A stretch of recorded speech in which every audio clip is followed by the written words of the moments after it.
Hello and welcome everyone to the third and final day of the Zaun Cup. I'm your host Casanova, joined to kick things off by Admirable and Doa. We got some crazy TFT action ready to go. Admirable, Doa, how are you guys feeling right now? Championship days are just always my favorite days when it comes to competition. I mean, we started this with 160 players. We now have 32 left. 4 of them are earning a spot at the Gizmos and Gadgets mid-set finale, and Doa, I just could not be more excited for a tournament like this. It's just been fantastic so far. Yeah, same. I mean, we've got a lot of players playing today, a lot of stuff to keep track of, but we've got so many really good players playing today, and it's going to be interesting to see who gets through, because there's going to be some heartbreak, there's going to be some players that we would love to get through that won't get through, but I think the competition is going to be extremely fierce right to the very end. Yeah, I can't wait to jump into the action. I feel like there's going to be so many intense games. But before we get into all of that, let me remind the folks at home what we've been doing this weekend. What's going on? What is the Zaun Cup? Let's take a look at the format. On day 1, we had the round of 128. They're competing in 3 games, and the top 4 from each lobby moved on to the round of 64, where they played 3 additional games.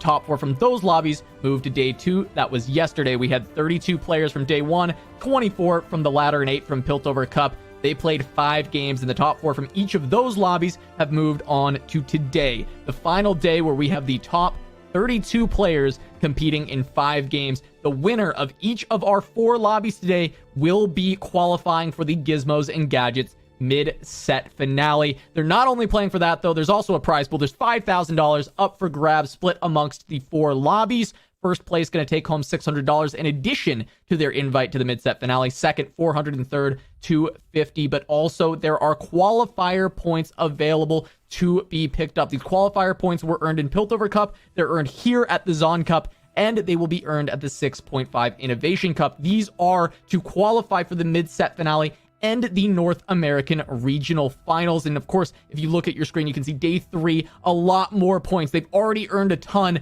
but they really want to continue to rack those up, make sure they can hit all of their goals for this set in competitive TFT. But let's take a look at what these players were playing on day number 2. Admirable, Doa, looking at this straight away. Admirable first, like, what is really standing out to you? What are you excited to be seeing? Well, I'm excited to be seeing all sorts of stuff. You know, the creativity that players are having to adapt with, and understanding that there's not just like a definition of a carry for a lot of different compositions, I think is one of the most exciting things. But the thing that stands out to me is just how strong Imperial has been on this patch. And frankly, I don't think it's slowing down anytime soon. Like, if a player hits 5 Imperials because they get an augment for it, or they find the spatula that can craft it very early on, you can really have either the Talon or you could have Swain be a big carry when it comes to that lineup. And frankly, it just feels extremely powerful to me, but you need a couple of the right circumstances for it to really fill out. But it feels like the players are recognizing that right away in these lobbies. Yeah, I would say Imperials have a really nice top 4 rate as well. They've been doing a really good job. But Doa, I know you're a bit of an AP enjoyer, and we're seeing only AD comps on here. Is that how's that working out for you? See, I will draw your attention to the Jhin Enchanter Flex, right? Because although Jhin is a carry there, I think Enchanter Flex are the keywords here, right? Where you can put a lot of different carries with it. A lot of that does end up being AP. You know, Jhin isn't the only person doing damage in that. You've got the Seraphine, you've got Orianna making a big impact as well. So I think we're going to see more AP today. But, you know, I feel like for the last 2 sets, it's been out of AD and AP has kind of fallen by the wayside a little bit. And I think that's frankly just because it's harder to play. I think it just takes a bigger brain to be great at AP. And, you know, that's what I just strive to do, right? And hopefully we'll see some of that from these players today, too. Yeah, let's take a look at these big brain players that are going to be playing in the final lobbies today. We got lobbies A through D, and I want to just let you two kind of talk a little bit about who you're really looking forward to seeing, who you felt like had really good day 2s as we were watching. And Admirable, just kick us off. Talk about some of the players you're excited about. I mean, my gosh, Lobby A is just looking stacked. I mean, honestly, all the lobbies are looking pretty stacked to me. It's just that Lobby A feels like it's just like super stacked.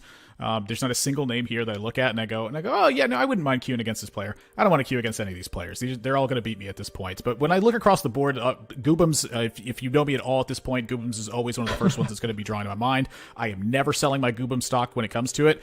But, you know, Sox is also in this lobby. Bertosaurus had a killer day 2 when it came to this. At Lobby C, you know, Robin's always going to stand out to me. Asa, where they had won the Challenger Series, they did a fantastic job. Emily Wang making it through to day 3 here as well. There's just, honestly, it just feels like at this point I'm not disappointed to see any of these names win, but I'm disappointed to see all of them losing. Yeah, it's a great group of players. The one I'm going to be watching for perhaps more than any other player today is Ripple Overdrive. It's a player that we don't know a ton about. They crushed it yesterday in their group. I'm pretty sure they were first, if I remember right.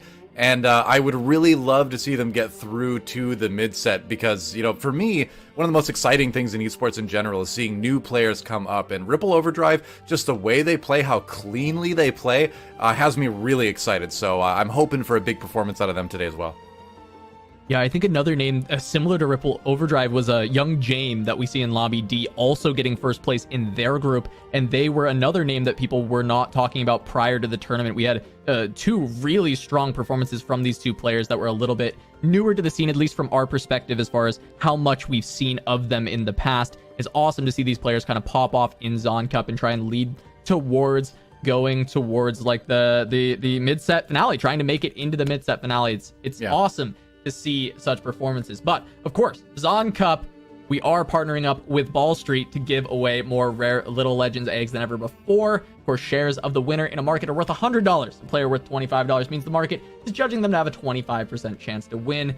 People say a good strategy may be to spread investments early and lessen diversity as the market progresses, and you kind of decide who you think is going to win, who's going to lose. But again, you know, I'm not really your mother. I'm not in charge of you. You can put your stocks wherever you want them to go. You can go ahead and check out the how to play section on the website, and there is an in-depth strategy guide, so you can play along with Fantasy TFT. Let's go down the line. Who do we think we would put our all-in stonks on? I love doing this. I love the all-in stonks. Where do we drop them all? Because there's 32 players. It's TFT. It's impossible to get a perfect prediction. But if you had to, Admirable, who are you putting all of them in? I feel like I know the answer already. You say it's impossible, but you know, a lot of players are saying that a great strategy is just to put all of your stocks into goobums and then never sell them afterwards. And I think that's just, frankly, a perfect strategy for it. You know, one time ever, he has called out that he's going to win the tournament. When that happened, of course, he did at that point. I haven't heard him say it for this particular event, but if he said it at some point in, I'd say, like a public eye, he's just going to be winning the whole thing. I'm always putting all my stocks into goobums. I don't even care if he's just guaranteed to get last place at this point. I'm not selling my goobum stocks. I mean, lately, if you look at the stock that's been rising, you got to look at Asa and Spicy Appies, right? I mean, Asa won the Challenger Series. Spicy Appies came in a very close second place. So I feel like that's a safe place to put your stocks right now. Again, like Ripple Overdrive played very solidly the first couple days. They might be a good spot as well, but I don't know. The TSM players have been tearing it up here too. Yeah. Kuhn and Solus. Kuhn, is, of course, on the point side of things, needs to have a really good tournament. He's doing that so far. So I don't know. Like, I've never been a big person to cheer for TSM, but I gotta admit they've got some pretty amazing TFT players. Yeah, I was going to throw it down for Solus probably. I think after the interview yesterday with him saying that today is going to be even easier than it was yesterday. I love the confidence coming in. I'm excited for Solus. I think he's been playing some great TFT. Shocking. Yeah, I mean, I think, you know, good odds of him making it in. He also has a good amount of qualifier points already, so even just like a solid performance today should be enough to get Solus to the mid set, which is something that we are going to want to look at throughout the day. Kyun, you brought it up perfectly, duh. Kyun did not get many points previously in the Piltover Cup, so needs a great performance today to ensure that they can make mid set. The best way to do that would just be to go first in the lobby, of course, and guarantee the spot. I think DQA, another great name, a player who had a good day on day 2, really needs those points to make it through. But you know, we've got the games coming very soon. I want to get some final like thoughts about the day. What are some of your expectations going in before we jump in? Let's start again with Admirable. I think that players are going to be playing a little bit riskier today, given the fact that this is really like a first or eighth style of feeling. Even if you are coming in second place in a lot of these lobbies, you know, you're trying to hit that first place spot in this one because 4 players are the ones directly earning that qualifier spot. If you need the points and you're at a good spot to just have a strong points finish and really be earning up those qualifier points for the season, that's going to be a little bit of a different story. But that is, you know, kind of limited, I'd say, to a handful of players at this point. So I really expect players to be taking slightly bigger risks than they might normally in order to try and really achieve that first place spot and lock it up as quickly as they can.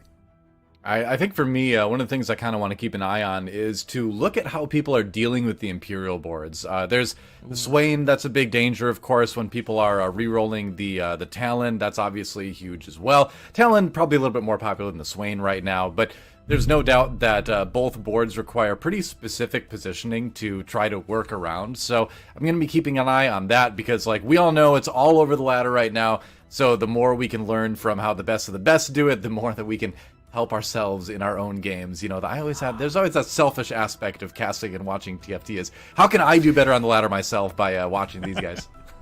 Well, we were checking through the stats before, and we just saw how deadly Imperials have been as far as their top 4 rates and their win rates. So I think you're absolutely right to bring that up. We're going to be looking at a lot of that going through, but we're going to be jumping into Lobby A to kick things off. Is there anything big that you are looking for in this Lobby A in particular, Admirable? I'm just looking to see who comes out on top first, because frankly, this lobby is stacked. I'm so glad I don't have to play in this one right now, because my gosh, this is just a grueling battle that's going to be taking place. Yeah, it's definitely a good one for sure. I'm excited for us to get into this first game. It should be an absolute banger to kick things off for the Zaun Cup. I mean, what more could we ask for out of this? This is going to be a crazy lobby to kick things off. Everybody was saying that Lobby A is the most stacked of the 3, or of the 4, I should say. There are 4 lobbies.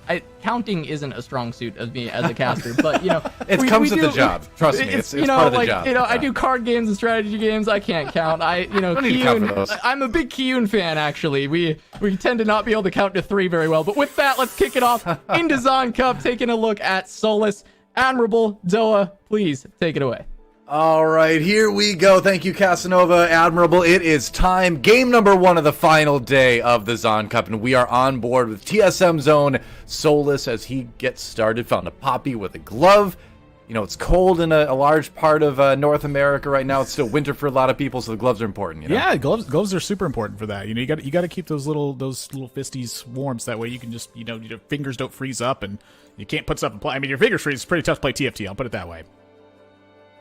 Yeah, you gotta crit the coldness. Yeah, that's be warm again. That's a very common saying in the colder parts of the region. Crit the coldness. That's right.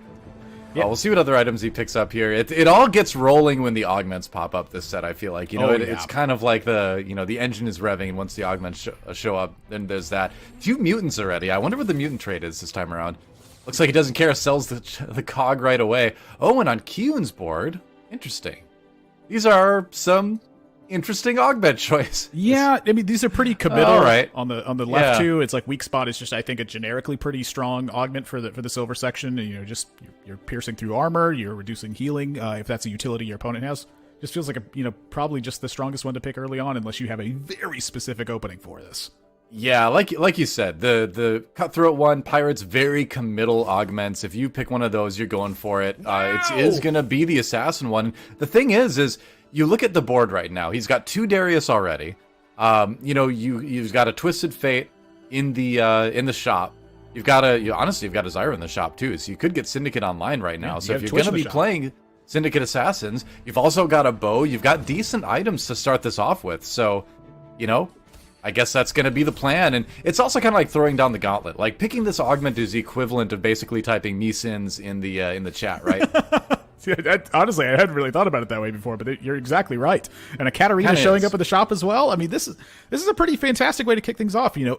And this is kind of what I was referring to early on when I said that, you know, I expect players to be taking like a little bit riskier of a strategy.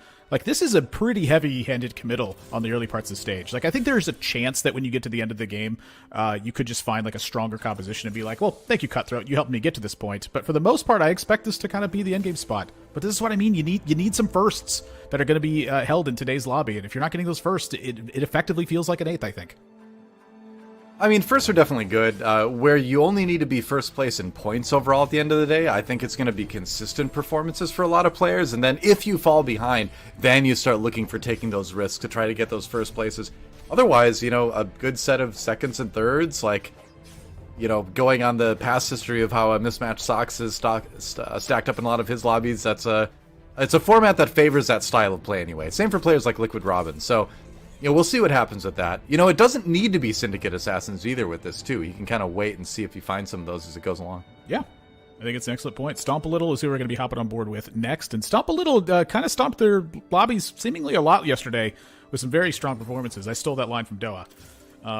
As we can see. You did? Oh. I believe I did. You're welcome. Pretty sure I'll take credit. I'll take credit.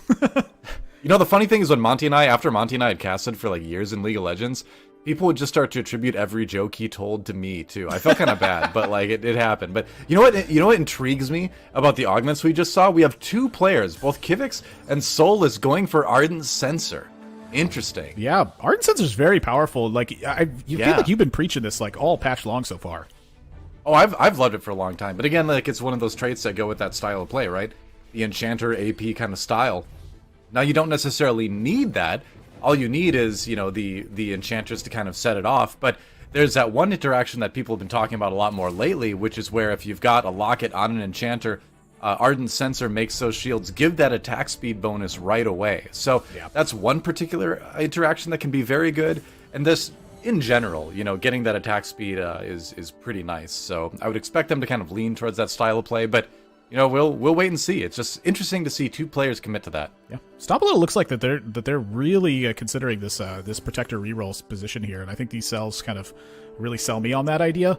You're moving up to 10 gold. You have a Silver Thrill to start things off. I think that the Silver Thrill is one of the stronger ones because you're sacrificing the least amount in comparison to your other augments.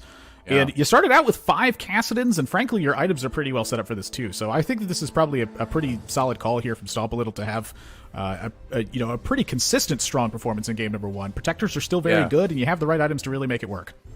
You know, the Silver Thrill was my nickname as a League of Legends player on Summoner's Rift, so it's funny that came up. Haven't heard that one for a while. That's what they called me in the bot lane. The bloodthirsty support that you are. TFT went better. TFT, I'm a little bit better at that, but yeah. Summoner's Rift, not great. Gosh, the Garen it's not quite what it used to be, but it's still a pretty powerful one. It's kind of like, honestly, a little bit surprising to me that the Castan ended up taking over just because of the mana reave and the fact that this has got like a healthy life total, and that oftentimes the mutant thing can actually help you at the end with the way that your tanking items are going right now. I think Stomp a Little's in a pretty solid spot to really make this happen. I'm curious what the priority item is. We'll find out. The mutant trait is the Adrenaline Rush, by the way, which is the extra auto attacks, if I remember correctly.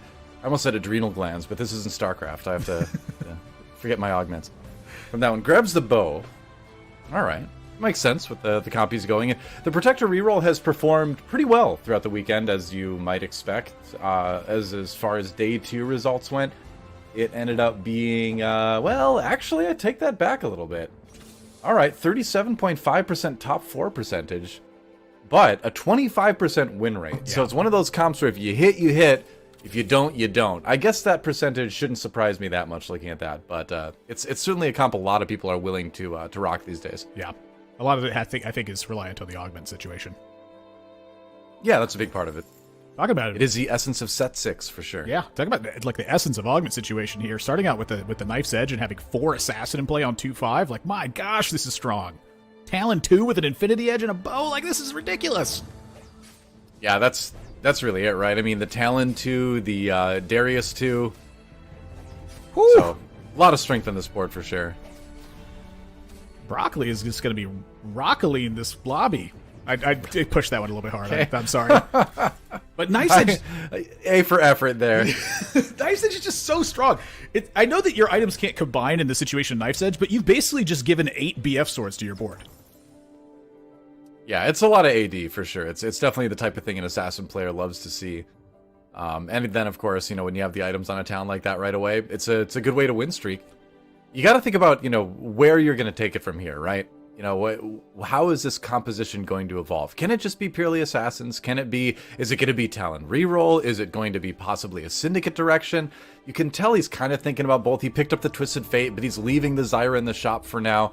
So it's Assassins, it's doing well, but it's still fairly open. And frankly, if you hit non-assassin things like an Urgot and you happen to hit like a bunch of great Chemtech Urgot stuff, you can always transition too. Yeah, I think that you definitely could transition this spot. I think one of the big things that I'm noting here is that Broccoli is mostly looking at just what's the strongest thing I can do and not really trying to do, I'd say, like too much future prep. And that was noted by the sell of the TFT, the pickup of the Zyra, because the win is sitting at 20 gold. It's just trying to sacrifice the least amount possible while also keeping a strong option open for your next unit there. It feels like the Syndicate maybe is like a stepping stone until you reach the stronger Assassins or a point where you're rerolling. But it definitely feels like when you have that talent set up that Imperial is one of the calls I'm thinking about. Yeah. So I'm just kind of looking. Both of our Ardent Sensor players are in the bot 3 right now. So that's not too surprising, honestly. Like, that's the type of augment that is going to pay dividends later in the game. You're not going to get a lot of bonus from it right away unless you have a very specific champion item combination. Yeah, it's just such a powerful augment. It needs like the right tools for it. You know, if you don't have an enchanter buffing things, basically, it's not doing anything. And so when you're starting early on and players have Cutthroat, there's a Talon 2 floating around already, there's a player that's doing Protector reroll, you're going to be having some really tough fights, I think, in the early game. And it's one of those situations where you're trying to get to level 7 as quickly as possible, have enough gold, and be able to find some stuff to really support that situation. And for Kiyun here, finding the Katarina 2 to carry this Frozen Heart around while you have the Cloak Bow on your bench, this feels like such a powerful tool to be finding right now, because you have the Protectors in play, you have the Academy in play, and you have the Assassin in play. It just feels like this is going to be getting a lot of work done. Yeah, it seems good. One loss coming into 3-1, but getting the Katarina 2 seems like it might change that a little bit. The Zaun 1 is a little bit interesting. I guess he does have the Protector trait out of that, but you are kind of short on units, and that Zaun 1 sometimes doesn't get a whole lot done at this point in the game without any items. Goes and drops a cloak on it. Oh, Dragon's Claw. All right, yeah, just goes and makes that. Why not? He's going up against a Misfortune in the back line. Makes some sense. The MF is going to cast a little bit slower because of the Cutthroat augment. Yeah, there's 2 Ardent sensors as well. Yeah, that are in here. This is pretty powerful. I think this is a really strong call from Kiyun, and really just a great job of scouting around the lobby and seeing that there's so many players that are leaning towards that AP side. Yeah, and not many players would choose to make the Dragon's Claw over the Ruden's Hurricane in that case, but I agree. I think it's a good read of the lobby, and so we'll see if that pays dividends later. Meanwhile, a little bit of a roll down coming in from Kivix, one of our Ardent Sensor players, trying to find a little bit more strength for their board. You can tell, really searching for those enchanters. All right, and there's 2 enchanter, and you know what? You've got the Heimer in there as well. This is a lot of Yordles that's being bought, Doa. It is, yeah. Okay, it's true. What's going to be sold? That's what I want to see here, because if all these Yordles get kept, that's just like a huge red flag of what's going to be being played here. Yeah, I mean, and if you have an enchanter going, you can make that work. You can see he's got a rod on the bench too. So I talked about that, that Locket Ardent Sensor interaction with the shields giving the attack speed right away. And for something like Yordles, that would be pretty decent. I'd love to see it. I hope that's what we're going to get, but I'm not 100% sure yet. Nothing got sold. None of these Yordles got sold to move up to 10 gold. Yeah. Okay, Lissandra too, going to be a decent hit during the mid game to stay a little bit more stable. Okay, that Yordle got sold. Number 2, all right, that's pretty huge. That's a lot of damage now. 4th Scholar available here too because of the augment. Yeah. All right.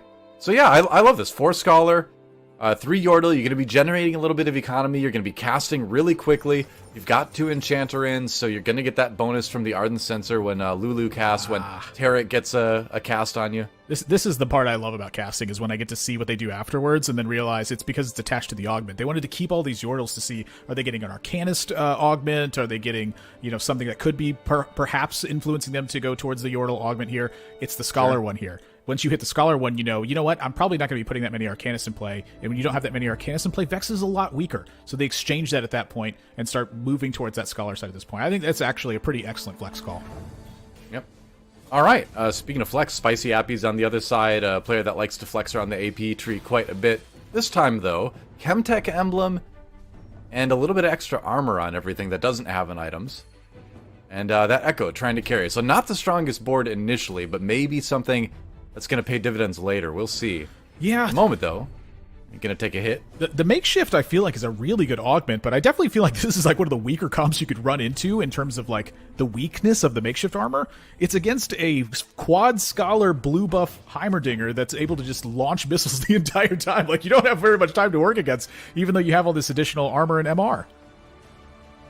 Yeah. I think Kivix is going to get pretty strong pretty fast at this point, depending on what everybody else has. Let's check out some of the augments. Soju going for Sunfire board. Broccoli just stacking that AD. Knives Out even more now. Kiyun as well. My gosh. Yeah. This lobby is getting stacked. Like, it was already stacked because of the players, but now it's like, players are having like their augment choices and their strategies line up as well. And that is a huge difference in how quickly this lobby is going to be developed. And for a rule here, look at Assassin on the Swain here. This is build your own talent.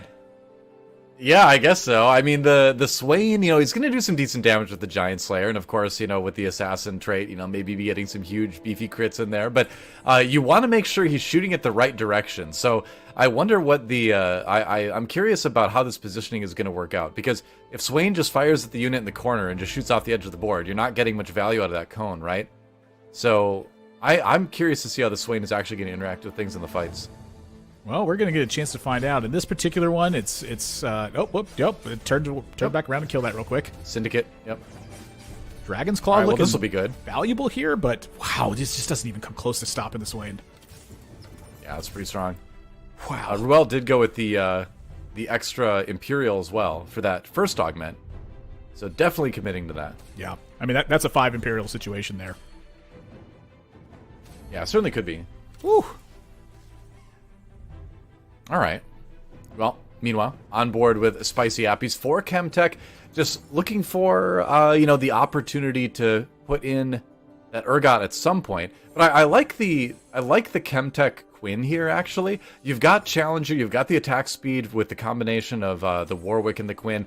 You've got, Quinn turning off people's autos for a little while, and you've got a decent amount of damage, too. So it's a unique build. I don't think I've ever seen a Chemtech Quinn before, but I think it seems like at this point a solid kind of transitionary board until Spicy Appies can find what he's looking for. Yeah, this is really clever as well, and this is kind of one of the things I love the most about this particular set is that stuff like this seems like it constantly creeps up, and almost every single time I start looking deep and trying to find something like this ends up coming up. Like the build your own Urgot situation here, I think is quite fantastic, and honestly, it's working out really well. Yeah, it is. I'm a little bit worried about how late that Quinn casted. That actually took a lot longer than I thought it would. So you're not going to be able to count on the Quinn ability to make a huge difference in the middle of the fight, which is when you'd kind of want to see that. So I feel like Spicy Appies is going to want to get out of this pretty quickly, but it's a neat adaptation at any rate. Yeah, this feels like a board that's trying to find the 4th Bruiser and then get to 8 as quickly as possible. Yeah. Seems like the gold is there, for the most part. Gosh, I love seeing this augment board come up this way. Such It's a helpful pretty reminder. helpful. Yeah. Wow, not bad on the items here either. Yeah, okay. Pretty solid. Yeah, last whisper opportunity there. Let's check out what Soju's up to now. All right, Soju's still rocking that Scion. He's got the Bramble Vest where, hey, you've got some assassins in the lobby. Bramble Vest is going to be pretty much a premium item here. Only needs one more Scion to hit the Scion too as well. So getting that online pretty quickly might be helpful. You can tell he's got the Enchanter idea on the way. Got the Enchanter Augment. He's got one Seraphine already. Just looking for things like the Oriana, basically, the Janna, to sort of really kick this board off. Yeah. This feels like the 4-2 movement that's taking place here as well. And this feels like a much more common trait that I've been seeing as well. I look at all the previous sets and it feels like 4-1 was just such an active inflection point where just everyone's gold started cycling through. My gosh, that's Swain. And it just feels like players now are much more conscientious about their gold, as well as the fact that, just stronger economy traits in general are in set number 6, largely thanks to the augments. But Soju here is really running out of time. I mean, this is down to 26 health on a 6-loss streak when you're looking at the end of Stage 3 and the start of Stage 4. So something big has to happen here, or Soju is just not going to be in a comfortable state. He's going to go to 8. He doesn't have a ton of gold to roll, so he's going to really need to hit here. Just trying to find those 4 costs. All right, no Seraphine. He finds the 2-star Mundo and the 2-star Scion. The 2-star Scion is what he's going to kind of lean towards. I don't know if you really fit the 2-star Mundo in here. Yeah, okay, he's going to sell that. Finds the Kaisa. Finds the Janna. Okay, so still kind of missing the Oriana. But it's a better board than it was, at least. I just don't know if it's going to be quite good enough to, carry him through to a top 4. Yeah, we'll see if it is. I mean, this is still it's a big locket that's taking place in the back here. Kai'Sa's still a very powerful unit, and when units are getting locked onto that Scion, a Scion 2 no less, this much, it means this Kai'Sa's going to have a lot of time. And that's exactly what it's feeling like in this fight. That Talon is melting that back line, but it is not touching that Kaisa. Yep, and that's the idea, right? I mean, the Scion 2 at the Bramble Vest is going to live a long time against compositions like the one Broccoli has put together, despite all that AD. And so Soju lives through this round. But I'm kind of wondering, once we start to hit some of those Ardent Sensor players, if things might change a little bit. But either way, like I said, certainly a better composition than he had going into that round anyway. Oh, yeah. I mean, you have to feel much more comfortable beating Broccoli in a position. Look at this. Like He's still rolling a little bit. Like, it's kind of what I was saying. He still doesn't feel like this comp is strong enough to really kind of carry him. So he's trying to find another 4 cost, maybe grab that Seraphine 2 or something like that. Finds another Janna. He's getting a lot of pairs, but he's not really 2-starring a whole lot. And still, like I said, looking for that Orianna. There we go. Finally found it. So now the 3 enchanters are online. And this comp, in my opinion, got a whole lot better. Oh, yeah. It's kind of crazy how much just that, like, that 3rd enchanter, especially specifically being Orianna, in this position is going to do. QSS getting equipped to the Kaisa as well to stop it from just getting popped up a little bit early. And again, locked on that Scion. There's a lot of crit around this lobby right now, so I think that Soju has had a fantastic call in terms of how to set up the pillar for this team to really get moving here, and is, happen to find a Kaisa to start to kick things off. These aren't ideal Kaisa items, but they're strong enough, and that's really the whole point. You're sitting at 26 health. You're like, hey, it doesn't matter if we're the best comp in the room right now. We just have to be strong at the moment and make sure we're not finishing 8th. Right, and I mean, and this is what makes the Enchanter kind of core so forgiving, right? Because you have a good frontline tank, you have 3 Enchanters, and then you've got a combination of durability and crowd control that lets you play a lot of different carries, because you have the most important resource of all, which is time. The longer you can stretch out a round, the more carries become viable, right? Because carries do damage at different intervals, So this Jace got grabbed. I wonder if it's going to be a swap from both are popular, as far as carries, with this Enchanter core. Could go a couple different ways with this. Of course, if you find the Jace, you want to find the Fiora, so you get Enforcer in there too. We'll see. We'll check back in later. Right now, we'll look at Kivix, who's still on that 4th Scholar. He's gotten his 3 Enchanters online, so I think this is still going to be a board that, depending on some of the other ones, could be a force to be reckoned with. Yeah, this is feeling like a nice reroll for the Heimerdinger style of composition here, and frankly, I don't even think it's a bad spot to be in right now. You do need to be finding the Heimer for this to be kind of working right now, but a lot of strong stuff is coming into play here for Kivix on this side. And really, the big one still to me is the fact that they have the Ardent Sensor and they have all these Enchanters in play. It really feels like this team is a lot stronger than it looks at the moment. Right. Alright, well, let's see how this does. Against Soju's board, the player we were just watching. Now playing against Kivix, and man, that Scion, the Scion with the Bramble Vest has just been so tanky here. And gosh. Yeah, you talk about boards outlasting. Well, it's one that definitely does it. Heimerdinger with a decent amount of damage, but Soju's board has finally started to come together. We saw him add on a Zeke's as well, so this caster going to come out a bit quicker. Ooh, Portable Forge. Is it too late for it to make a big impact? Oh no, we're going to go for it. All right. Mana Zane is certainly tempting. Then again, we've got... Oh, it's swapped. Okay. There's been some kind of spectator bugs with the Portable Forge a little bit when you're looking at it through this mode. So we'll see what Okay, yeah, it is a Mana Zane that he ended up taking. I think for this comp, that makes a lot of sense. Get those quicker casts in. Yeah, I think for a pure caster composition, this does make a little bit more sense, but Mana Zane has been one of my least favorite ones. It just feels like it's so difficult to make this impact the board in a proper way here. So now exchange out the Poppy, get the Vex in play, finally finds a 4th Heimer with this roll through right now. I mean, there's so much on the bench right now, and this needs to come together pretty quickly, or I think Kivix is going to be looking at some low finish here. Well, the question now is, you're looking at the Seraphine and the shop, and you're like, all right, well, do I stick with the 4 Scholar angle, or do I maybe swap into like a Seraphine carry angle here? Just try to outlast again. We'll see. The old Talon Bodyguard, it's a classic. He put the Mana Zane on the Zyra, so you're going to get those Zyra casts coming out really quickly. That's a lot of crowd control. And again, giving that Heimerdinger time to get the casts off, build up to the 3-stack. Yeah, that is a very strong point on the Zyra as well. I mean, that did look pretty strong in terms of just containing that Swain a bit in the front line and making sure things didn't go out of control. That does feel like one of the teams I think that you're going to be fairly strong against is like the Assassin teams. You just have like a pretty strong setup in order to fight against it. Sure. The Heimer just picks some things off, and you just frankly, you have a lot of utility to fight with from that spot. But again, if we can't find this Heimer, this is going to be a very, very risky spot. And looking at more augments across, I'm so glad they moved Forge down to gold, Doa. Yeah. Oh, dude, stomp a little. He took sharpshooters. Okay, are we actually seeing a twin shot composition out of Stomp a Little? I am so curious. It could be like a 2 twin shot spot still. Like sharpshooters just could be. feels- It could pretty be. strong on the twin shot board.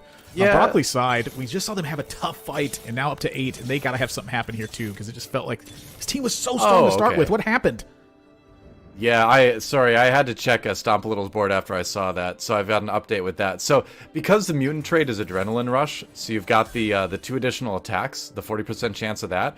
So you've got the combination of the extra attacks from Twin Shot and the extra attacks from the mutant trait. So making that sharpshooter, making that bounce for another attack after that is something that could theoretically be very strong. I like it. Imperial Yone.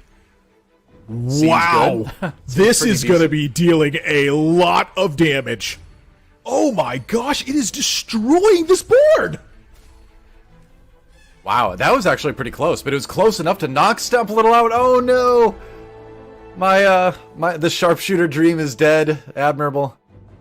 It ran into like the weakest spot it could, which was a Yone with the giant bonus damage twice. Yeah, like I mean, this is the thing with a Protector Cog reroll that we've seen. Like it either hits and goes first, or it either goes bot 4. One of the lowest top 4 percentages we saw out of day 2, and one of the highest top 1 percentages. So that kind of tells you it really is kind of one of those all or nothing compositions, based on the stats from yesterday anyway, and seems to be kind of showing to be true today in our first game at this rate.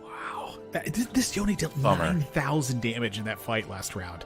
That fight was so quick. How did it pour out 9,000 damage in such a short duration? Well, massive Imperial damage buffs tend to do that.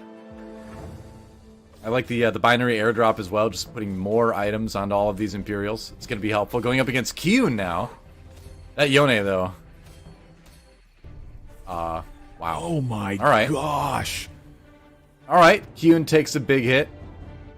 But so far, so good still. This is just disgusting how strong this looks. I am just thoroughly impressed by this Imperial Yone. Wow. Yeah. All right, so the level comes in. What is Kyun going to try to find here? Kyun with the 6 challenger board, and the Braum as the big front line. Binary airdrop as well, so you're getting all that extra item value. Wow, that's a big level there. You're either getting like the 200 extra armor from the bodyguards, or you're getting the 6th challenger in play, which is a major step up. And this is again the cutthroat thing at the start. Like you made a heavy commitment to it at the start, but at some point, if your board transitions this way, you just have to go, wow, well, it helped me get to this point, and that's really where it's at. All right. Yone positions kind of a little bit away from things. Swain turns, though, to try to hit him. That big Swain is going to go off. Oh, didn't do enough damage, though. Braum comes in, and that's Ruel taking a big hit. I was wondering if the Swain is going to just turn and insta-gib some of the board for Kyun, but that actually went really Kyun's way. Yeah, I mean, it doesn't look like the binary drops did. I mean, Morello being held by a Yone is not exactly a super good thing, but Sure. if the fight pans out right, the fight pans out right. I don't really care what the binary drops are at that point. Well, And now it's just it was a positioning there, right? I mean, Yone ended up on the other side of the board from the Swain and the other dangerous Imperial stuff, and so he just kind of got to cut away with impunity. Shroud is always so good at this stage in the game, especially when you've got a couple players running that Enchanter package.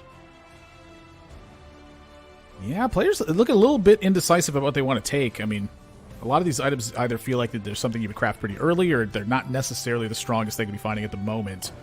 Yep. But my gosh, the bottom portion of this lobby is just looking so close. Soju finishing in 7th place on 5-3.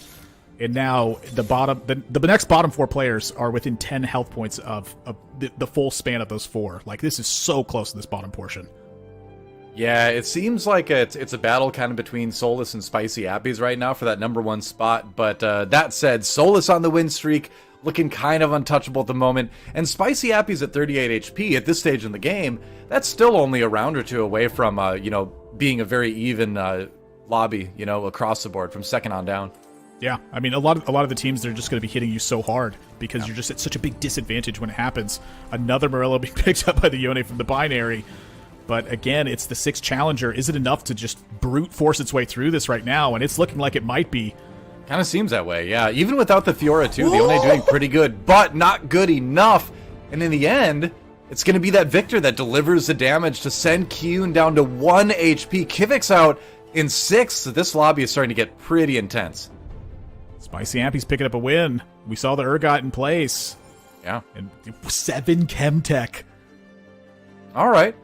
So basically, that's just going to give you the buff for a long time. You know, you're going to have that, you're going to have the durability that comes with Chemtech being popped, right? I love the Chemtech Fiora. That's something where when she's in the front line like that, the Chemtech trait is going to be activated right away, and she's going to be doing a good amount of damage too. And whenever we've seen Urgot boards take first, it's always because there's been some other carry along with that, right? And that other carry is very flexible, can be pretty much anything. In this case, Chemtech Fiora seems like a good hit. Yeah, and on top of that, too, you have the explosion as well. So if your front line's getting chewed through, what that means is you're putting a pretty decent amount of damage onto that front line and hoping that that Fiora or that Urgot can really clean it up. And that's exactly what's happening right now. Can this Urgot have enough time? It does not. That's a hit that Spicy Appies is going to be taking here. Broccoli looks like with that Imperial Yone that they have recovered quite well. Yeah, Imperial Yone. Why was that so hard to say? Imperial Yone is certainly one of the strongest things I've seen in a while as far as traits added to champions. There's a lot of ease going into the sound of that. Kiyun finishing in 5th on that one. We have our top 4 going in to stage number 6 now. Yeah. And I'm going to take a glance around the board to see if there's some very critical items that are showing up off this dragon. A couple of Guardian Angels showing up, but nothing like a Zephyr or a Shroud to disrupt the opposing board. Sure. All right. Meanwhile... Whoo, that's 9. Yeah. Solus does find 9, looking for those 2-star 5 cost. Finds him. Wow. All right, Tarek 2. You can always add that in there for a little bit of socialite action. Not the greatest socialite hex for this particular board, but you can always use it a little bit. That Victor 2, that's where it's all going to be, you know, as far as damage-wise. He's going to move the Victor up. Okay, so you've got the Locket here. So you've got that shield, right? And Ardent Sensor, again. This is going to help the Victor cast very quickly in theory. Let's see if we can watch that interaction in action. Oh yeah, that Victor's attacking very quickly. Yeah, it's going to take a while for the cast to come out, though. It's a big shield, too, so I feel like this Victor has got some time. Here's the cast. How strong is it? Oh my gosh, that is so much damage! Yeah, but that Urgot trying to do his own damage, but no, not even close. Whew. This is looking like the board to beat right now. Rel in 4th place. Yep. And Solus, I think, making a great call here to step up onto the socialite spot as well. And just that little bit of extra, you know, damage that you get in this frontline position, as well as like the fact that sometimes your units are going to be casting a little bit faster. They're taking some of the splash damage that takes place here. It feels like no one's board is strong enough to punish Solus for stepping up this way. And I think that is just a fantastic call. Well, we'll see. I mean, I could see an Imperial Yone on the left side there, sending his ghost right on top of Victor and maybe ending this pretty quick. The thing is, Victor has a GA. All right, let's see how it goes. Bodyguard Scion, of course, is going to be hard to cut through as well. I think it's all about where this Yone ends up sending it. You know, right in the middle. All right, good damage coming through. Does the Victor cast go off? It does. There's the first one. Whoa, that's a lot of damage. Yumi over the top. And all right. That's a good amount. Spicy Appies goes out in 3rd. And that ghost fight may have been a preview of what we're going to see for the rest of this game. That should be illegal. And I don't even just mean in the game. I just mean like in general. My gosh, that's way too much damage. Honestly, the positioning here too was great. If you saw the Scion hit, it didn't touch the side that the Victor was on. It goes for the cluster of the most units is generally how that Scion's going to read the board. And that's away from the Victor right now. If that Victor gets popped up, it completely changes everything. And so, like, the slight positioning changes can massively change the way this fight's going to go. Right, so he sends it all to the back line. There is a Blitzcrank there, though. And there's a Zephyr as well. Oh, no. Even with that attack speed, that Victor's going to take a long time to cast. Let's see if this is enough for Solus to cut through the rest of the team before the Victor gets a chance. The Victor auto-attacking as fast as he can to get the cast off, though. But there's a lot of red on the board. We'll see if this cast can change that. The damage comes through. Ooh, I don't know. That's not enough. And there you go. Solus able to, or actually takes a loss from Broccoli there. So this one's not quite over yet. And there's another Zephyr on the carousel, and Solus can go grab it. Is he going to, though? Yeah. I mean, yeah, I think you want that. It's one of those dances where you're like, is my opponent going to take something else? No, they're not. All right, I got to take the Zephyr. Yeah, you got to grab the Zephyr, right? Okay, so things to worry about. It's going to be the Blitzcrank. It's going to be the Zephyr. Let's watch the positioning here. Both players have the ability to Zephyr now. But I mean, it seems pretty obvious. It's all about trying to keep that Victor from being able to auto attack from second one. You gotta land that Zephyr at this point. Yeah, I'm so trying to watch this so closely to see how they're going to position for this. Victor swaps at the very end. Yep, that's what you gotta do. It's gotta swap randomly, but the Vector... Oh, the Janna gets the Victor anyway! Broccoli was ready. He had the last second swap. Is it going to be enough, though? Still a good amount of damage coming through, and Broccoli's forces are starting to fall a little bit here. The Victor's going to get the cast off. Yumi comes through, slows everything down on Broccoli's side. The Victor cast, but it's not going to be enough. He comes back, and that is not enough HP. Oh, but the second cast! He barely got it off in time. The GA saves the day. That second cast activating while the resurrection animation was happening on the Victor. These are some extremely close rounds. This is just nuts how powerful some of these items are when you put everything into conjunction with it. Like the fact that the Guardian Angel actually keeps him down for like a few seconds is actually so important in this fight. If that brought him back to life right away, it would be terrible in this instance. For some units, that would be fantastic. In this spot, it's changing everything. And the position, again, it's everything there. And that was with the Victor being caught. So I think that on Solis' side, really the concern is just, what's this thing that should be getting Zephyred if that's the case? Well, here's the thing. He Zephyred the Yumi. That's the other thing I was going to wonder about. He's going to try to Zephyr Yumi instead, prevent that CC from coming through. His own Yumi comes through. The cast happens. Is it going to be enough? Sign waiting for it, and there's a first Victor cast. It goes off, but he's going to need 2 to clean up this fight, we know. Sion, dies before the second amount of CC comes through, and that looks like it's going to be that, and the damage is done. Soulless takes game 1. Thank Guardian Angel. Pretty good item.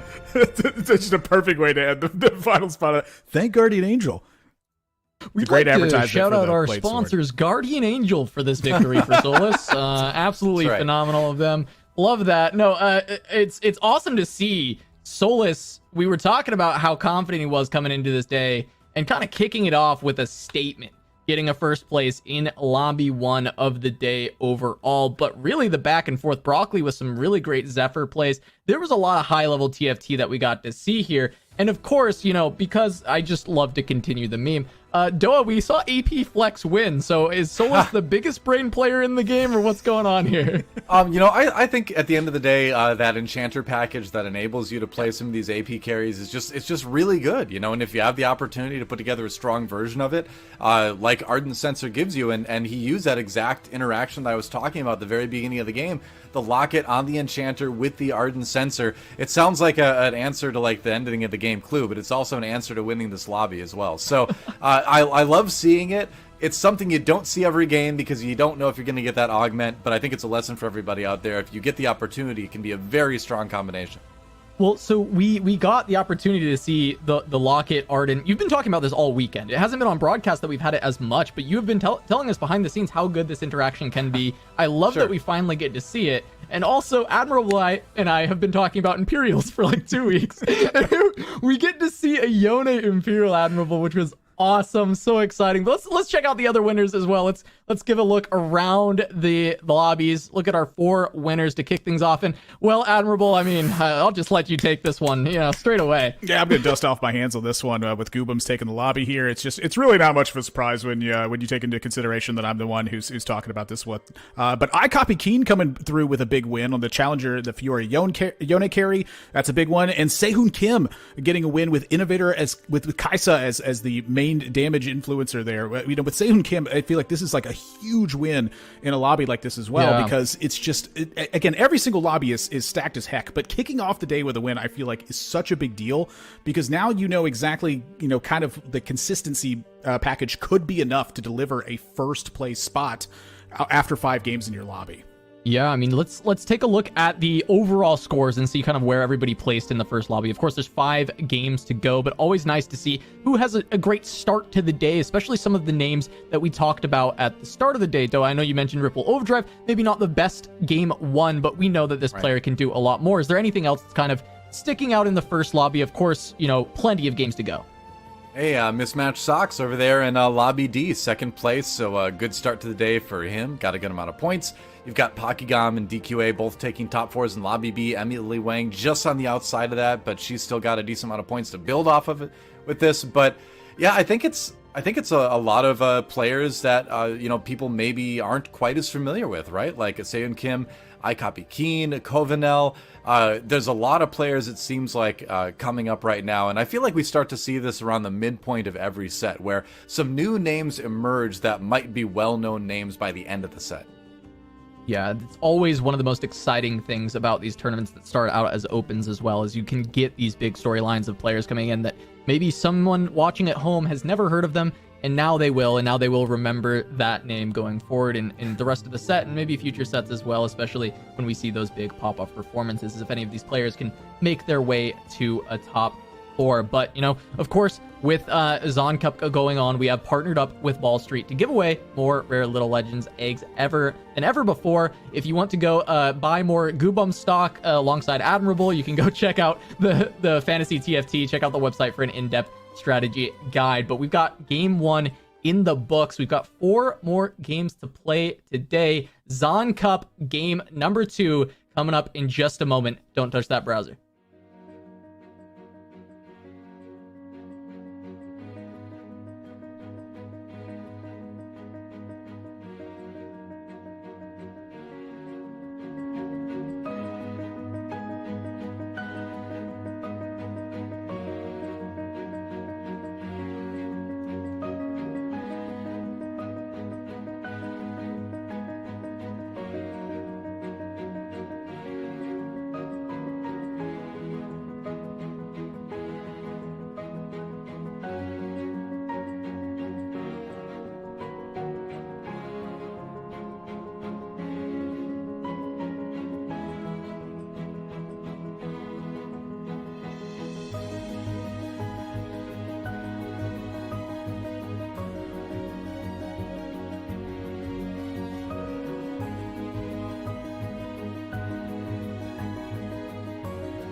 Welcome back to day 3 of the Zaun Cup. I'm your host, Casanova, joined by Admirable and Doa. We just got through game number 1, seeing Solus pick up a win in Lobby A, and we're going to move on to Lobby B for the second game of the day. That's going to be, Emily Wang, I Copy Keen, DQA, Pokygom, a lot of really great, strong names in that lobby. So as we're going to go towards that lobby for game number 2, Admirable, what are some of the things you're excited about or looking forward to? Because we had a great game 1.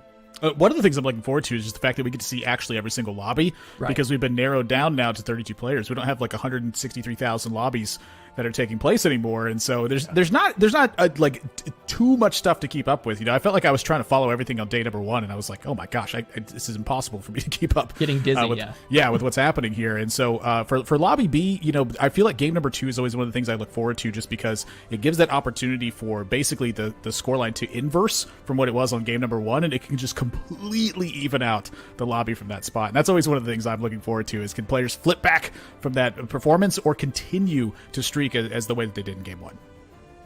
Yeah, we'll see. I mean, I'm just glad we get to see a different set of players. Like you're saying, someday, far in the future, hopefully not too far in the future, we'll have huge in-person events with multiple streams going on, so you can go and watch whatever you want, whenever you want, and get high-quality production value there, and everyone will be hyped to be playing in person. But for now, we're doing what we can in our pandemic world, and I'm just glad we get to see all these players. And this should be an interesting lobby too, because we've got some greats, right? We've got players like Pokygom, we've got Emily Wang making it through to the third day. And like you said, Admirable, I agree. Second game is ultra important in terms of setting the pace, setting the mindset for the rest of it. Yeah, notably, Pokygom did finish top 4 once again in that last lobby in game number 1. Yep. And we'll see if Pokygom can continue that dominance going into this game number 2. We're going to jump right in with game number 2 of the Zaun Cup. Admirable, Doa, once again, please take it away. All right, thank you, Casanova. Here we go, Admirable. Game number 2 of the day here, the final day of the Zaun Cup. And, it's important to mention Pokygom being top 4, because I believe that makes 17 tournament games in a row that he's top 4'd, which is, again, just a really incredible record. But we'll see if he can, now that we've talked about it, he's probably cursed. So, sorry, Pokygom. Yeah, well, he actually cursed that yesterday in his final game. Oh, did he? He was stomping the lobby so hard that he decided he was going to relax a little bit and take a 6th place on it. So it did get disrupted. Forget what I said. It destroyed that beautiful line that Gangly had pointed out to us. But, it's still a lot to have in a row. I mean, my gosh, 15 is what he had, I think it was. It's a good record. It's insane. iCopy Keen coming into this one. iCopy Keen finished 2nd in their lobby from yesterday, and now they kicked off things with a win here. And with iCopy Keen, I feel like that I have been pretty impressed with the way that they've been playing the game so far this weekend. It just felt like it's been really clean. Okay. Anything in particular, or just clean fundamentals? I think just clean fundamentals, and that's always one of the things I really look forward to. One of my favorite players in sports, their nickname was actually the Big Fundamental. Okay. And it's just, I don't know what it is. Something that about just fundamental gameplay that's really strong. It just really impresses me. That seemed like a snap metabolic enhancement choice there, and the other choices seem to kind of direct that direction. We're going to go check out Emily Wang's board. She decided to go Knives Out for the first augment here, so some extra AD on the front line. And with the Darius too, why not with AD items? So, maybe leaning towards a Challenger's angle here, but you could play Sins too. You could just line up the Assassins there as well. So, a lot of flexibility still available for Emily Wang here. Yeah, it feels like AD has been one of the very flexible compositions. However, when you approach that mid stage of the game, it feels a lot tougher to flex because so many of your units don't overlap in terms of your frontline position, is what it feels like. But overall, in terms of just what you end up going, when you just have strong AD items, it feels like you can kind of do anything. Kind of like how this giant floaty thing that flies across the board wants to do. You can just kind of do anything. I can't stop it. Right. So okay, the Blitzcrank bot to fit in Scrap. The Singe being held for the possible Innovator angle. So some options here. And then, of course, the Shaco taken just for some, decent early damage. See what the plan is. I feel like you still go Scrap here. Yeah, okay. Yeah, I like the Scrap spot. You're able to just scrap the belt early on. Your front line's still pretty strong as well. Okay. Now, some players would slam the Giant Slayer here. Some players are more, more inclined to slam items than others. Emily Wang deciding to wait, throws down the bow on the Shaco instead. Decides to greed those items a little bit. With that Darius too, you know you're going to have a pretty strong board either way, so this probably still works out just fine. I didn't realize how elaborate this board position was with the big float that's coming out here. Yeah. It ain't bad. That, oh, do you mean just like the background? Yeah, like the board, the giant thing that flies out from the side and cheers you on whenever you win the fight. Yep, I haven't picked that up yet. It's bio-leeching, so the Omnivamp for the mutants this time. Valet, mulling it over maybe, but I think with the augment that's been chosen, it's going to be more of an AD angle again. Yeah, it's pretty tough for that one to not be AD at that point. Like, you got to stick everything forward, and the only thing that feels weird about this one to me is like when I end up on Jin, and I'm like, no, how do I get this guy on the second row? Yeah, I mean, it's at the end of the day, sometimes the best choice is to just ignore the augment. Sometimes you have to just play one augment down if what you found the rest of the game just does not support it. It always feels bad, but what feels worse is forcing something. Like if you find a bunch of Jins and you don't find like a bunch of Urgots or a bunch of Yones and Fioras, just play the Jin. Don't force yourself to play around an augment that's not working, Finding a lot of bruisers here for Valet as well. For Valet also, like they need a pretty big bounce back from this one. Finishing 7th in their first lobby on this one. This isn't like unfamiliar ground, I'd say, for Valet though. They finished top 8 at the Piltover Cup. They got 3rd place in the Reckoning Challenger Series 4, and they've just kind of been playing in tournaments and in the cups for quite a while now. From what it looks like in their tournament resume. So I feel like for Valet here, this isn't like something to be sweating right now. It's just you finish 7th in your first one, it's going to happen sometimes. True. All right, well, finding the Zyra 2 is going to get a lot of crowd control done, but maybe not quite soon enough, as this is a strong Syndicate Assassin board coming in early on. That said, just barely not going to be enough. Did better than I thought it would, actually. I didn't think that Zyra would have as much of an impact, but I think that's kind of the theme of the set, is people underestimating the impact that Zyra can have on a fight. So at least coming out of that round with a couple kills on the other side. Yeah, and kind of looking across at the lifelines at the moment, where Pickle is at Pickle Onion's at 80 already. Like, it's been 3 PvP rounds that took place. Darth Noob at 84, DQA at 84 as well. Feels like this is going to be separating pretty heavily if these losing streaks are trying to continue. It feels like it's really healthy for your economy to be keeping up that line from your first few rounds, but golly, it just feels like it costs so much sometimes. Certainly might, yeah. We're going to see some interesting stuff. DQA picked Trade Sector for his augment, so a little bit of re-rolling in his future, perhaps. And then Pokigum actually went for Built Different. So really looking forward to see what that board is going to look like. Level 5 there. Now level 5 for Covanel. Covanel, of course, going for the Protector Crest. So a couple different options here. A lot of times that Protector Crest is played with mutants and thrown on a Cho'Gath, but if you're going to be doing a reroll comp, like it looks like maybe he's thinking here, then the Protector Crest can work just fine on a Graves and then on a Kog'Maw later perhaps, but still waiting to see what sort of comes together for Covanel here. Yeah, it looks like that maybe the mutant thing is the chase here, given that they leveled up to 5. A lot of times if you're going to try to reroll for like a Cassid in this angle, you need to kind of stay at the 4 angle. But I guess if you're picking up gold. Yeah, exactly. It's like if you're picking up a 4 win streak though, it feels like maybe you kind of need to keep that tempo going just because that's what's really in your favor. So I kind of like it. I like the idea of moving up, just finding the Cho'Gath or maybe even just finding a completely different way to use the Protector Emblem. That always sounds great to me. Yeah, it's generally going to be pretty solid, and you don't need to play around it completely. I mean, that can be something where, when you play Scion Braum in the late game, you can put it on the Braum, right? Yeah. And just give a little bit more strength there, or put it on something in the backline that you want some more shields to go on to. So again, not fully committed either way, but he's got a win streak going, but it's a little bit of an awkward board state. So I'm kind of curious how this is going to change in stage 3. Meanwhile, Emily Wang coming in with the Syndicate. Again, wow. Ooh, not enough this time though. Honestly, kind of an interesting call with the Malzahar in the front line there. I guess just to kind of avoid like a pure assassin focus that could have been taking place in that spot. Is this Graves enough? I don't think it is. Nah. It was close, but not quite enough. Shaco doing Shaco things. Yeah. Yep. Emily. Of course it is. Look at that. 5 win streak. Only player with 100 HP remaining. Yeah, and the thing is, when you're playing the Syndicate Shaco build, what we've noticed stats-wise is that it's one of those builds where if you get to play it, you're not contested, it can be devastatingly strong.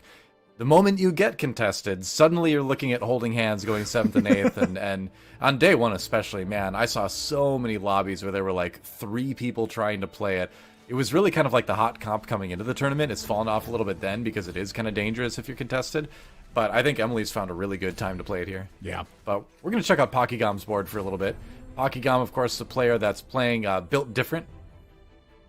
And those boards always get kind of crazy. I absolutely love this augment just because it completely inverses the way you think about the game. Well, like, what was the first thing that came to your mind when you actually started playing with Built Different that first time? I actually avoid it. I'm bad at playing it, so I just never pick it. I'm gonna be honest. To be fair, I avoid this one like the plague. I think it's good, but I'm bad at it. To be fair, I think everyone's kind of bad at it. To be honest with you, I just think that, like, you know, players are less bad at it than others. Like, I'm horrible with this augment, but I freaking love it.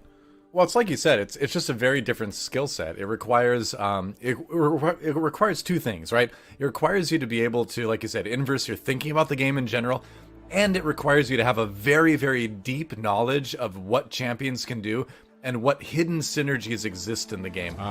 Sox put out a video a while ago about hidden synergies, where champions that work together well with their abilities that don't necessarily share traits, and using this augment is sort of the ultimate test of that, which is why it's really fun, but I think it's really hard to play right. Taking a little bit softer of a hit there than it looked like Pocky was going to take. Pocky was even threatened by just completely being taken down with a full board on the other side. Pickle Onion taking another hit here. DQA down to 52, heading into the 3-2 spot. And so we're going to start seeing who's going to be rolling and who's comfortable with where they're at right now. That's a lot of level 6s that I saw creep up on the side of that board. I mean, it's 3-2, right? I mean, although we did see the stats, that only, like, apparently 60% of the people on ladder are 6 by 3-2, which still blows my mind. But, you know, in this game, we're going to see pretty much everybody, if not everybody. I mean, everybody's got to be level 6 by now, right? But as the roll down happens, it's a search for Imperials, and the 3 Imperials are found. So kind of just waiting for that cloak to build the QSS on Swain, and then this might be a pretty solid Swain build starting out. Yeah, I definitely agree with you on that one. This was the Archangels that was slammed, so it's still a pretty powerful AP item that's on Swain at this point. Yeah, for sure. The fight goes on long enough, it's gonna match and then outmatch the way a Rabadon's Death Cap will look. I was faced with this decision quite earlier today, actually. I decided to be very greedy and hold, and I'm kind of glad I did because I found 2 Rabadon's Death Caps at the end of it. However, the Archangels, I think, is just, in this kind of lobby, I think it's one of those things you're going to have to slam. You know, the players are going to be playing so strong, everyone's going to be trying to absolutely hit their strongest line, and you're just going to have to take what you can get sometimes. Some interesting choices here. They're all interesting, actually. I didn't see what gold Pickle Onion was on, so not sure how important Richer is to him, but both Salvage Bin and honestly the Arcanist one. Okay, and he does decide to go with Arcanist to give that shield. Runic Shield, I'm trying to remember the exact name for the augment, but either way, as the Swain gets bigger, if it gets to be a 3-star Swain, that is a massive shield, and that is just, you know, more opportunity for the Swain to just stay alive and just one-shot teams. Yeah, I mean, the Swain 3 is so strong when you get the Imperial buff online that I feel like that the Runic Shield take here, this is so smart, I think. One of the worst things that can happen is your Swain gets popped right away, and you just don't have time for this unit to take over.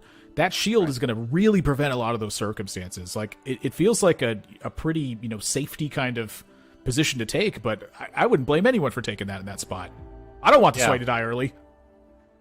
I definitely don't think Pickle Onion does either. The issue is the Swain 2, you know, the strength of the Swain 2 is very different than the strength of the Swain 3. Swain 2 falls off. Swain 3 just one-shots teams. So the faster he can get to that Swain 3, the better. But look at the gold. Only 12 gold right now. Not really in a position to be re-rolling at all. If he can have a stable end to stage 3, which this board might be able to do that, then maybe get enough gold to try to re-roll for that Swain. But I wonder if we're going to see him just kind of move on with this and you know, play more of just a generic Arcanist board. But we'll wait and see.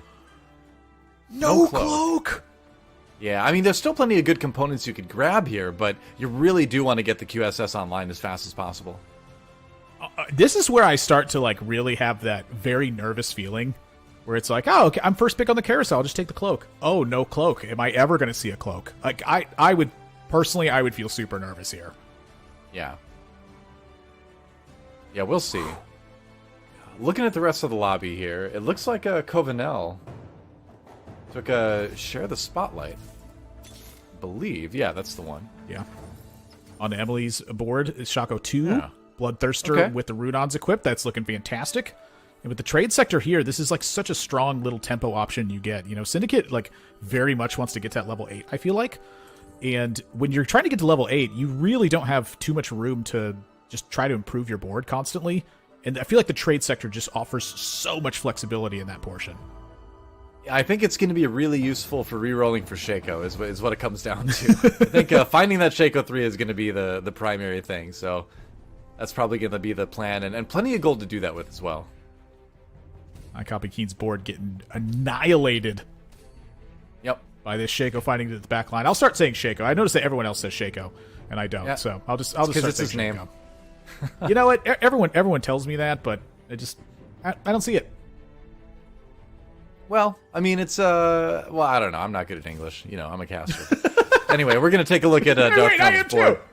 For Bodyguard, this is going to be something that's going to transition into, theoretically, something a little bit stronger later on. We're getting to the point in the game. I would say the end of Stage 4, mid-Stage 4, is when a Morello's TF starts to fall off a little bit. It's going to be tanky, obviously, with the Bodyguard emblem, but that's going to be something that you're going to want to throw on, like, a Scion or something later. But more than anything, it just seems like more components need to be found here. So I wonder what the plan is going to be. Going to be rolling a little bit or two and seeing what you find, you know?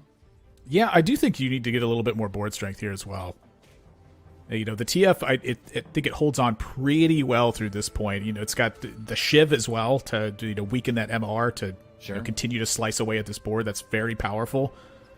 I think that one of the things that honestly interested me so much about this was like the first time I saw the Bodyguard emblem get put onto the caster in the backline. I went, huh, I just never really thought about doing it that way before. But look how long this TF has been hanging on. just chucking out those cards. It ends up being like an okay loss for Darth Nub at least. So you're doing what you can to minimize the HP loss, and where you know there's some assassins on the other side, you know, having the Bodyguard on the TF isn't bad. Hitting Leona too is nice.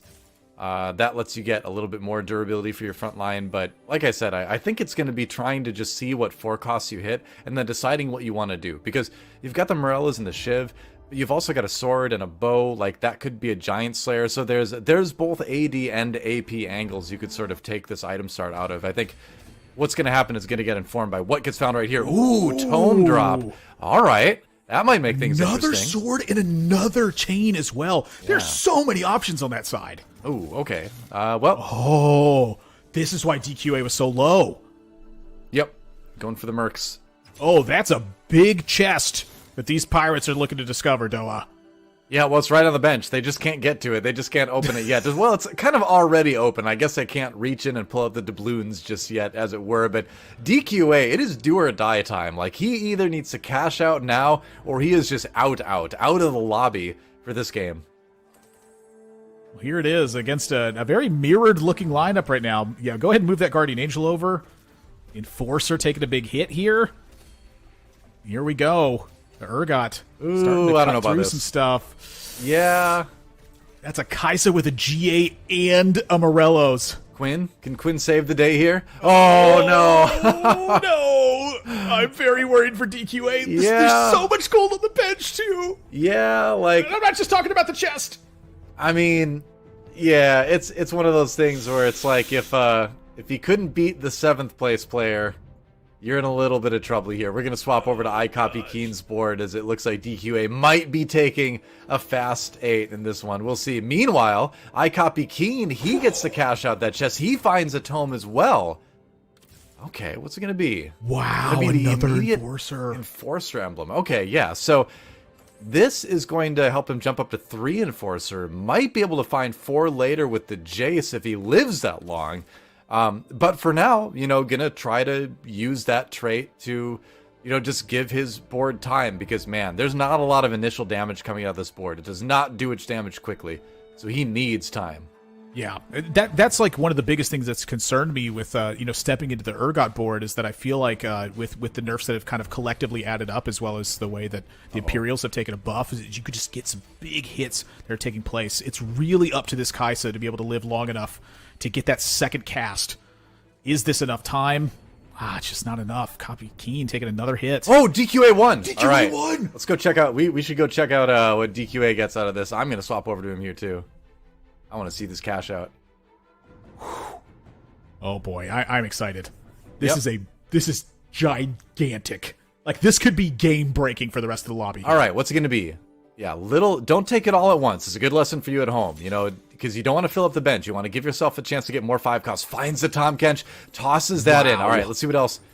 All right, Chemtech Emblem, lot of gold here. He's going to level, try to get to 8 right away. What is he going to put in? The decisions have to be made quickly. Nikos comes in, finds a Yumi. There's a Zac too. All right, gets Chemtech in there, gets the Urgot too. There's the Trap Claw. There's another Chemtech Emblem. Can he find 5? Does he have 5 Chemtech? Could grab the Lysandra. I don't remember if there's one on his board or not. There was. So no 5 Chemtech. That board got a lot better, but did it get good enough? He cannot lose any more rounds here. He's at 9 HP. I mean, this was such a colossal turn. The Tom Kench did get fed. That seems like it didn't matter in this fight. This Echo is wandering around, though, with the Bodyguard emblem, no less. Oh, the Urgot 2 is just so big here. Look at how much damage that dealt Doa. Yeah, for sure. The Urgot 2 definitely saved the day there.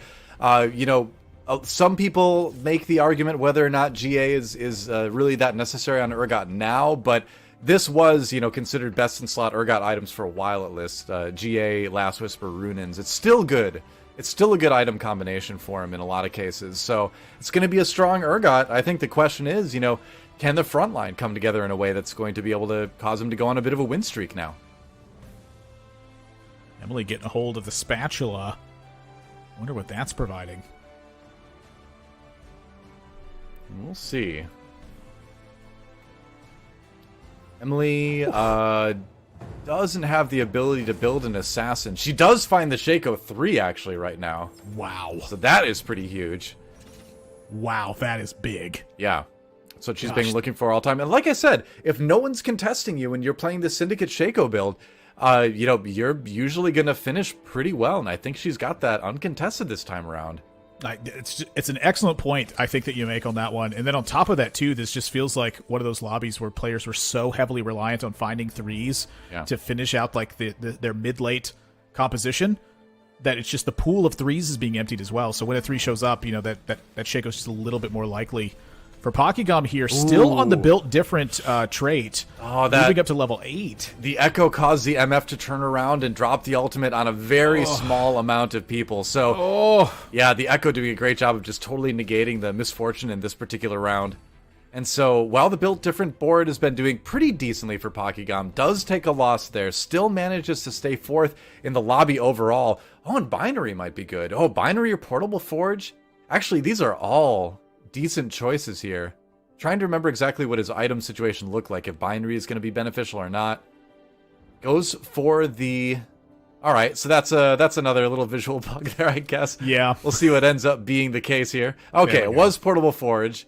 What's the choice going to be? Interesting. So the idea here is, do you need something to kind of be shredding through for extra damage, or do you need something that's just going to be providing a defensive stat? Like, that's always the question in a situation like this. You're offered an item that's offensive or an item that's defensive. Eternal Winter on the Scion. I think defensive item was the way to go. Your carry right now is Misfortune. That might change later, but for the moment that's the case. So you're going to want to prioritize the defense with that Scion. And the fact that it's not a Scion 2 as well, that makes it a little bit concerning as far as how long this front line can last. And it's like we were talking about last game. It's about making that front line give the carry enough time to do damage, and MF's gonna take a bit of time too.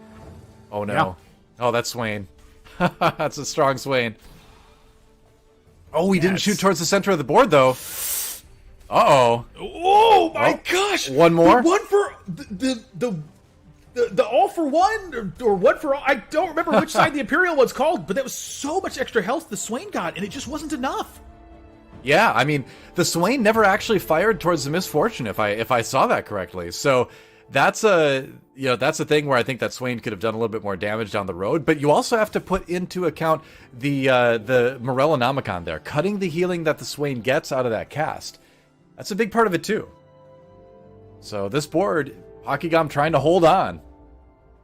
Golly, those are some strong augments across the side there. But one of my questions for Pocky right now is when are they moving into or off of the built different trait, if they are moving off of the built different trait? You know, most players that I've seen move away from the built different. They use that to get to this endgame portion, to do it in a healthy state, and then to put together a strong board afterwards. Is Pocky the kind of player who's going to continue to be creative and move through and be like, I'm just going to keep building differently? Or not? I mean, Pocky's a very creative player, that's for sure. I think Pakigam is built different. I think he's going to see it through, but who knows? I could be wrong. You can add a little trait here and there and still get the buff on on most of your champions too. You don't have to. It's not necessarily an all or nothing thing, but it's a massive switch coming in now for Covenel, who's using that share the spotlight. Finds a Jhin too. Pretty decent Jhin items. Luster's up. Oh no, he needs to get those items on there in a hurry if he's going to survive against that Swain. Wow, that Swain 3 is a massive find. Pickle Onion on 6, but look at the damage that Swain delivers to that front line. Yeah. Alright, items might not even work. Yep, Swain turns toward the Jhin, and he's going to absolutely destroy him. And Pickle Onion has put together a pretty strong board. Maybe not a lobby-winning board, but a board that might be able to help him lock in a top 4. Meanwhile, DQA, that huge mercenary cash out, look at that on the right side of your screen right now. 9 HP, a win streak, and a dream. He is still alive for the moment. Yeah, DQA on a 5 win streak at the moment. We'll see if that can continue. For Pickle Onion, you know, it's... honestly, this is looking like it could be a game-winning board to me. You have 4 Arcanist, you have 3 Imperial, you get a little bit of extra gold churning, so that way you can find your way to level 8 as well. Like, you don't have the 5 Imperial, which is, I'd say, like, the primary thing that could make this board, you know, like, basically 3 times as strong, it would feel like. But when you have a Swain 3 with a QSS and 2 big damage amplifiers, I think that could be enough to win the lobby. This is going to be tough, because there's just so many stacked boards across. All right, here comes Emily Wang with the Shaco 3. Swain turns around. All right, a little bit of damage here. Swain needs another cast right into the Shaco. Ooh, doesn't quite get it. One more? One more? Shaco, can he heal up? Does he get a cast off? No, he doesn't. Swain and Vex wipe this one up. And that's going to be another win for Pickle Onion. Emily Wang starting to drop a little bit in the HP now. DQA wins again, and now it's Darth Nub on the bubble. I copy Keen out in 8th. Darth Nub perhaps going out in 7th in a moment. Golly, I feel tense, and I'm not even competing in the lobby right now. Valet, meanwhile, it felt like they've been kind of running away with this spot so far. You know, they have, I think, made a great use of their early game. They've kept their board very healthy. Their gold count is, you know, starting to get back to that point where you're going to be able to, you know, continue to churn out some things. But so far, they still don't have like a primary carry and play on Valet's side. Right. Looking at their board, like the Trundle is still holding all the items for this spot. Yeah, and not much gold. You can see an Urgot on the bench, but, you know, he didn't end up finding any 4-cost AD carry to really kind of hold those items. Trundle's okay, but not for maybe too much longer. Swain finally getting some shots off. Vex getting a little bit low. One more cast, though. The Vex shield comes up just in time. Kaisa doing some damage, but nowhere near enough, and Pickle Onion continues to rocket up through the standings here. DQA once again alive. I took a glimpse at DQA's board here while the setup was happening, and he has a Chemtech Jinx 2 with some pretty solid items, so that's a big part of what DQA's been using to stay alive here. Zephyr available. DQA is going to pick that one up. Say thank you very much. Yep. Yeah, Pocky wants the Bloodthirster. For Pickle Onion, nothing looked too favorable. Maybe it's just taking, like, what denies you at this point? Yeah, I mean, the Dragon's Claw probably a little bit less of a priority in this particular lobby, since there is a lot of attack damage here and not as much ability power. We'll see. On board with Emily Wang now. She continues to work on this assassin board. I said Syndicate earlier, but it's only 3 Syndicate this time around. It is a 6 assassin board. Yeah, the 6 assassin I feel like is you know, it's so much easier to support when you have the assassin emblem. It feels like it's a lot harder to do when when you just, you know, have to put 6 assassins in play. But still in the hunt, I think, for that Akali. I think if Akali shows up, this board, you know, undergoes a pretty minor change in terms of its condition, and sees a pretty stark increase in the power level. Right, the Brahm's on the bench, so with the Akali, it could add up to a 5 Syndicate board. But for now, I mean, this Shaco's doing a solid amount of damage already. The Akali items really aren't there either, so I think 6 Assassin might just be the way to go for a while here. That I think that spatula might end up sitting for a while too. Cobanel finally does drop here. Looking at Darth Nub. Is he going to win the fight and stay alive? Playing against Pokigam right now. That fight's going a long time. Pokigam wins it. Darth Nub out in 7th. DQA wins again as well. One more round to go until we enter stage 6, and I feel like this lobby is going to close out very quickly, Doa. These compositions feel very strong. DQA level 9 now. He got the Vi 2, so he's got the Sister's trait online. We're going to see that board in a bit, and it is going to terrify you. It is a strong, strong board. And Emily Wang, meanwhile, kind of just chilling. Has the most HP in the lobby. Scouting around. Pretty confident. Yep, doing plenty of scouting. I mean, whenever you play Assassins, you need to be doing a lot of scouting. It's just a prerequisite of playing the trait. Goes up against Pickle Onion here. Ooh, Assassin's not quite on the side you'd want to be on. You just don't want that Shaco to walk in front of the Swain again. Yeah, it's a bit rough last time. It's tough to prevent. The Frozen Heart buys a lot of time. Swain, the cast doesn't touch the Shaco. Shaco gets his cast off. There's another one, and okay, that worked out well. This time around, the Shaco got plenty of time to just wail on the Swain. Swain didn't turn his attention to the Shaco in time. Oh, and it's a triple item dragon. So how does this change things? For as an assassin board, this can up the strength quite a bit sometimes. Huh. Interesting. Maybe the Last Whisper for the Talon here. I mean, where else did you put this stuff? It's honestly, this is a pretty unspectacular little find that took place here. Like, your Shaco's fully loaded, and the rest of the Assassins are not really AD focused. I mean, I think you're kind of looking for little incremental bonuses, right? So, put the Last Whisper, maybe on the Talon. I guess you've already got one on the Swain, so it's a bit redundant. Ginsu's Rage Blade can go on the Zyra for the quicker cast. Gosh. Yeah. Behold, the board of DQA Mercenary Enjoyer. This is Look a at that monster. Jinx too. Yeah. Oh my gosh, this board is disgusting. Yep. The Jinx 2 with the Chemtech emblem. 5 Chemtech Jinx 2 with Static Shiv and Hurricane. Going to be doing a massive amount of damage. Urgot with, sometimes best in slot items. Although the GA is up for debate a little bit now, I think. Either way, insane board. That was a big reforge that DQA had there as well. Just stacked up the items on Mundo and reforged all of them. Was it good enough? The Shaco just kind of running around. It's stuck to this Frozen Heart for so long. Yeah, but I mean, look at this. Like, the Jinx just does so much here. 10 win streak for DQA. Covenel out in 5th place. This is your top 4. Yep, that's right. Valet, Pickle Onion, Emily Wang, DQA. The top 4 in this particular lobby. My gosh, I mean, everybody's composition has been so strong. It's kind of crazy that anybody's been getting eliminated, but somebody has to. It feels like DQA is the comp to beat right now. Okay, there's the Akali. So 5 Syndicate, 6 Assassin has become a possibility now, and yeah, I'd say throws those items on the Akali in a heartbeat. Yeah, 100%. Yeah. Where does the Zeeks go? I mean, the Zeeks goes on someone who you can give it to both Shaco and Akali. Which looks like it's going to be the Katarina in this case. Swap at the last second. Yep. Is this enough? Want to avoid the Zephyr that DQA has.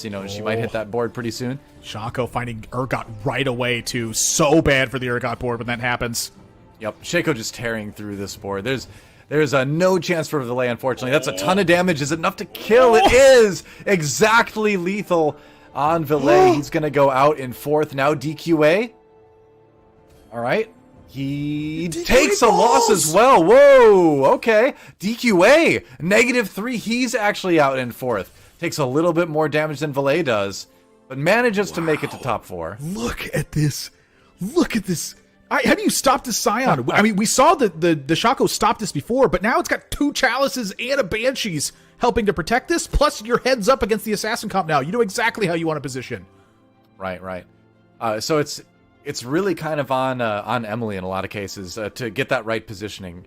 Try to find a place where you're not going to run into the Shaco immediately. whereas Swain wants to get right in the face of those assassins. There's a Shaco. Okay, he's going to come down quite close to the Swain. Going to take out the Malzahar first and then walk forward. Does Swain turn around? Swain fires backwards the first time. Shaco getting a lot of damage done. Now Swain turns his attention on the Shaco. It's Mortal Kombat. Shaco takes the first big hit, gets taken out by Swain, and that is enough damage almost to send Emily Wang out in second place, but she's got one more round to try to make it happen. Now, there is a spatula. Does Emily Wang still have a spatula on the bench? I think she might. This might be a tactician's crown here. Pickle Onion, I think, making a great call, but there's an assassin emblem that's laying in there. I think you have to concede that one up because you don't want to give a force of nature over to Emily Wang, especially not to an Akali holding what could be a force of nature in that spot either. You know, just one step closer to the Akali too.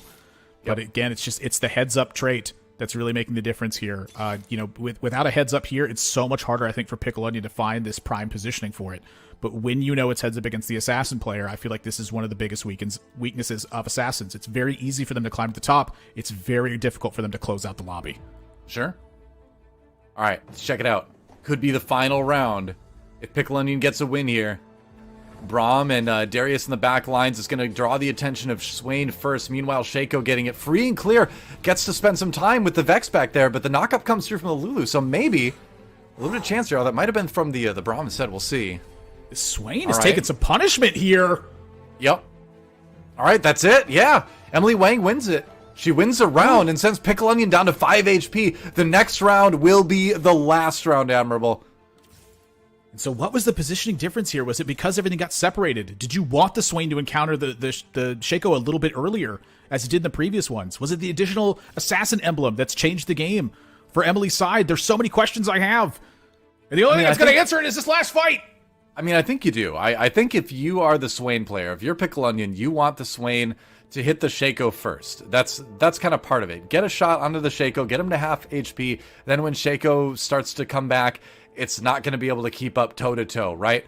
So we'll see what happens. The back line, he's going to end up on the back right, on the Blitz, on the Malzahar. So that's going to take out some initially. Now watch the Shaco go forward. Is the Swain going to turn around and shoot at it? Shaco right in the middle. Gets a lot of damage done. Now onto the Swain, but there are a lot of units left for Emily Wang. Shaco, oh, he's going to have to go 1v1, but the Zyra in the back is going to be enough, I think.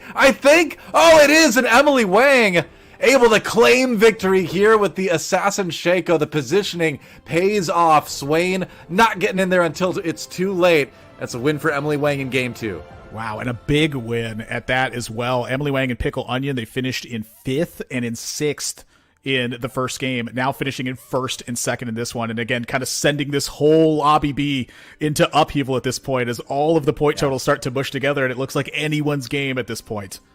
Guys, I love high level TFT. It's so fun to watch.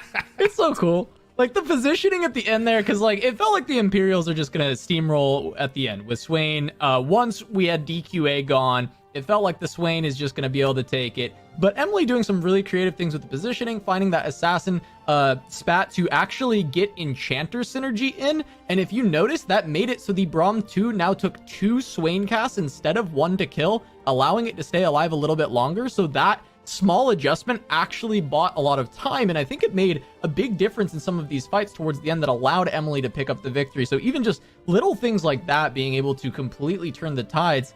And on top of that, we have DQA, who goes down to 9 HP extremely early. I felt like he wasn't going to cash out, but the quickness in which he can do a roll down, that's the thing you only see at top level TFT, is how fast these players can get that much gold, that much economy injected into their board and turn it around to something that is going to survive long enough that they can stabilize. And he did. And I thought he was going to win that lobby after that point. But when you do fall down to 9 health, it's one game and you're gone. But I don't know. Admirable, this game was insanity. It was absolute insanity. I don't even know what other words to have for it. I mean, I feel like Doa honestly just kind of struck everything at the start of that one, where it was like if the Shaco goes uncontested, you kind of run away with it. And that's just literally exactly what happened. It went uncontested, and the Syndicates took over. You know, at the end of that one too, when you call out that the Enchanter thing was the difference, Pokygum didn't have a way to stop that. It was either going to be the Tactician's Crown for Emily, so you get to just put an Enchanter into play, or it was going to be the Assassin Emblem that was sitting on that carousel, which means you get to put an Enchanter into play.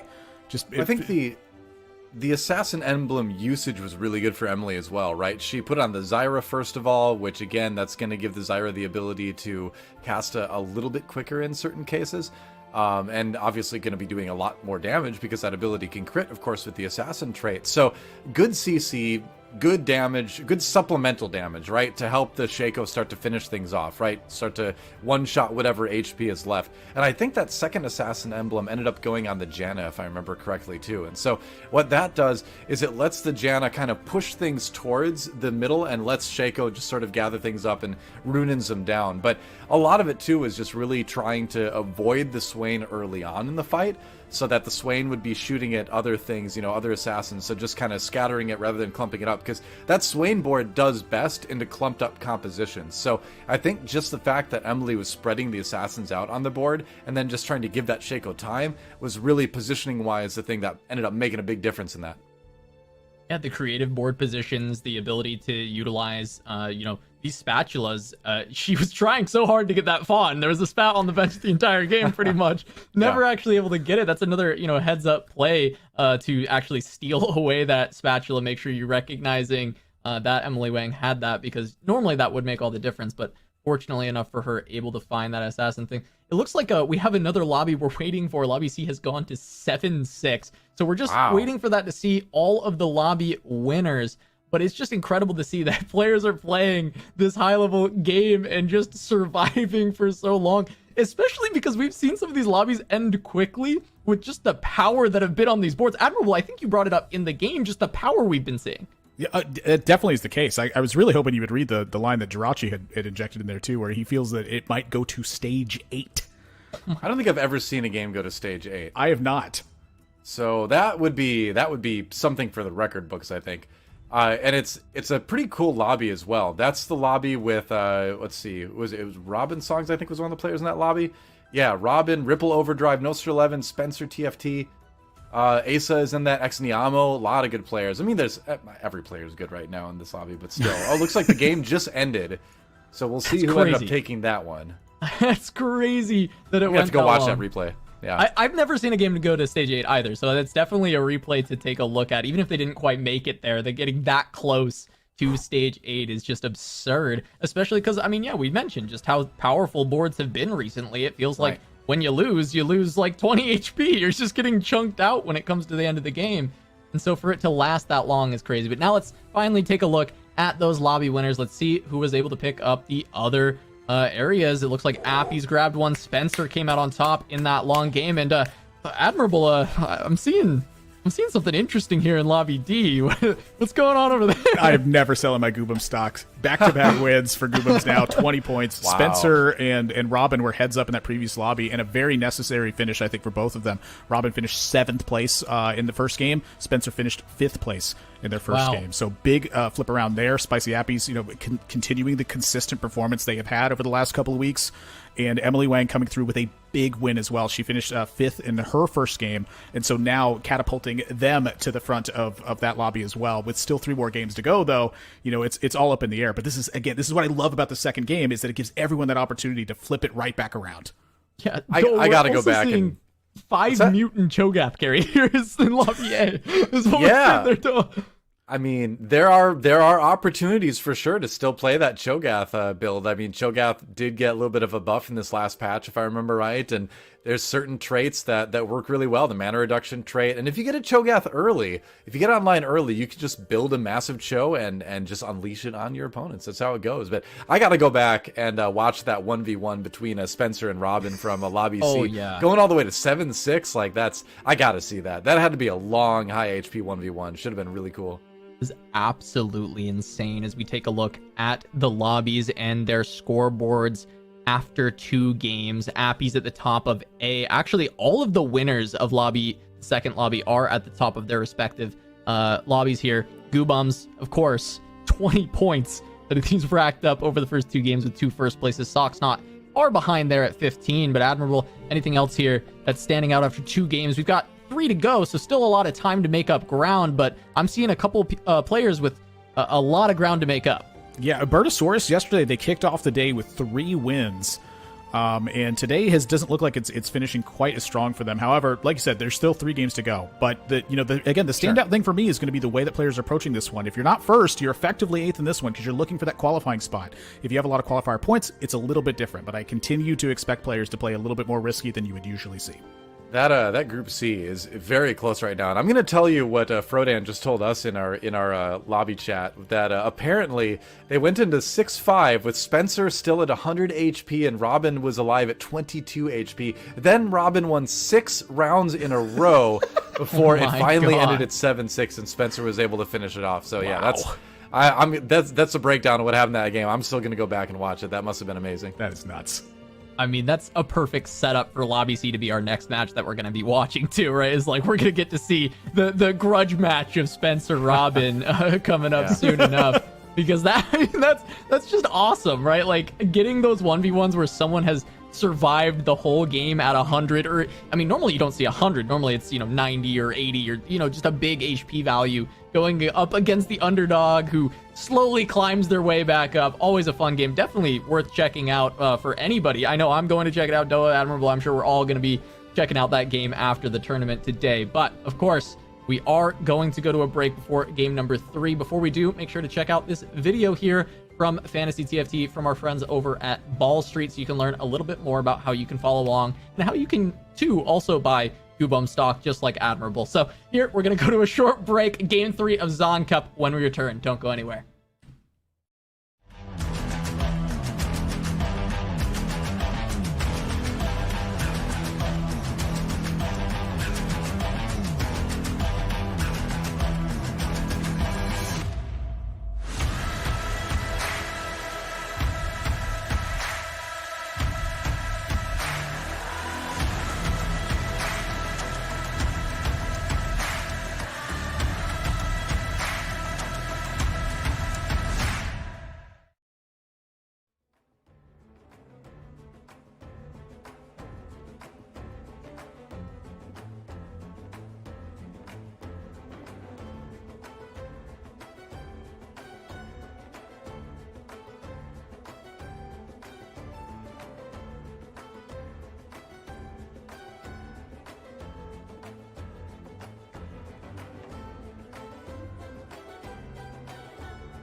Welcome back to day 3 of the Zaun Cup. I'm your host, Casanova, and now I'm joined by Frodan and Jirachi here for a couple of these games. We've got 2 games in the books. We heard about a game going to 7-6. It's been a crazy day at TFT. We got a lot more to go. Frodan, Jirachi, how are you guys doing? Starting with Frodan. I'm doing great. We're definitely in the phase of the meta where I think a lot of people don't want to take risk. We've been seeing a lot of similar-ish comps and openings for certain players and a lot of dominant styles. And every now and then you see kind of an off-meta comp because uncontested do well. And so far, we've been seeing pretty much a lot of what we expected with a couple of spicy meatballs thrown in here and there. So I guess we're off to the races, and I'm excited to see who's going to get that MSI spot. I'm just here for Frodan's background right now, the big chilling plus soju. Hey, we love a good meme over here. I don't know what you're talking about. Yeah, there's nothing behind Frodan. Don't worry about it at all. There's nothing there. Absolutely not. Well, we are going to be jumping in with Lobby C, which was the lobby in question that did go to 7-6. A little bit of a grudge match of game 3 going to come through between Spencer and Robin. I feel like that's a really solid lobby, and both of them had pretty not fantastic game 1s, but their game 2s, of course, really good. Are you expecting to see them continue a lot of success in this lobby? It seems like they're 2 of the favorites coming out of Lobby C, Frodan. Yeah, I think that right now, favorites, it's really difficult to say based off of their raw ability from historical data. Part of it is the fact that the meta and the patch is still unfolding, and there are some players who are trying to transition their styles because some of them are reluctant to reroll, or some of them are kind of reluctant to be contested in general. But I do think it's pretty a safe bet, and I think that in general, when you look at these results from the Zaun Cup in particular, it's important to note that these players, any of them can be taking the lobbies on a good day, especially when the meta is this fresh off the patch. So I'm keeping my expectations wide open, and I'm just going to be keeping my eyes peeled for who is going to be able to come out on top game after game. Yeah, and Jirachi, I mean, we've been seeing Imperials continue to climb up and up and up in top 4 rate and win rate. Do you feel like this is something we'll continue to see, or do you think a lot of players starting to play it more and the play rate increasing might cause the contesting of this comp to start to make it fall down? I think we're definitely going to see more Imperials, not just because the comp is strong, but because now we're branching out the kinds of carries you can run with Imperial. Right. We saw a bunch of Talon and Swain coming up just yesterday. We saw some Swain the last couple games. I mean, Pickle just played it, so you got some carry options. More people are going to want to spec into that trait. I expect to see way more of it. Well, we're hopping into game number 3 here of the Zaun Cup, so of course, Frodan, Jirachi, take it away. All right, thank you very much. Welcome to game 3. We're going to hop on board with the previous winner of Lobby C. Now, you may have heard right before the break, Doa break down Spencer versus Robin songs and how they went deep into stage 7-6. Just to quickly recap once more, Spencer hit the Imperial Samira Assassin at 3 stars very early, 100 HP after the stage 6 carousel, meaning at 6-5, Spencer was 100 HP. Everybody else was dead except for Robin Songs, was at 22 HP. Robin proceeds to win all the way, going to the very last round in stage 7 before hitting the stage 7 creeps. And then narrowly messes up. He chokes. He accidentally puts his carry on the same side as the Samira. Doesn't pick up the right item off carousel. Is very frustrated. But it was such an epic game. Highly recommend to go back and watch. What's going to happen here in game number 3 as we take a look at Robin's first augment here at 1-4? Man, Robin and going to 7-6, he's got an affinity for it. I have no other words. But focusing on this game, he's got makeshift Keptekar underdogs off the boast or the BF Swords start. He's not going to be too unhappy with any of them. Takes the makeshift armor. I like the pickup. He doesn't have any frontline items right now that augment one of the most powerful in the game right now. Going to get a ton of value from it. Yeah, I think a lot of people have taken a deeper notice of makeshift armor. Yes, it was slightly buffed across the board, but it started getting people to think, what can I do with a concept like makeshift armor? And what it does is it allows you to skip frontline items for almost the entire game if you want to. It's comparable to a Stoneplate Gargoyle, which is a vest and flow combination that a lot of people have relied upon in the past. But in this case, you're able to start off very greedy, and Robin starts off with a lot of options at his disposal. Can think about challengers early, can think about Imperials, even holding on to mercenaries, including that Quinn and that Alawi. So very open-ended start here for Robinson. Yeah, most of the players in this lobby, look across the board, have taken some pretty open-ended starts with a couple of exceptions. Ripple Overdrive took the Mercenary Heart. That's pretty narrow, and just someone taking Mercenary Heart that early, we're going to see potential for a really big cash out that can turn the lobby on its head. We'll have to check in with him later. For now, Robin got the Samira off the orb from Creeps. He has the items for it. He has Bow and BF Sword, it's 2 AD items. That's exactly what Samir wants. Plays the Samir for now, has a good strong board with a frontline upgrade. I expect him to, I don't know about win streak. This isn't the strongest board, obviously losing right here, but this is a good bit of board strength for him, and he can always go into the Samir later, maybe swap out at carry. We'll have to see. Yeah, Challenger starts, they're pretty strong once you get into stage 3 if you're able to build a good core of the Camille, the Warwick, the Quinn, the Samira, and utilize very good items. But it'll take a little bit of time for Robin to get that. It's not as good as just having immediate power onto the board with bodyguards, assassins, and things of that nature. We're hopping on board with Asa, a player who has won the Challenger Series recently and has started getting a lot more attention, started being featured on podcasts, started chiming in some of his thoughts on the subreddit. And he is having a pretty interesting opening. First of all, picking Socialite Heart, that's something that I know a lot of players aren't looking to do. Second of all, playing Cho'Gath with Rageblade here at stage 2-2. And I think this is something that has really caught my eye about Asa. Not only does he tend to play very solidly, he also does just take many different lines, and I think a lot of the people don't even consider. Yeah, with Rageblade on the Cho'Gath, it's not like it's a bad item on him. It's not exactly what you want all the time. Finds a Malzahar. Could opt to spec into Mutants. We saw it pop up. It was the Synaptic Web, the mana reduction. Not the best mutant trait for Cho'Gath specifically, but he has this Rod on his bench. He could always look to go some type of Malzahar carry here. Malzahar, with that Synaptic Web, his mana cost goes down to 40, maybe even 20. He gets to spam those casts. Well, he has options, and Asa is one of those players that is very open to many different routes, even mid-game willing to swap around. We saw him swap into Malzahar from a Heimer angle yesterday. He puts the Malzahar in for now. It probably is strongest board. It can help kill some units, even losing the bodyguard synergy. So, not able to get too many kills here against Exniamo. Gets 1 kill off. He has a lot of room to spike, though. Yeah, I was kind of secretly hoping for Gangplank. There is one really fun build. It's completely meme. Don't try it at home unless you're willing to lose LP, which is to make Gangplank a mutant with Synaptic Web and give him blue buff. And the dude just keeps cranking out his parlays over and over and shoots repeatedly. It's super fun. Bort kind of played it back in Lab Partners. He put a mutant spat with Synaptic Web on a Gangplank. Did it stick around the whole game? Absolutely not. No. But it's a route he could take. That being said, he doesn't have a spatula at all. Takes a tier off the carousel. I doubt he's going to slam the Archangels. That tier probably going to go into blue buff, I imagine. I think that tier take signals he is going to play Malzahar. And you can see how aggressive the lobby is. 5 players pre-leveled to 5, despite more than half of them not on a streak. So you can just see that a lot of players are favoring getting that early tempo onto the board. Speaking of, we have Noster11, a player who has hit rank 1 multiple times.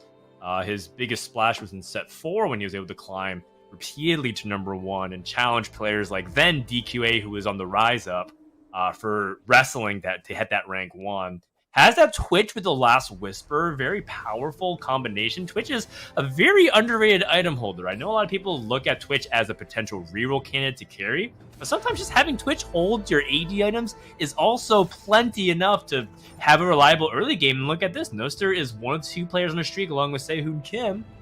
We'll see whether or not they face off and determine who can be the one streaking at the end of the stage, or will both find a way to escape.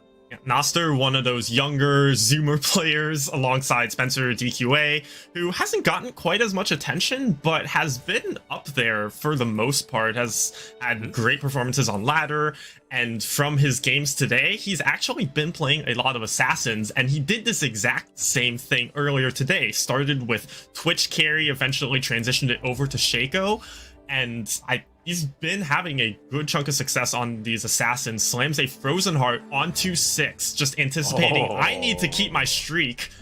any way I can, and I think it's completely correct. Frozen Heart, great synergy with assassins. You get into the back line. This Samira has not played the game yet. However, is it going to be enough? The Zac gets the pull off. Is that going to be enough? Oh, but the Yone, the soul, does end up going back to the side of Twitch, and with the backstab, able to complete it despite having no items. That's quite devastating for Noser. He was expecting the streak, he slammed his items, and was not rewarded for it, and Robin is the one streaking. The stage 2 Yone very much declaring both to everybody that he is on a streak and someone to be feared, but also that the challenger lane, that's going to be contested if you want to pivot into it. Yeah, we saw him had the Samir earlier, finds the Yone. He has the easiest challenger angle of his life. We'll check that in later, see if that is the case, if he just ends up completely carrying that Yone. We are on board with our last 100 HP player in the lobby, Sehun Kim. Got a Deathblade on the Samira as well, but doesn't have the Yone like Robin does. And this is the benefit of playing this AD tree. You can flex around however you want. All these carries more or less use the same items. Samira for the early mid game, Urgot later, Yone, Fiora, even the Jhin if you really want to go that, although I know most players would kind of prefer not to go the Jhin route. But Sehun Kim he has this Deathblade, he can poke around the lobby, see what's contested, and just play flex with his carry from there for sure. Yeah, I think a lot of people view Deathblade as a, quote, boring item. It's like, it just gives me attack damage. That's not cool. Where's my, like, stacking counter from previous sets where it would go up to, like, 200 AD on my Aphelios? You know, I think Deathblade just gets kind of a bad rap despite it not doing anything particularly flashy. It just gives you a lot of raw attack damage, and that works really well with the buffs recently to Urgot, for example. I've seen plenty of Deathblade Urgots do just a lot of damage straight up. Speaking of damage, Robin has that Bloodthirster slam to try to complement the Runaan's Hurricane, but just the raw power of Sehun's board, having the Sunfire Cape really burning and really disabling the max healing option off that Bloodthirster is good enough, and to keep the streak for Sehun is the most important thing as he continues to drive tempo. But look at what's going on. People are rolling down. Robin hit Samira 2. Everyone's 2-starring their frontline losers. Asa hits Malzahar 2. 2 stars here for Rabovan. Everyone just got crazy strong in a blink of an eye. That was a crazy fast and pretty solid roll down for Rabovan. Finds 3 or 4 upgrades, considering whether he wants to play this Echo over the Zyra 2. I don't think it's... The Syndicate synergy does do so much for this Shaco, although arguably not as much as the 4 Assassin when you really need the damage. But, I mean, 4 Assassin also benefits your other carries on the board. You have the Talon, you have the Katarina 2. It's not just the Shaco. This board isn't all about that one unit. These 2 other Assassins that are upgraded, even with no items, they get off a lot of damage. I like the play of playing that Echo, even over an upgraded unit, just recognizing these are the carries on my board I'm playing for. I'm playing for overall board strength, not just dumping all my eggs in the Shaco basket. Yep, and so we have the 3/3 Augment Appear. How can we find ways to support this Shaco? We are actually at 0 gold at the moment. I think that's what some people to think about when they're in this spot. But the problem is Hyper Roll is a tempo-based augment. We're really far behind that curve. In terms of just raw power, Ascension just offers the highest amount of damage. And without Syndicate in, where do we even really get the healing off of First Aid Kit? There's certainly not a lot of shielding going on. So I think this is a pretty straightforward pick for Rabovan. Now, the itemization, I know some people look at Rageblade on Shaco. What are your opinions on an item like Rageblade on Shaco? I don't think it's best in slot, but I do think it is a really solid item on Shaco. For the most part, you just want Last Whisper, probably Infinity Edge. If you're playing the Shaco, if you're just planning on having Shaco 2, you don't really need the QSS as much. He's not going to be getting enforced. So you really just want 3 damage items, Infinity Edge, Last Whisper, and really any attack speed item. Runaan's is probably the best from the general consensus of the pros, but I've seen Rageblade Shaco personally, Asa pulling that item out on the carry in Challenger Series. It's not a bad option whatsoever, and when you're just trying to keep up with the lobby, you're trying to maintain some kind of board strength, you just have to slam items, although it's still not going to be enough against Robin. Rabovan didn't hit Shaco 2 on that roll down, the rest of the lobby hit these upgraded carries. He's just falling behind tempo now. Does find a Shaco with a cloak off carousel. It's a good component for him. Maybe would have liked to see a BF sword or a glove on that. But cloak, you can build into Rune's Hurricane, get to the QSS if you need to. He's not going to be upset about that at all. Takes a Shaco 2. That's a huge spike to his board right there. And take a look at the augments as well on the left side. Some other generic, powerful augments that you can have. That's quite versatile. Weak Spot, Ascension, Thrill of the Hunt. Spencer picking the Enforcer Heart, which I think is quite underrated. The ability to go into even potentially up to 4 Enforce in the late game gives you a lot of options. But we'll see whether or not that is going to be the case, because Spencer also has the least amount of combat augments straight up in terms of powering up his entire team. Let's go ahead and check on an Exniamo, a player that is a little bit lesser known, but has some pretty powerful items slammed. If this was the 12.1 patch, when you're analyzing this kind of spot, I always worry from a player's perspective here, because I've seen a lot of spots this patch so far where players feel very comfortable. They're at 86 life, they have this Malzahar, they have some really good AD items, but it wouldn't surprise me to see Exniamo lose for the entirety of the next stage all the way to 4-5. And that's kind of the big thing that a lot of AP players are experiencing. These boards feel like they should be doing a lot better, but they do just manage to keep bleeding over and over. The AP slander is back. I see.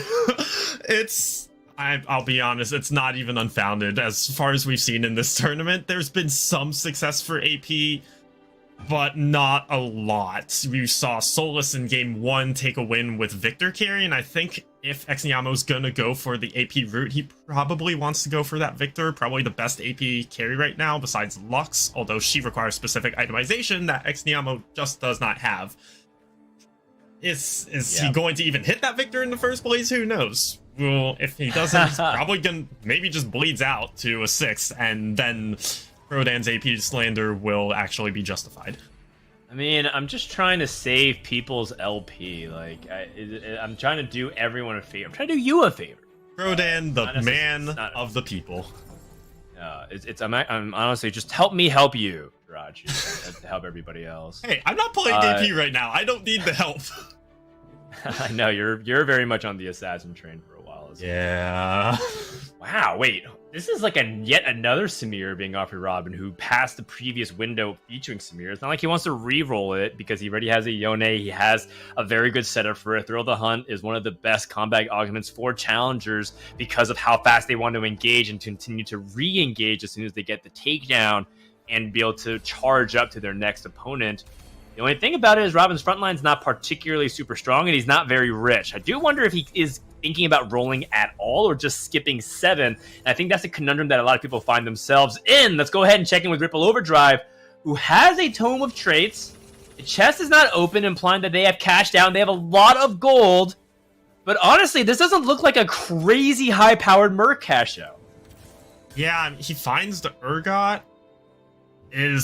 Doesn't have much of a board otherwise, a couple upgrades, but also has a challenger spat. You can put the challenger spat on the Urgot, that's not too bad, but I'm not 100% sure if this will cash against Noster's board. Noster has a good number of upgrades. We'll see how much damage this Urgot can pump out, see if this 4-1 level 8 will be enough for Ripple Overdrive. Yeah, I think that Ripple already has cashed out and just wants to streak with 5 mercenaries, but then took one out and now is playing 4 mercenaries. It's one of these awkward situations that, how much do you want to continue to greed? You're at 22 life, but this doesn't look like the makings of a board that fully cashes out and caps out a top 2. And Ripple Overdrive does end up selling some boards, gets 4 orbs. So it's just a lot of gold and some 3 and 4 cost. So it's not bad, you can continue to roll down here and try to cash out, or rather to continue to power up your board. But there's really not a lot of the stuff that makes the mercenary boards eye-popping. There's no Nico's help, right? We don't have Thief's Gloves. We don't have any loaded dice to really chase that 3-star. And I'm very worried for Ripple Overdrive's chances this game here, Drog. Yeah, I'm pretty worried too. Normally, when you see gold cash outs like that, you're really trying to use that gold to go level 9 and cap out your board, but Ripple Overdrive can't do that. He doesn't even have Urgot Pair. He doesn't have any Fioras. He doesn't have any semblance of an upgraded 4-cost carry. His cash was enough to hang on for now. Takes the fight win over Niamo. But is this gonna be enough to even bring it back to top 4? I'm genuinely not sure. I will see, piece by piece. You don't have to focus on too much. A couple of hits like this Jace. Don't think there's a lot of room for Victor right now. We have seen some Chemtech boards sometimes incorporate a Victor if they have the right support for it, but in this case with just a Shiv, I don't think that's enough of a case. Finds a Yuumi. Okay, now we're starting to talk. Yuumi can be pretty powerful just to slot into any board to give a bunch of CC and protection for your carry. Even plays a backline Jace to add some additional attack speed with his open the gates. But is now going up against Sehun Kim, who has lost a streak quite some time ago, and is only playing a Samira 1. This looks like a very winnable situation here for Ripple Overdrive. If he can protect his back line, and it seems like that's going to be the case here, so another win with a lot of upside heading to the Stage 4 carousel. I'ma be honest, Ripple Overdrive, he's winning the fights right now. He's holding on, but he is dizzy. You can see in the roll downs, he's not quite rolling so fast. He's considering so many options. He's thinking, what board am I trying to get to? What carry am I trying to play? It's the danger of playing on such low life after your Merc cash out. You have to get yourself together. You have to get your board together, or else this board's probably gonna start falling off around stage 5. Yeah, I agree. I by the way, I can't believe Akali with the rod goes third pick to Niamo, who's playing an AP composition. No one decided to commit to the Syndicate line, and there was an Akali that went this far down the draft list. It's quite absurd and shows you how different this lobby is from some of the ones that we've seen already on broadcast. Let's go ahead and hop back over to Noster, who does have one copy of Urgot, but is kind of poor for a fast 8 at 4-5. Also doesn't have the most amount of health either. This is a very, very precarious situation for Noster, and I think he's going to be leaning into the augment on 4-6. This is a move that a lot of players can make and say, hey, if I get something really powerful like a prismatic level up option or something to really complement my gold stash, I can maybe use it then. But he's going to be taking a big punishment. Spencer has just hit Yone 2, has BIS, I guess, with the Guardian Angel instead of the Quicksilver, and is going to completely annihilate that front line in just a couple of seconds. And Noster takes another heavy loss. We're going to have to see if the 4-6 Augment can bail out. Otherwise, this is due. Yeah, Noster, I thought it was this gold on level 8 for a second, and then was like, oh no, he's on level 7. He is very broke. Taking that big loss in the sack round just hurts so hard. And you know what's gonna hurt even harder? A prismatic third augment when, I'm gonna be honest, none of these options look particularly attractive. Maybe cybernetic implants, but with Stand Unite 3, not a bad option as well. It did not get nerfed in the recent round of Stand United nerfs. Only 1 and 2 did. Assassin, just the dead augment. He does go with the cybernetic implants. Took him a second to think about it. It's honestly, when you're this low life, the last thing you want to see is a prismatic augment, because you know if you're low rolling that augment, which Noster might have felt like he just did, you know the rest of the lobby is going to get very powerful very quickly, and you're going to be struggling to catch up. Now he might be fighting for just a 6th. Yeah, this is a really tough one, because if you're a person that, you know, likes to favor data, Stand United 3 is actually one of the best possible prismatic augments you can pick at the very end of the game, because you have your composition kind of set and you can evaluate it, and when you do pick it, it's powerful. The problem is that Noster doesn't have a lot of things going for him. He's still playing a Twitch 1 carry, trying to actually pressure Niamo's backline by tickling it to death. And nothing is dying. He is taking full damage. Noster is going 8th. Oh no. That's he's finally getting to go level 8. He's finally getting to roll for his board, but he's just sacked too much health. It's not looking great. He has to hit a crazy cap Urgot board from this point to really bring it back. We're poking around the rest of the lobby. We did see 2 other people actually take cybernetic implants. Asa, though, my eyes on Asa, because he took Socialite Soul as his third augment. He just has 3 Socialite without a single Socialite unit on his board. Why not? I mean, yeah, the Omnivamp has been buffed in the most recent patch to give Socialite 3 a little bit more incentive because most people only stopped at 2 if they even played it previously.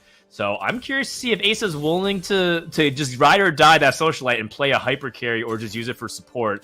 Top on board, Robin, roll down, has Yone 2, has Orianna 2 with a Challenger emblem, has picked up a couple of interesting support units as well, but with 6 Challengers, has to really focus on whether or not he can get his positioning. This is something that a lot of players talked about, 6 Challengers in particular, is that it's glass cannon, and it feels like you have to be immaculate with how you do everything. But the ultimate thing that Robin's eyeing is if he can scale up to 8 Challengers, because he has 2 Challenger emblems, and he's now facing up against Spencer, who is going to win in the Battle of the Clones. It's an anime sword fight, but only one can come out on top, and it looks like Robin Songs has the advantage. The Yone is dead on Spencer's side, and that's going to be a huge victory, putting Spencer just down to 13. Noster immediately dead in hard 8th, uncontested. Ripple Overdrive trying to make that charge and is still win streaking. So I am not entirely sure who is going to be joining Robin in the top 4. I think he's the only player that feels virtually guaranteed at this point. You know who I want to see him join in the top 4 is this Cho'Gath board. Doesn't have a Bloodthirster, doesn't have any of the standard Cho'Gath items. We're running Rageblade, Titan's Resolve, Hand of Justice, Cho'Gath carry. And it's scuffed, but I love to see it.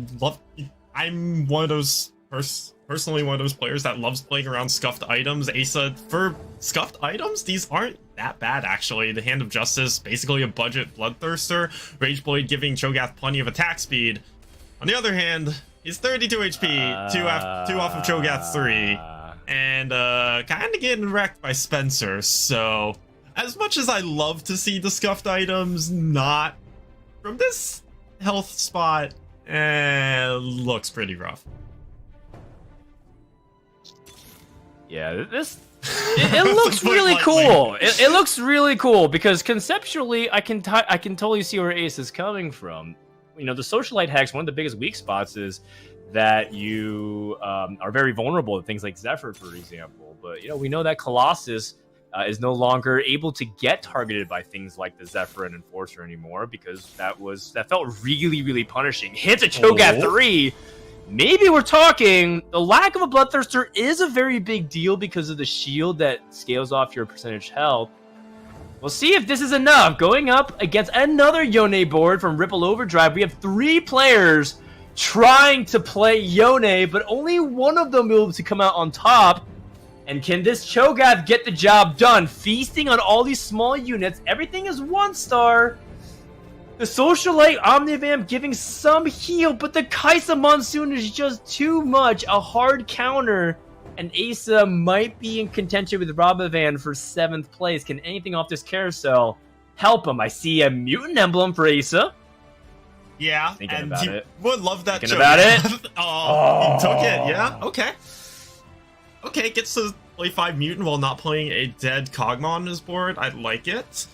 I mean, honestly, that fight, I called out the scuffed items and the Hand of Justice being a budget Bloodthirster. I mean, why it's budget Bloodthirster? You called it out exactly. You get that HP shield off the item, and with how much HP Cho'Gath has, that is a huge shield, and I'm willing to bet that fight was a not having a BT shield diff. Yeah, and just for a quick crash course, the reason why a lot of people don't play Hand of Justice is twofold. One, there's a lot of healing in the power of augments already, so if you get something like Celestial Blessing, why do you really need a Hand of Justice? It feels like you just have a small power boost at best if you roll the 50-50. The second is the prevalence of anti-heal. It's such a big deal, and you can see Cho'Gath was barely healing anything. He has Socialite 3 and a Hand of Justice and was barely ticking 1 or 2 bars while everyone was casting. So there you go, a good reason of why a lot of people don't really prefer Hand of Justice outside of a couple of specific carries. Speaking of the carries, this is a double Death Cap Akali. That's a high amount of burst, and trying to get the job done here for Xnyama. We mentioned that the Akali was taken off the carousel earlier because it was uncontested. Is it enough for Xnyama to come back? The perfect execution, systematically, 1 by 1, removing every single target. And Xnyama lives for another round. It's very, very tight outside of Robin and Sehun. Everybody else is 13 HP or lower. This could not be any closer. Wow, this lobby is so tight, and that fight possibly even tighter. The Yuumi shield coming in super clutch, shielding the Akali, letting her stay alive, kill this Yone. And you honestly, it's such a tight lobby. You love to see it. Anyone could die right this turn besides Robin and Sehun, Kim. If you're those two players, kind of love seeing everyone on one life. You know you're pretty much guaranteed top 4 at this point. For everyone else, they are sweating right now. Oh my god! The Enforcer on the Yone, which has the Yuumi too! There is not a chance! You can't play the game! And Ripple Overdrive is dead in 7th place. Spencer with the 1-2, the Enforcer heart showing off its devastating combinations. Anybody gonna join him? Maybe Asa, you got Ripple? If Asa goes out at below -2 here, maybe a chance, but we know how Cho fights go. They tend to drag out for a little bit of time. Asa gets the victory and stays alive, applying pressure to Exniamo just down to 5. And we still got, we were back to, was that 5 players on one life? Sehun Kim taking a pretty big loss there, so he's just joining this whole pack of players. He should still be relatively safe for a top 4. There, you kind of assume there's going to be at least 2 other players who die harder than you. Although, at this point, who knows? Robin looking pretty strong, even though he is sacking to level 9. He will probably opt to wait one more turn. His gold not quite enough to really want to go 9. Also doesn't have a great spike to put in. Oh, he's not going to. He's just going to go right now. He's going to opt to try and just kill off the lobby right now.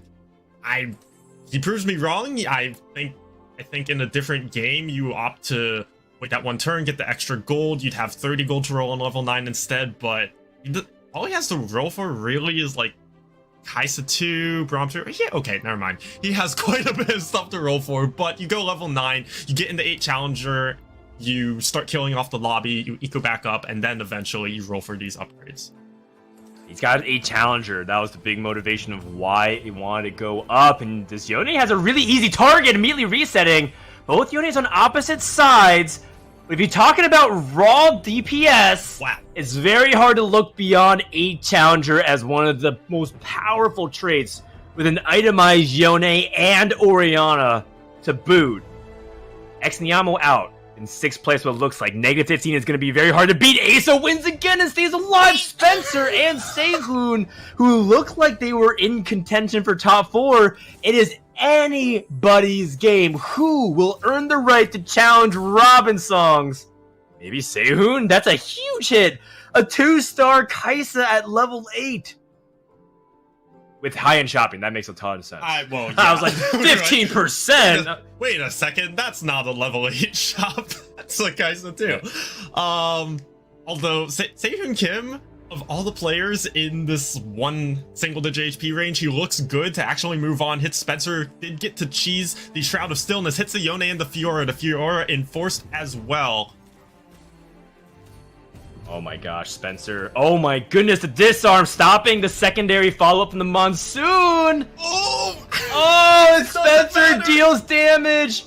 And Sehun takes a -9, Robin takes a -8. I can't believe Sehun's board is not a top 4. If anything, props to Robovan. He is in a stacked lobby and somehow squeezed out every single hit point. Don't let anybody tell you that 1 HP does not matter. Robovan gets a +2 point boost just from that alone. They were top 3, Spencer, Asa, and Robin. Asa with his unusual Cho 3 build, probably one of the coolest you'll see all weekend long. It's not a mutant evolution that you normally play. It's not a set of 3 items on Cho that people consider BIS. It is not augments that you traditionally pick. Most players would roll their eyes at you saying, why are you picking 3 socialite augments in a row? Especially when you have Prismatic. And this man is fighting for top 2? Lobby full of Yones, I mean, sure, you're just gonna play what's uncontested. Who else dares play this build? Absolutely no one. This Cho'Gath will see how much work it can get done this fight. On the Fiora, just gonna knock the Fiora straight to death. There's not enough units to actually kill this. There's no true damage left. There's no Kaisa. Kaisa's the counter to Cho'Gath. Wait a second. Is Top Asa 2! gonna actually Top do this? 2! Robin! Alright. My god. Can he bring this all the way back now is my question. Can he actually withstand the power of Robin's 8 challenger on level 9 rather, and now that he's going to be rolling down for upgrades, I don't know if Asa can 100% pull it out. Robin does have some gold to roll with, is going to spend it now, gonna go in, has a good number of upgrades to find. A Jace 1 still on the board, although not much else beyond that, and still isn't hitting this Jace. Oh, Kaisa, he hits Kaisa. Kaisa is, so the reason why Kaisa is a counter to Cho is because she continues to scale as the fight gets longer, and the Monsoon has the set amount of missiles, and it just funnels all into one target. She has inevitability over Cho'Gath. The problem is if you can keep her alive, and she's just a 1-star unit. So we'll see. Robin has time. He has 54 HP. Yone immediately engages. Sion, Decimating Smash doesn't actually get that much value. Oh my goodness, and the Fiora does stay alive. Here comes a Cho'Gath trying to get him the Blade Wall's true damage is a big deal. And Cho'Gath has many targets. One more follow-up Monsoon. I think it's not going to be enough. A valiant effort from Asa. One of the most impressive top 2s you'll see. But the game started and ended with the dominating performance once again by Team Liquid's Robin Songs in a challenger-filled lobby, both by their rank as well as their composition. Lobby C just continues to deliver, right? They go all the way to 7-6 in the last game. This game, we've got just the entire lobby at single-digit HP fighting for the top 4. We get Cho'Gath, Jirachi. Finally, we get Cho'Gath on stream actually popping off. I mean, I've been excited about this comp. We actually saw a Cho'Gath win earlier, and now Ace is playing it with items that seemed really suboptimal. You kind of called this yesterday, but now we're finally actually seeing it in action. Yeah, and it speaks to Asa being able to just pull that kind of board out of nowhere and understanding, even if I don't have optimal items, what makes this strong? What can stall out the fight and stall out the game long enough for me to stack up this Cho'Gath? That Titan's Resolve gonna give Cho'Gath a ton of survivability, give him some resistances on top of all that health he is getting, even without the Bloodthirster. Putting in 3 Socialite, taking the Socialite Soul as his Prismatic Augment. I imagine that's to make up for some of the lack of healing on Cho'Gath. Just playing around his suboptimal items super well, pulling out a super impressive top 2. Yes, Robin takes the first with a super capped out challenger board with the 8 challenger, but in all honesty, I look at those kinds of second places with those kinds of scuffed items, and it just makes me so happy to see. Yeah, it's really awesome to see. And on top of that, I mean, you mentioned the challengers, Robin winning with it. It felt like we had, 3 or 4 different challenger players in this lobby. And Frodan, all weekend you've been talking about how good Yone is and how good this composition is. I mean, we're even seeing it find victories when it is being that heavily contested. Do you feel like this is maybe the strongest comp, or at least it's up there on the ADs for you? It's one of the most reliable ones. When you don't have augments that naturally lend itself to it.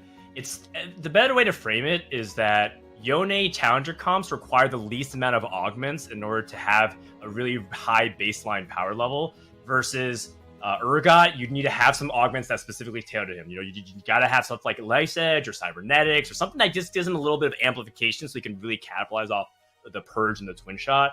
Jhin just is right now being pushed out of the meta largely due to the assassin presence. It's not necessarily because Jin's a bad champion or even just like bad to play. It's just that the lobby context is just way too much hostile matchups for him. So that leaves things like, you know, the Yone builds, which are really powerful. And also people are just getting more efficient at itemizing and playing him in the right positions. And, I just think it just goes to show you that a lot of players want to default to Yone, but not everybody can. There's 4 players that were trying in that lobby and only 1 person was able to come out on top.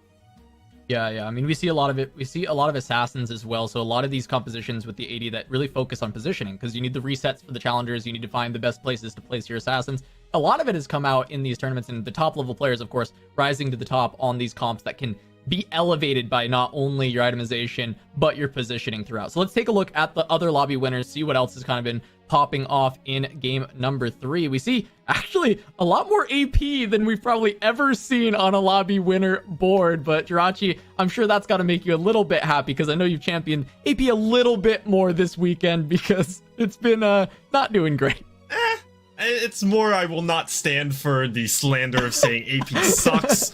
I mean, when AP can top all these lobbies, okay, maybe yes, it's still not great, maybe it doesn't suck, but what sticks out to me more, it's just rich get richer in terms of points. Goobums taking another first?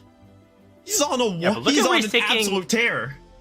Look at what he's taking first with a 6-scholar Heimerdinger carry. That's an underground build that I know was seeing some popularity in China. It's something that I know has been busted out every now and then, but good on him and Appies to show the power of 3-cost rerolls. Yes, people obsess over the assassins and what they can do, or if you're not playing assassins, maybe it's the Imperials.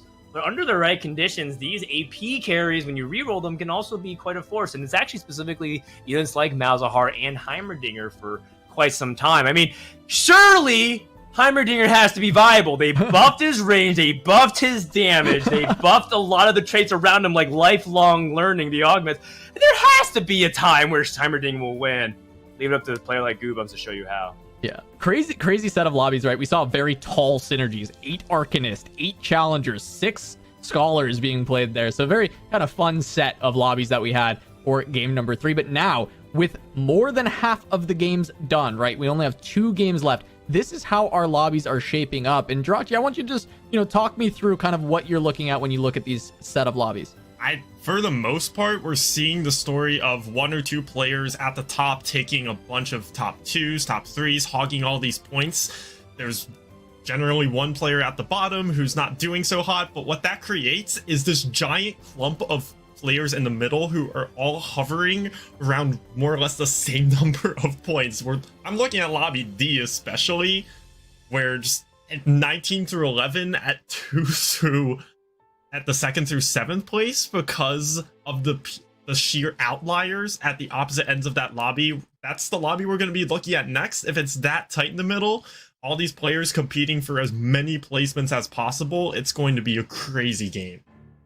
Yeah, going to be checking to see if Goobums continues that domination. I mean, for me, I look at lobby B as well as being the one that is going to be an insanely tight finish as we get towards the end here. DQA, someone we've talked about a lot, is really needing a good finish here at Zaun Cup. I think Emily is in that group, as well as people just needing to find this solid finish in order to make it to that mid set. I mean, Frodan, looking at this list, is there anything that surprises you? I know it's tough in TFT because, of course, it is a sample size of 5 games. There's a bit of RNG in this game, but is there anyone that you were really feeling like was going to have a great performance and hasn't shown up as much as you thought? I was kind of expecting Stomp a little to do better than 888 so far. I think Stomp showed a lot of promise from some of the games. Maybe things haven't been falling his way. Maybe there's a little bit of tilt. Maybe there's a little bit of defeated feelings because you're so far behind. What's there even really to play for anymore? But 3 8s in a row is definitely not great. And then Young James right behind them. They had great performances yesterday, great performances all weekend, quite frankly. And somebody has to go 8th in the lobby and standings, but doesn't mean you have to go 8th every game. So I'm cheering for Stomp. I want him to end 1-1 and just put on a good performance. But that's definitely a heartbreaker for sure. Yeah. Finishing strong, of course, is going to be what we're hoping for from Stomp, because I agree with you. I thought Stomp had a fantastic day yesterday from what we saw, and I think always looking forward to seeing more of these players that have some really great performances and are a little bit more lesser known. But that is game number 3 in the books. We got 2 more to go. Before we go to break, I got to remind you about our friends over at Ball Street giving away more rare Little Legends eggs than ever before. Admirable was right. Just Goobums. Just buy Goobums on Fantasy TFT. He's gone first every single game. He's popping off. We're going to be checking in his lobby in just a moment. So we're going to go to a short break. Game 4 when we come back. So don't go anywhere.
Welcome back to day 3 of the Zaun Cup. I'm your host, Casanova, joined by Frodan and Jirachi, going into game number 4. There are only 2 games left. It is the last little bit of time to make up points, try and get into that first place position, earn your spot at the mid-set finale. Frodan, what is the mindset like going into these final 2 games, especially for someone who's maybe in the middle of the pack? You gotta take a little bit more risk. I think that's part of what makes tournaments really interesting in TFT, is that you can't really just approach it like a ladder game. Otherwise, you will run into situations where you left a potential out off the table, right? So when I say take higher risk, maybe when you have a chance to, you have 2 mercenaries and you don't necessarily want to sell something, but you have to go for that pre-level so you can get that opportunity to get that 3rd mercenary, or other things like that, where you try to take a bigger risk to go for top 1. Because for a lot of players, that spot for the mid-set finale really is the only thing that they care about. Yes, the prize money, it doesn't hurt to have. Or the ability to call yourself the 2nd best player in the lobby, sure, that's cool. But I think ultimately they just want that qualification spot, and for some very tight lobbies, you have, if you're in the middle of the pack, you have to be taking those higher risks in order to get a chance to go for that top. Yeah, and Jirachi, as somebody who has been in plenty of tournament scenarios for TFT, when you are someone at the top of the lobby, say you're sitting with the most points, what's kind of running through your head as you get into the last 2 games of the day? For sure, don't take any risks you don't need to. You get offered mercenaries, nah, get them out. If I go 8th twice, there is a risk of me not making mid-set from here. You just play a consistent style. You play for getting top 4. If you need to just play for top 6, you go for that. You just cannot get 8th at this point. If you take an 8th or 2, it's just over from here. And these players at the top of these lobbies, they have to know that. Yeah, it's really fun to think about, because when you look at it, the different people in different sets or standings within their lobbies are almost playing entirely different games of TFT, because they have to be thinking about these different variables and what is their win condition, not only in the game, but also in the tournament. It is a game within a game that is happening here. And I think that's always a fun thing about tournament formats and about TFT in general, is just the ability to have these different things. So as we go into this next game, we've seen a lot of the compositions. It's been a lot of AD. We've seen Imperials kind of pop up and back down, but I'm curious, Frodan, is there anything you're expecting us to see a little bit more of as we get towards the end of the day? It's really hard to say what we can expect to see. I didn't think we're gonna see Rageblade Cho'Gath 3 with triple socialites. There we go, perfect. I just want to see more Asa, but that's not gonna happen. We're gonna see Lobby D and see if Goobums can 4P. There we go. And yeah, with that, we are jumping into game number 4. This is Lobby D. Frodan, Jirachi, take it away. All right, this is Lobby D. We're on Invictus Gaming's Goobums, who has gone a perfect 3 for 3 so far with triple first places. Second place is Mismatch Socks at 19, who's actually been doing pretty solidly, but I know Socks doesn't want to settle for second best. And at the same time, it really requires Goobums to have a poor series of finishes. Now, I do want to say one thing, is that I think that Goobums has been floating a little bit too long under the radar. I think a lot of people have kind of forgotten about him when they're doing their rankings. They just say he's not as invested anymore. But when Goobums is dialed in, he's kind of starting to enter this Burgosaurus tier for me, where if he has a strong grasp on the patch, this man is a serious threat to any tournament he enters. Yeah, Goobums, one of those players, he came up in set 4. I feel like set 4 was really when we had this giant explosion of talent come into the scene and really make a name for themselves. Goobums cementing that alongside Burt, alongside Spencer, and flew kind of under the radar in set 5, had a good performance in the 3rd Challenger Series, winning that. Moving on to not the greatest showing at mid-set or regionals, but looking to bounce it back here, had a very solid placement in Piltover Cup, looking to have an even better performance here. We'll see how it goes. That's right. We're going to immediately look at Burgosaurus, who has picked the Imperial Heart, which gives you a Swain. Swain being one of the premier 2 costs to build around alongside Talon, which both happen to be Imperials, and a very, very stable way to play. Now, one thing I wonder is if Burt wants to stay on playing things like Swain or focus more on Talon. With the itemization setup, seems like it's much better suited for Talon, as I don't think these items exactly lend itself to the way people were rerolling Swain. So I am interested in that. Have you got a chance to explore this Imperial line a lot in terms of like rerolling Swain, for example? For Swain, not so much, I'm gonna be honest. It's mostly the Talons for me. You know me. I love my assassins. Me play Talon, and I do think Bert, if he wants to go for that reroll Imperial route, the Talon is going to be a little more attractive. His items are honestly pretty flexible. I think a lot of people tunnel on, oh, you need these best in slot items, the rapid fire cannon, infinity edge, maybe a quicksilver sash. But we've seen a lot of Talon players this tournament get away with just not that item combination. They're foregoing the rapid fire, they're foregoing infinity edge for some other damage. They're finding some more scuffed items and still finding some ways to make it work. Bert doesn't even have to reroll from here, could opt into like maybe playing some mirror carry, maybe go level 8 on that, just sit on the 2-star. These items, you don't really have your carry items yet, you just have a lot of options open. Yep, very much so. So I will go ahead and check in on Sox, a player who thrives in unusual situation, has started off with an Arcanist Heart, had a Gangplank hold the Giant Slayer, so had Sword, Bow, and the tier, chooses to instead slam Giant Slayer. I think a lot of people would pick a Static Shiv in this spot. So I am curious to see what direction Sox would go, because this is already a little bit unusual. Yeah, I don't know where this is going either. I totally agree that most players would slam that Static Shiv. I probably would have too.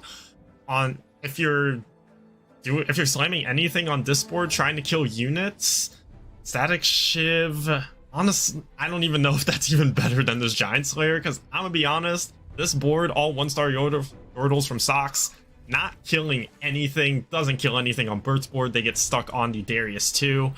So honestly, maybe that's an angle to just not slam anything at all. You have such a weak board, you know, even if you slam items, it's probably not killing units.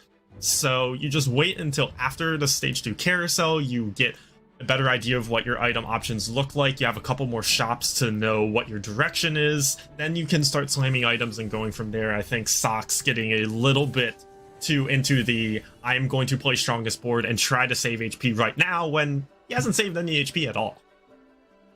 I mean, it really depends on what his ultimate strategy is, right? Like, I think Sox, the first 2 games, played a lot of Syndicate Shaco and was relying upon that. And maybe in his line, he wants to play reroll Swain, and part of it is Giant Slayer is considered to be one of his best items to help him take down tanks. And if he does end up taking a Rod off Carousel, then I believe he might try to reroll Swain. So we'll go ahead and find out when the middle of the stage ends up happening. And he's also ecoing up, right? Which is the most important thing, is if you're going to be rerolling a comp, is to consider how your economy is going to line up in stage 3. So I'm just going to go ahead and say right now, I think Sox is angling or a potential reroll composition. But only time will tell, as he does end up taking another loss here. Yeah, and I think he is too. He took Arcanist Heart. That's a sign he's trying to play some kind of AP route. Has slammed the Giant Slayer already, has a Swain on his board. Yeah, I think you're right. Sox has been playing a good amount of reroll today. It's not usually the style he opts into, but when he gets comfortable on it, he's shown he can play that style pretty well, dating all the way back to set 3 and the Bang Bros comp with the Master Yi. So maybe gonna look for the Swain. Does take the Rod off Carousel, takes the Archangels. Okay. That's the second Swain item. Yeah, I think we're getting some Swain today. Interesting. Yeah, I am curious to see if Archangels is something that he slams versus something that he greeds. I do know that some people like holding tier for chalices on Lulu to just give you some support, and then that way you can play Death Cap for the first 2 casts. But if you have a good enough frontline stall, especially if you have Vex, maybe you do end up using the Archangel staff, and we've seen people use that very successfully as well. Hopping on board with Nitsua, a player that has 2 out of 3 mercenaries. It's very painful to be in this position where you feel like you're so close to having a very strong mercenary opportunity. But the more interesting thing that I'm intrigued by is the Chalice Slam. And again, that's not to say that AP is completely unplayable, but it's just much harder to pull off in terms of finding a successful route. Having these 2 GPs also means that Nitsua is unlikely to make 10 gold at the end of this round. But if we farm some champions. Wow, a slam with the Sunfire Cape. If we can farm some champions, maybe we can find a way to make 10 gold anyways. Yeah, and I think this is just Nitsua slamming items, trying to preserve HP. He has a pretty strong board, found a Vi 2 pretty early. It's not like she doesn't use AP. She gets a good chunk of extra damage from some kind of ability power on her.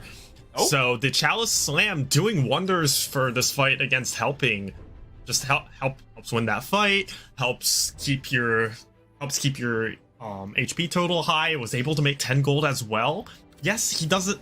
It looks like he might be playing AP from here, but the Chalice Slam doesn't always necessarily dictate that.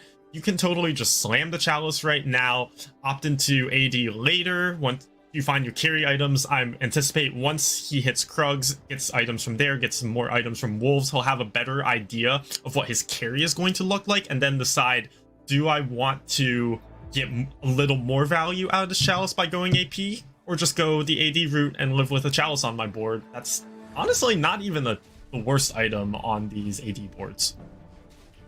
It kind of depends on who you ask. I know some players really don't like that because it feels like they're playing with, you know, the item down in certain situations depending on who you're able to get. Like if you use a Chalice on Yone, for example, it just restores greater healing onto the Soul Bound. Wow, actually, Nitsu able to farm another gold. Wow. Makes 20 back-to-back rounds, showing you the power of GP and slamming it.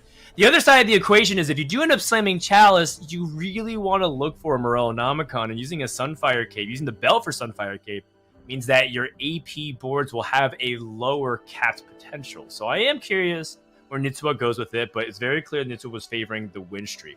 Once more, taking inventory, couldn't help but notice that Goobums took self-repair on the Innovator trait, something that's a little bit unusual, and while he was streaking, he no longer is.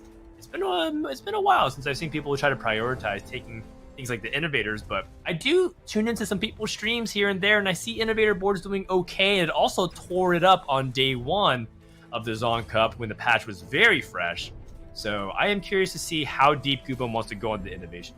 Yeah, I think for Innovators and self-repair, just on 3 Innovator, yes, it helps out early, but especially once you get in the late game, that augment doesn't do a ton, but it does get a good amount of power on the 5 Innovator Bear, and even more once you hit 7 on the Dragon. If Goobums can find an Innovator emblem, get the 7 Innovator Dragon on his board, that self-repair is going to keep it alive for so long, and that's going to be just so much additional board power. However, he has to get to that point in the first place. Self-repair for now does some for his board, has the 3 Innovator there. Well, we'll see how much value he can get from it. Checking in on Dish Soap, who does have a very generically powerful AD setup, has Deathblade plus a Last Whisper. A little unfortunate that's just on a 1-star. Deathblade does scale based off what the star level is of your champion, so you generally want to put it on 2-star. But in this case, the best user of the AD items is Tristana, and wouldn't want to put it on, say, Ziggs, especially given long term. The question that's on my mind is Dish Soap going to roll at 3-2? Because he does have a pair of a couple of impactful champions. Oh, actually, we're going to go ahead and check in on Sox's roll. Oh, it's... You do know that he was angling for that Swain. Immediately hit Swain 2. It's a good start. Now, there's also a belief that you should roll until you find a second Imperial champion. And the reason why is because you want to influence your board state going into the 3-3 augment. And, you know, if you have 2 out of 3 Imperial, people anecdotally report that it feels like it influences your chances of augments. So if he does choose to play this Talon, for example, it would be a nod to that. Chooses not to, opts for a stronger board with a little bit more board presence. But he does have this Swain, and that should help him carry this part of stage 2, because Helping's board does not look like he can take down this Swain easily. Yeah, and you called out he's not going to slam the Archangels immediately. He didn't. I don't know if it makes a fight difference here. That Warwick is very strong, and that Swain, by the time it gets out of the Enforcer, probably dead anyway. So Sox recognizing when he wants to grade out his items a little bit, go for, like you said, that Rabadon's instead of the Archangel, and maybe some other tier items. Totally go for it. This augment, this looks pretty sketch, not gonna lie. A lot of things went wrong. I don't think Sox does not want to lose here. Going down to 44 HP is a little bit too low. and also didn't hit a really powerful augment, and his Swain didn't get a second cast, which means that he ended up taking massive amounts of damage. And this is why a lot of people end up prioritizing Quicksilver as the second item onto Swain to avoid this kind of situation.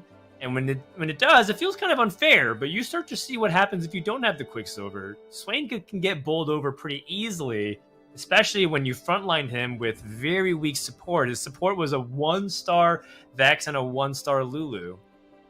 This is looking really, really bad for Sox right now. Yeah, especially on this board, I think, where you have so much AP, you have 6 Arcanists, and even if you had opted to slam the Archangels, that's just more AP. It's just all dipping into the same damage bucket. Still doesn't have Imperial, and that's part of what makes Swain so strong. It's just a % damage boost. It's dipping into a different damage bucket, as Mortdog likes to call it.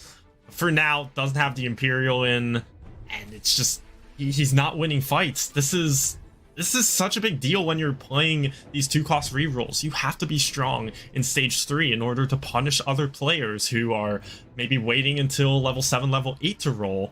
You just need that tempo in the lobby. Sox is just sacking so much HP right now. Even if he gets the Swain online, it might be just too little too late.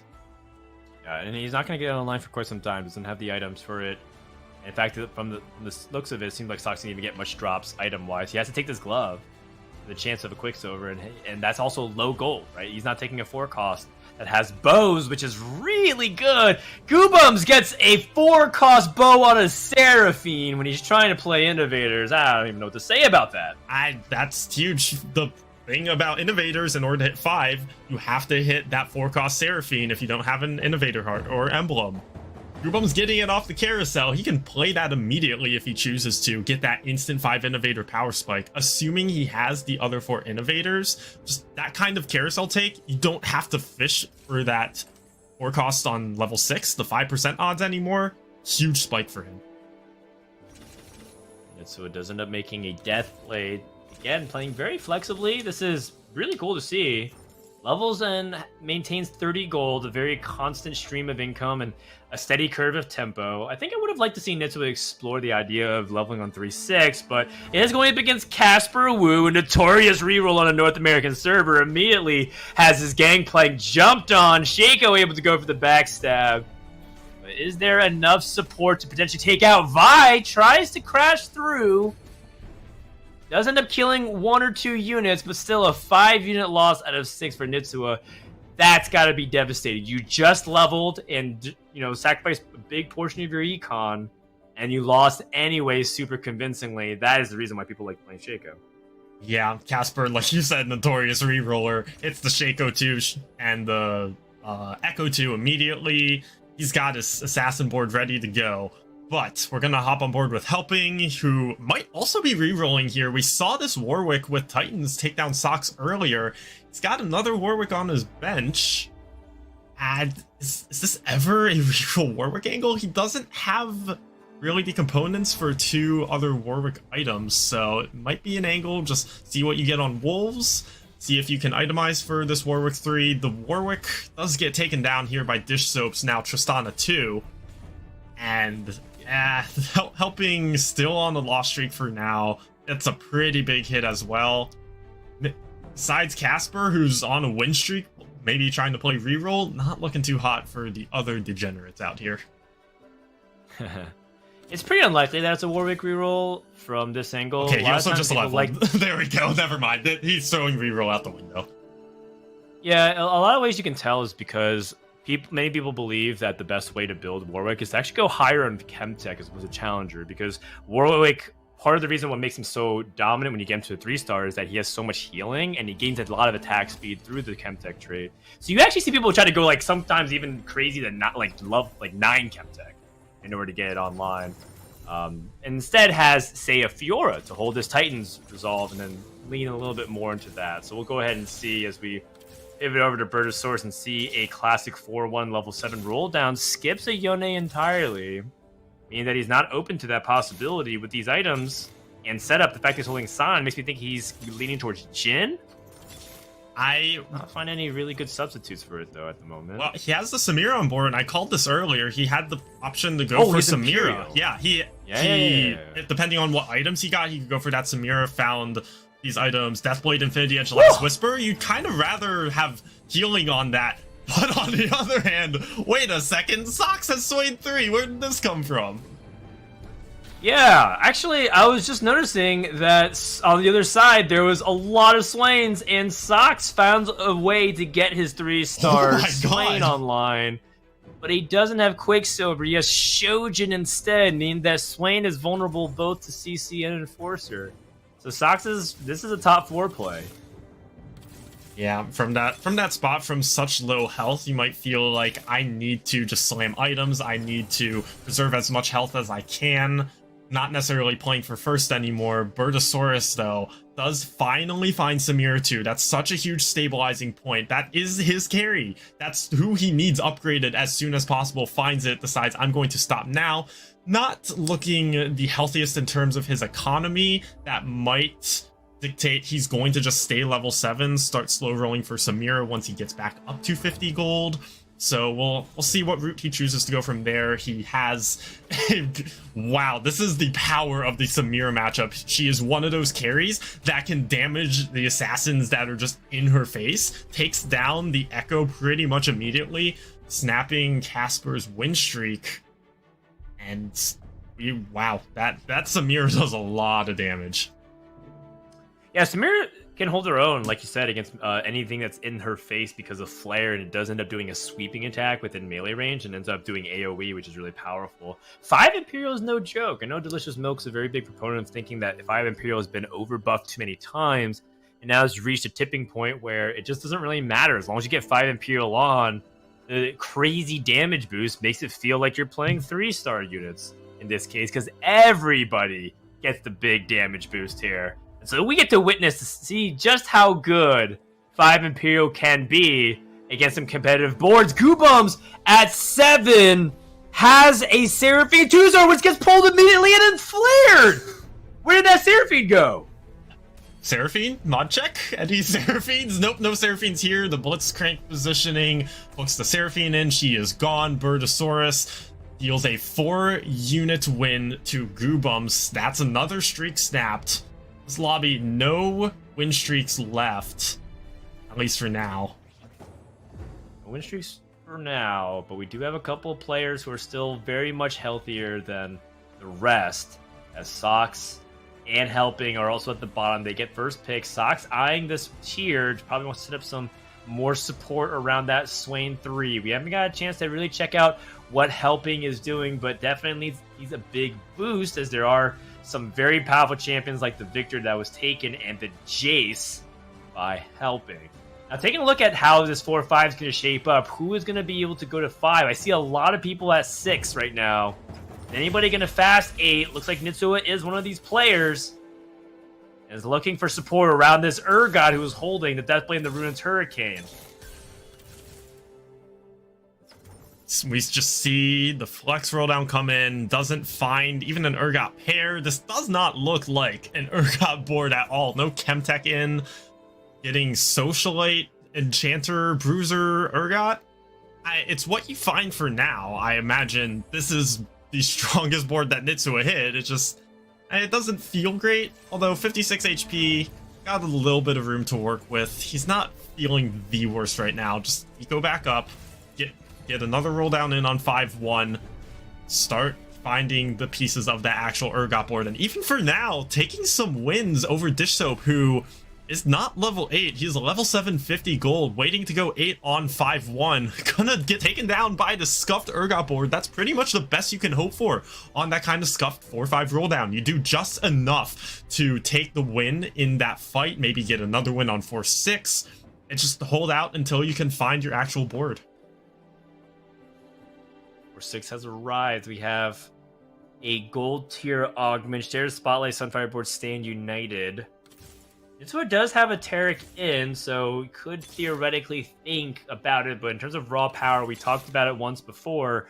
Urgot needs a little bit extra damage boost to really reach his potential. You can totally play Urgot without any combat augments, but it just makes it that much harder in order to try to take that top 4 very comfortably. Nitsua does hit an Orianna to a very, hackneyed board state here. He was end up playing 2 Vi-2s because that's how much he valued having some frontline presence.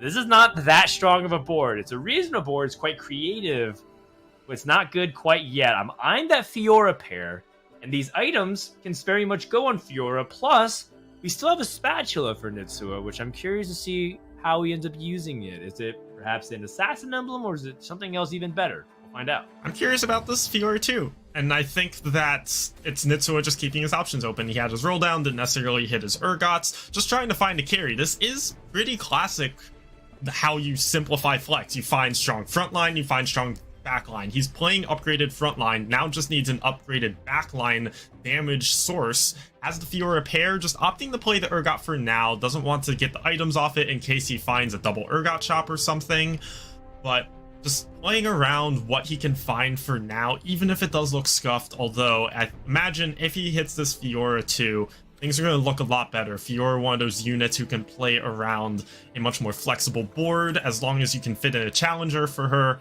she's going to slot in pretty nicely. Just get some upgrades around her, she'll be good to go. And take a look at what is happening around the conversion. Sox picked up an Arcanist emblem. Casper, who was rerolling, or rather who had syndicates, has a syndicate emblem. Goobums has shared the spotlight. Young Jane with Titanic Force. Okay, so there's definitely some trait augments that the people are looking for to help get a little bit of power through that, the synergies, and then some just have one of the most powerful augments on paper, like share the spotlight. Can Goobums find the Jace and potentially cap out his board here? He didn't find the Innovator emblem, but with Heimer carry, can he replicate the success that he saw previously? Yeah, go watch his roll down. It's 3 straight Heimers, 3 straight shops. I mean, when you're going for some type of Heimer carry, that's exactly what you'd like to see. Doesn't have the option for a D7 Innovator just yet. Doesn't have an Innovator emblem. Could always pick one off of Carousel. Just gonna roll with the 5 for now, roll with this Heimer carry, going into Nitsua, who still does not have an upgraded carry, still rolling with that Urgot 1. Looks like he might be committing to more of an Urgot board. He got this Zac 2 in, started stacking it, but you don't have an upgraded carry against Goobums' pretty upgraded board, including his carry, so not much you can really do there. And Goobums did hit the Yumi, which is also a very big deal. Also has pretty much considered to be best in slot items for Heimerdinger with the Blue Buff, Deathcap, and Giant Slayer. I see a lot of people end up prioritizing crit items like a Jewel Gauntlet on Heimer, and they think that the additional rockets end up being better for that. But the low AP base for Heimer is what's really important to focus on, which is why Deathcap and Giant Slayer end up being very powerful. And Heimerdinger does have trouble getting stuck on tanks sometimes in the late game, so Giant Slayer should definitely help in that sense. This is a good test to see whether or not his board can really have its course here, as Casper has the Syndicate Shaco online. Shaco with that rapid fire cannon is trying to work systematically, one by one, chopping out every single carry with Deceive. Is there enough burst damage to take down a Shaco who's trying to heal back some of it with the Syndicate trait? Does seem like he's having trouble as Shaco once more takes down yet another unit. The self-repair on the bear getting a lot of value, though. Time after time, what doesn't kill you makes you stronger. Goobums able to get a victory over the next highest HP contestant in this lobby, over Casper, who also has just hit Echo 3. Wow, I love the positioning from Goobums there. Yes, he's clumped around his carries because of Share the Spotlight, but it's not just that. He's solo frontlining his bear. He's getting as much self-repair value out of that unit as he can. Just have it take all the aggro from the opposing team, get its cast off immediately, go into the self-repair state, come out pretty quickly because it's going down pretty quickly as well, and did just enough and survive just long enough, even with Heimer getting taken down, gets to take down the Shaco, take that fight. And we're taking a look at Burtosaurus and his 5 Imperial board. The sign is now at 2 stars with very intimidating items, and yes, there is an Assassin Samira, but the Doppelganger has been eliminated. And Burt able to deliver big damage to Dish Soap.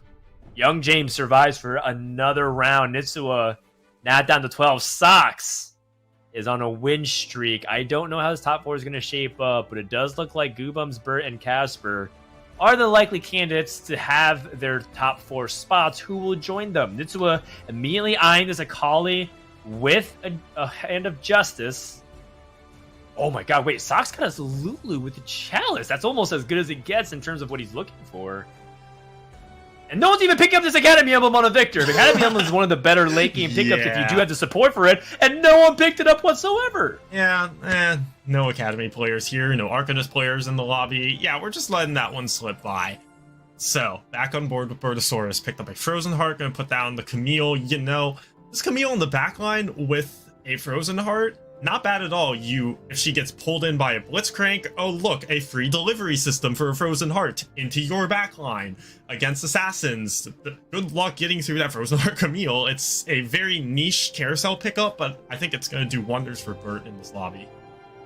Yeah, I think it's a really good read on the lobby, as you were saying, and I think most people aren't really valuing Frozen Heart enough as an anti-assassin measure, so it makes sense. I am also very intrigued. There's no rolling. Burt's at 78 gold. He doesn't have Rich Get Richer as an augment.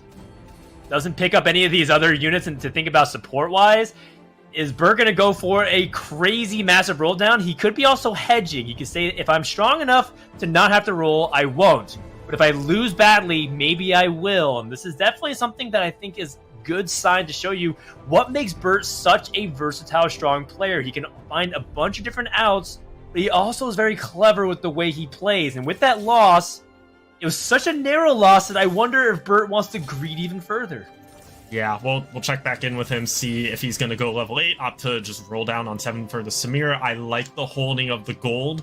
You figure out your spot after neutrals, figure out what you want to do.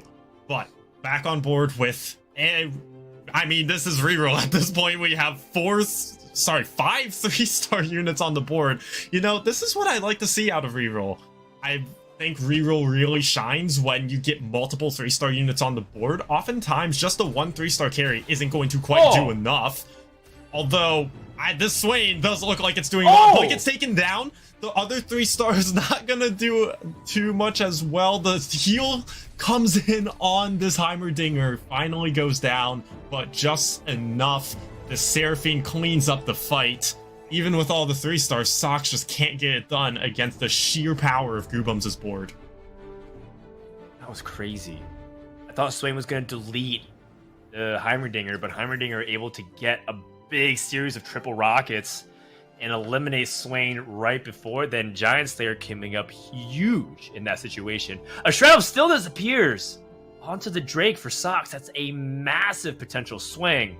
Also, shout out to this Arcanist emblem on Talon. It's one of the most powerful emblems onto him because he does scale very well with ability power. So you're able to get some massive crit damage. And also, because he doesn't have Assassin in, his spell normally doesn't have a crit ability because that's what you usually do. You rely on having 2 Assassins. By having the Jewel Gauntlet, now it can. Very clever setup here from Sox, but will it be enough for a top 4? Top back on once more with Goobums, who looked like he was guaranteed to go top 4, but has since taken a couple of bad losses. Finally has Jace. Oh no, 2 Jaces, 2 Orianas, 8 Heimerdingers. Stopped just short of having incredibly powerful spikes. And who is he going to be against? We do also know that his board is a little bit vulnerable to some AoE, and right now he's going to eat a Scion sandwich.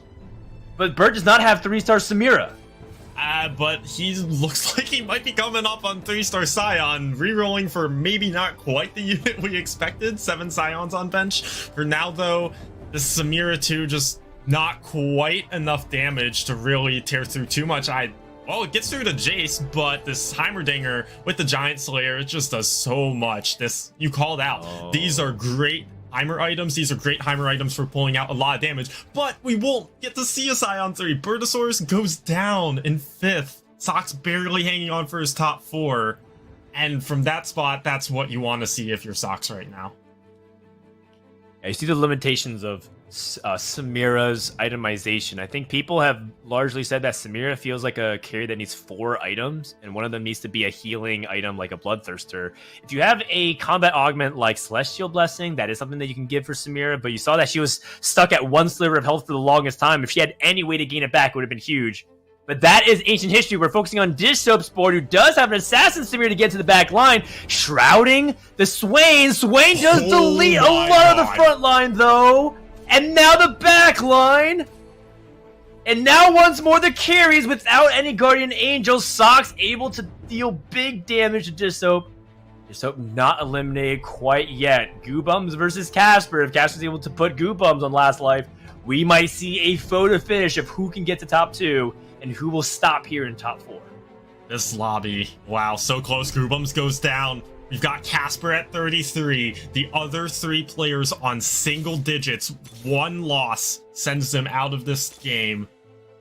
Sox did finally manage to go level 8, which is huge for him. Meanwhile, Dish Soap he has all the upgrades he needs, and at this point, yeah, I think he's just going to start swapping out units. You get the Jason for the Enforcer. He's debating whether to put Camille 1 in for Clockwork, although it's gonna go for it. It's gonna opt to transfer the Assassin's Bat to the Yone, which I'm a big fan of. You had the Assassin's Bat on the Samira.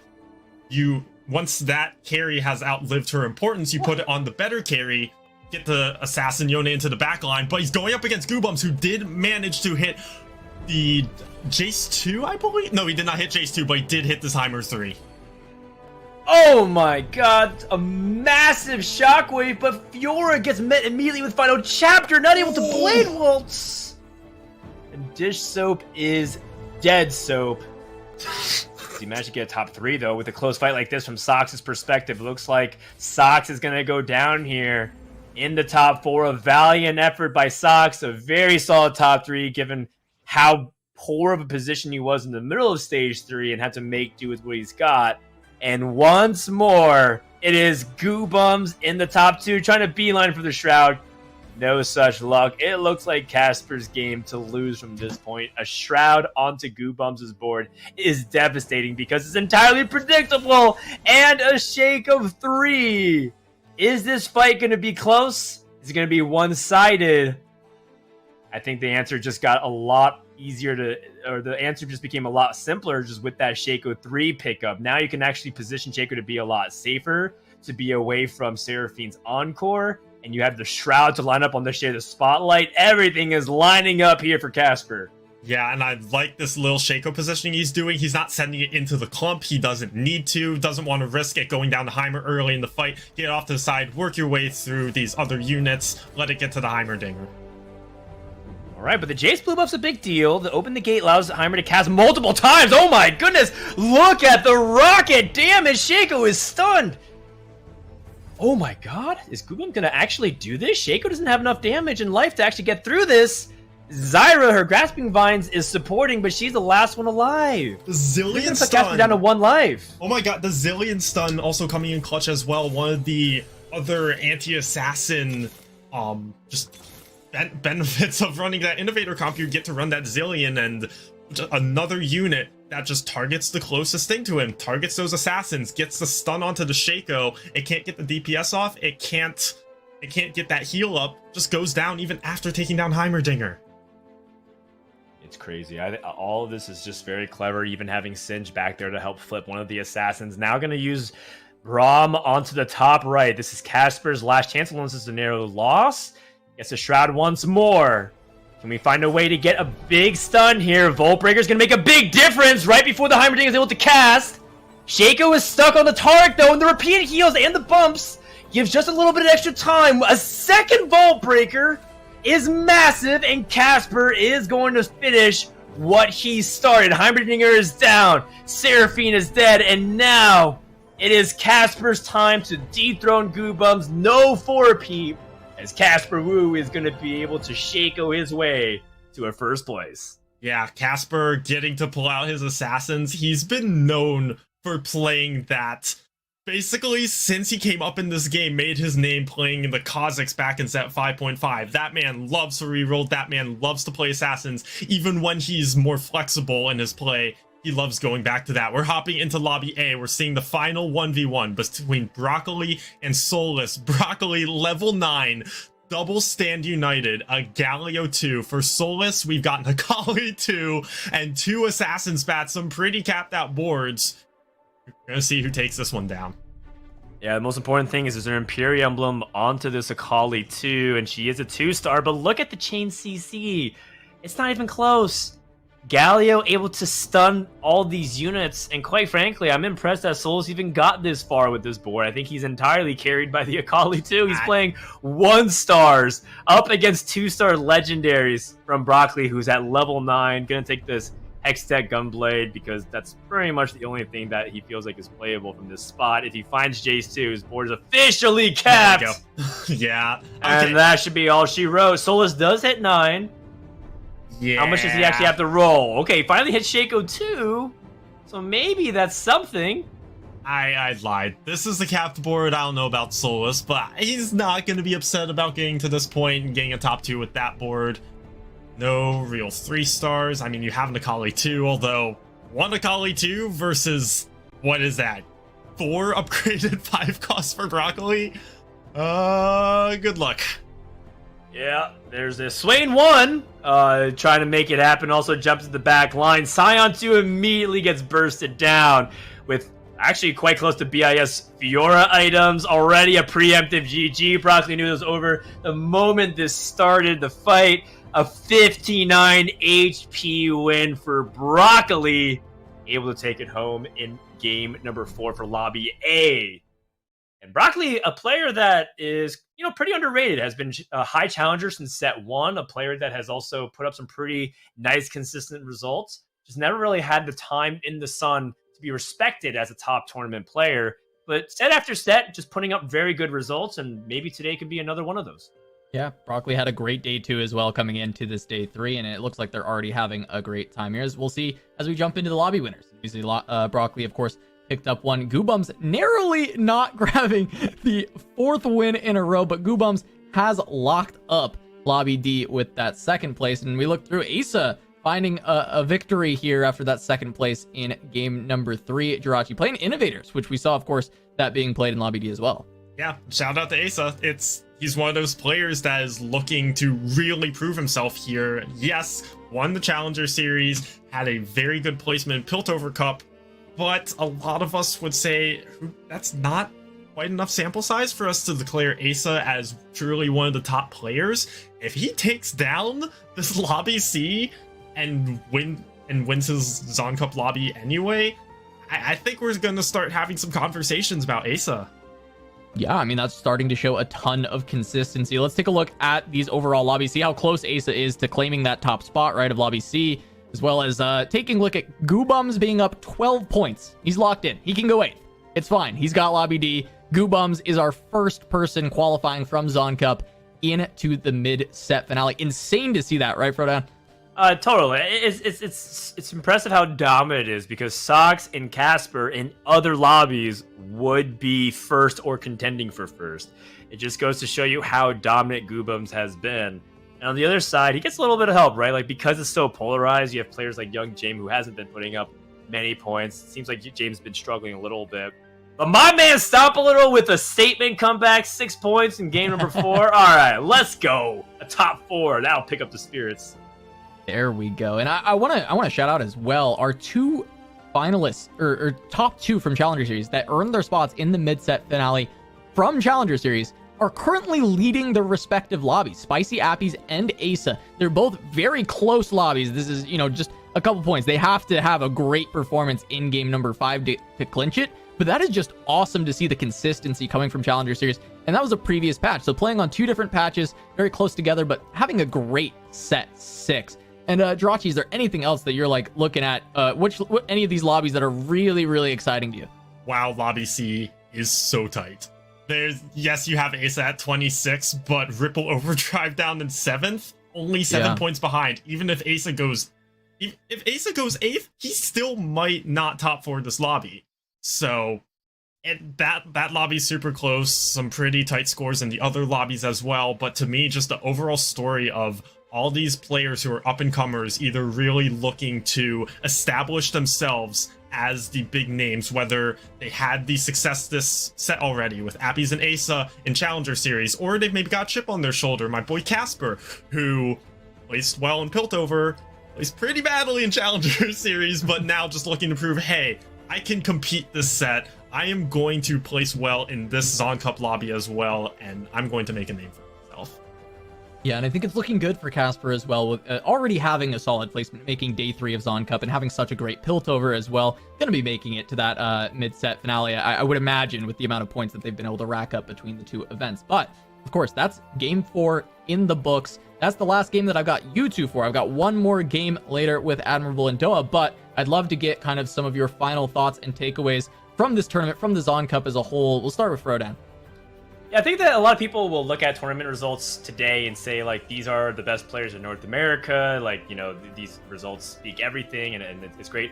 I think what's more important is not to focus on who isn't performing, but just highlight who is actually performing. I think Asa is really showing a lot of unusual builds and lines that other players aren't talking about. So he's been the standout performer for today. But I also check out Spicy Abby stream every day. I looked at how he's performing when games 1 and 2. He's also still sticking to his guns and just doing a couple of really interesting things here and there. So it's great to see the players who have worked hard and also think a little bit differently be rewarded for it, as well as, of course, some of the performers that we've come to expect. Goobum's dominating. It's been long overdue. He's actually a little bit late. He should have been doing this in set 5, but the dude took a little bit of a break. So, Andrew, it's about damn time. Come on. All right, and Jirachi as well. I'd love to get your kind of final thoughts and takeaways from the Zaun Cup before I send you two off. Yeah, totally agree. A lot of these players who are performing well, I think, are who we need to look at. Anything can happen in these tournament lobbies, and sometimes just the results obviously don't speak for themselves. You need to think how these players actually playing. But for some of these high placers, if they're playing well and not just high rolling their way into these top placings, then you really have to start having conversations about them as among the top players in North America. Nothing too drastic yet. One tournament result doesn't automatically put you in top 15, but at this point, once you're getting multiple high tournament results rolling, we can really start having a conversation. We can start thinking, how do we actually rank you? And honestly, there's so many top players right now vying for all these spots. Doing power rankings after this tournament might get kind of hard. Yeah, I'm sure it's going to be difficult. I'm sure plenty more hot takes, plenty more discourse on the power rankings to come. But thank you two so much for joining me on the desk this weekend. It has been a blast. But of course, for you guys at home, there's still one more game left of the Zaun Cup. One game to decide it all for at least 3 of these groups. Who's going to make it to the mid-set finale? We're going to go to break, but first, check out a couple words from our friends over at Ball Street. We'll see you in just a moment.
Welcome back to day 3 of the Zaun Cup. I'm your host, Casanova, and I've brought back Admirable and Doa because we got one game left to go. We've got 3 deciders in the lobbies, and Goobums, of course, being too dominant, has made it in. We don't. That game is not going to result in a different first place finisher, but it will matter for as far as qualifier points are concerned. But Admirable, Doa, just what are you thinking going into this final game of the day? Admirable, let's start there. Well, I mean, what my first thought, of course, was when Goobums locked up that spot and with a second place finish, that it's winner, winner, literally chicken dinner at that point. And so coming into this last one, the lobbies are so tight. I really encourage everyone to check out the public score sheet right now and try to cook up some of the crazy circumstances that would have to happen for some of these strange wins that can take place. It's really awesome to look at, but I'm so stoked to be going into this last game because quite literally still, like in terms of top 4s, it's anybody's game.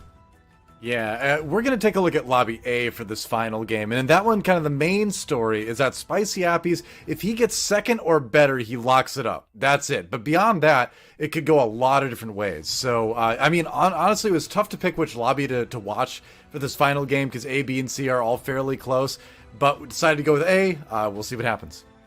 Yeah, I mean, there's some great storylines from A, of course. You know, Spicy Appies getting second in the Challenger Series, been a very big up-and-coming player, and right now they're in the best position to take down this lobby, of course, having that 3-point lead. But also, Solus, yesterday we had the interview with Solus talking about how today was going to be a little bit easier than yesterday. It looks like it's going to be a final game. We'll see if his words can come through. He also, we've talked about it a lot, and how he has said that this is the set that he, you know, feels the most excited, the most, like, I guess confident or encouraged to go for that world champion spot. The most motivated. Motivated is the word I was looking for. Just trying to get there. And Admirable, is that motivation gonna pay the difference for Solus? Because so far it has shown up in his performances. There's also just multiple ways to get there too. It's not just through these top qualifying spots that happen. You know, we do have a qualifier point system that takes place as well. There's all sorts of things that can get there, and I think that motivation is really powerful because it drives you to keep trying no matter what's happening.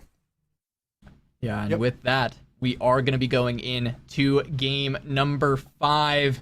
Excited to see it. It is the final game of the Zaun Cup. Doa, Admirable, take it away.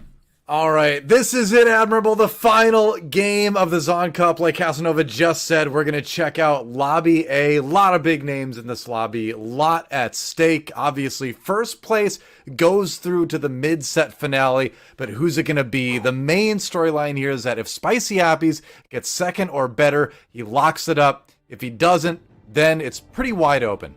And that's a pretty big stance to be taking on that spot there too. With Spicy Appies having 2 first place finishes today, finishing in the top 2, just from today's scorecard is a 50% chance. Now I know it either happens or it doesn't sort of 50% chance line, but quite literally just in what's happened so far, it's a 50%er. Yeah, for sure. But looking at that, it's not only just it's if Spicy Appies finishes in second, locks it up, but when you look at Broccoli and Solus, who are the 2 closest contenders right now at 26 and 25 points, they are 3 and 4 points behind respectively.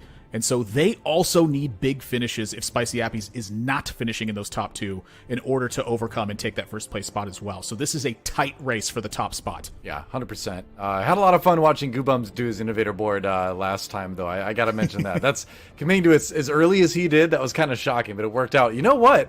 This is interesting, too. Mutant emblem taken, and I didn't catch which mutant trait it was. Did you?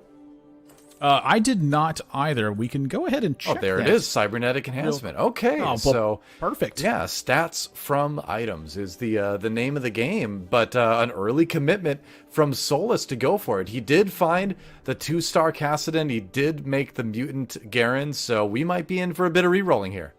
We definitely could be, and this is to me has been one of the least used mutant traits for me, but it's because it's been like the least reasonably applicable from my angle. So I know that this is very powerful because I've played against it before, sure, but I don't think I've actually ever utilized this particular mutant trait in all of my time playing in set 6.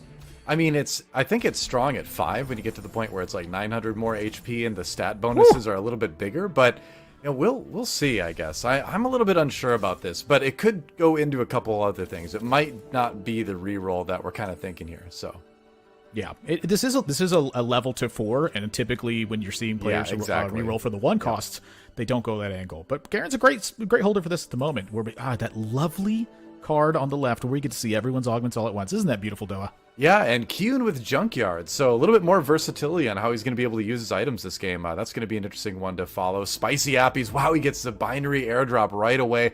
One of the strongest augments out there, just because it's so many free items. It's a good start for a player that needs to get 2nd or higher if they want to move on to the mid-set finale. Indeed it is. Also, just for the type of creativity I'd say that Spicy Appies has, I feel like he's extremely good at distributing items. That's one of the things that I feel like I've loved watching about Spicy Appies the most. I tune into that stream pretty much daily at this point, and just every single time it feels like he's just doing such good use of his items. For Broccoli here, though, you're kind of seeing like just the power of the mutant thing in general. Like, this is a very lopsided board, I think, in Broccoli's favor. Despite what we were seeing there, and it feels like that the mutant trait it offers you so much extra health that you're just going to fight as a close margin for almost every single early board. Right. So we're checking out Spicy Appy's board right now. Just the 2 Arcanists early on has that Alawi 2 to kind of shore up the front line here. But a lot of different options. Okay, yeah, throws into Scholar for the Heimerdinger. Going to be a little bit more damage early, and so as long as things don't get jumped on, you're in good shape. Malzahar still does good damage, but Zyra provides the crowd control, so that's going to be the final choice. Broccoli running into a Talon 2 early, though. Yeah, it's never good a sight to see a Talon 2 this early. No. I will say it is a good sight to see a Guardian Angel pop on for free, though. Yeah, but like, is anything going to be alive? It's like Alawi's going to be like, why did you bring me back only to die? But then again, this Alawi 2 is pretty strong with the combination of the Ionic Spark and the healing that you get post-ultimate. And it is going to be maybe, just maybe, barely enough, although the Blitzcrank coming in. Oh, wow, it didn't cast. That Alawi actually won the round. What a boss. I mean, that was literally a 1v4 at one point in that fight. The Blitzcrank cast, and then the Ionic Spark just shocks it to death right away. That was pretty crazy, actually. Now we have 2 Bruiser in as a Vi gets found. So here comes Vi, in the most literal sense. So that's a lot of extra health in play as well. You get double on the Bruisers, you get 250 more on that back line. Yeah. I mean, if we were winning the fights before, imagine losing them now. Well, it's still one of those boards that's going to, have to grind through the fights, right? It's not going to be doing a ton of bursty damage early on, although the Dragon's Claw comes in again. It's like, this is the ultimate I'm punishing you for casting item setup for Alawi here. Or Kivix. Don't move. Yep. Red light, green light. Alawi is like that T-Rex from Jurassic Park now. In order to not get eaten, you just have to not do anything. You just don't move. Your vision is based on movement.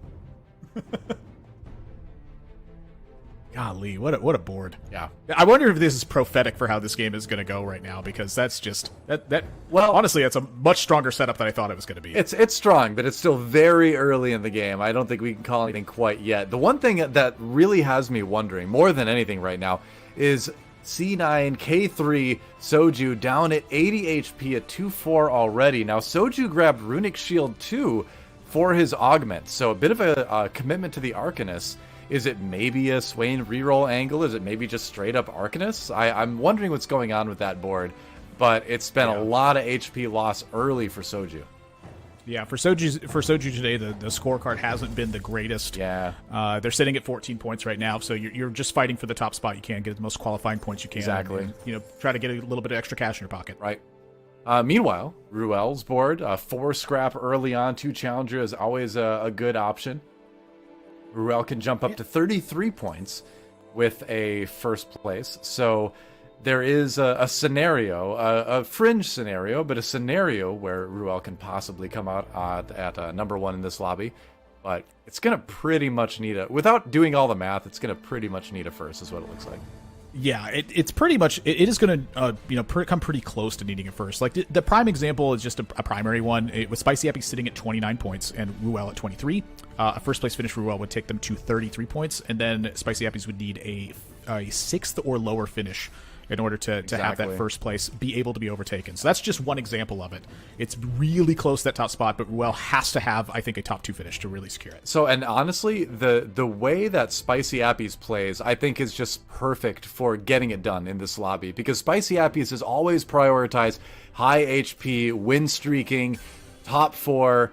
You don't necessarily need the first place. If it's there, great. If not, you're just going to make sure that no matter what happens, you're going to have enough HP to take that top 4 spot. So where he is in this lobby right now, at the highest points, playing this style is really like the best thing he can do. That's a nice thing for Spicy Appies. All he needs to do is play his style this game. Yeah, I think it's quite lovely. And for Ruel here, a great call, too. You just lost a round to snap that streak, and so now you sell off the extra additional units you had in play, go up to 30 gold. Yep. You re-equip the scrap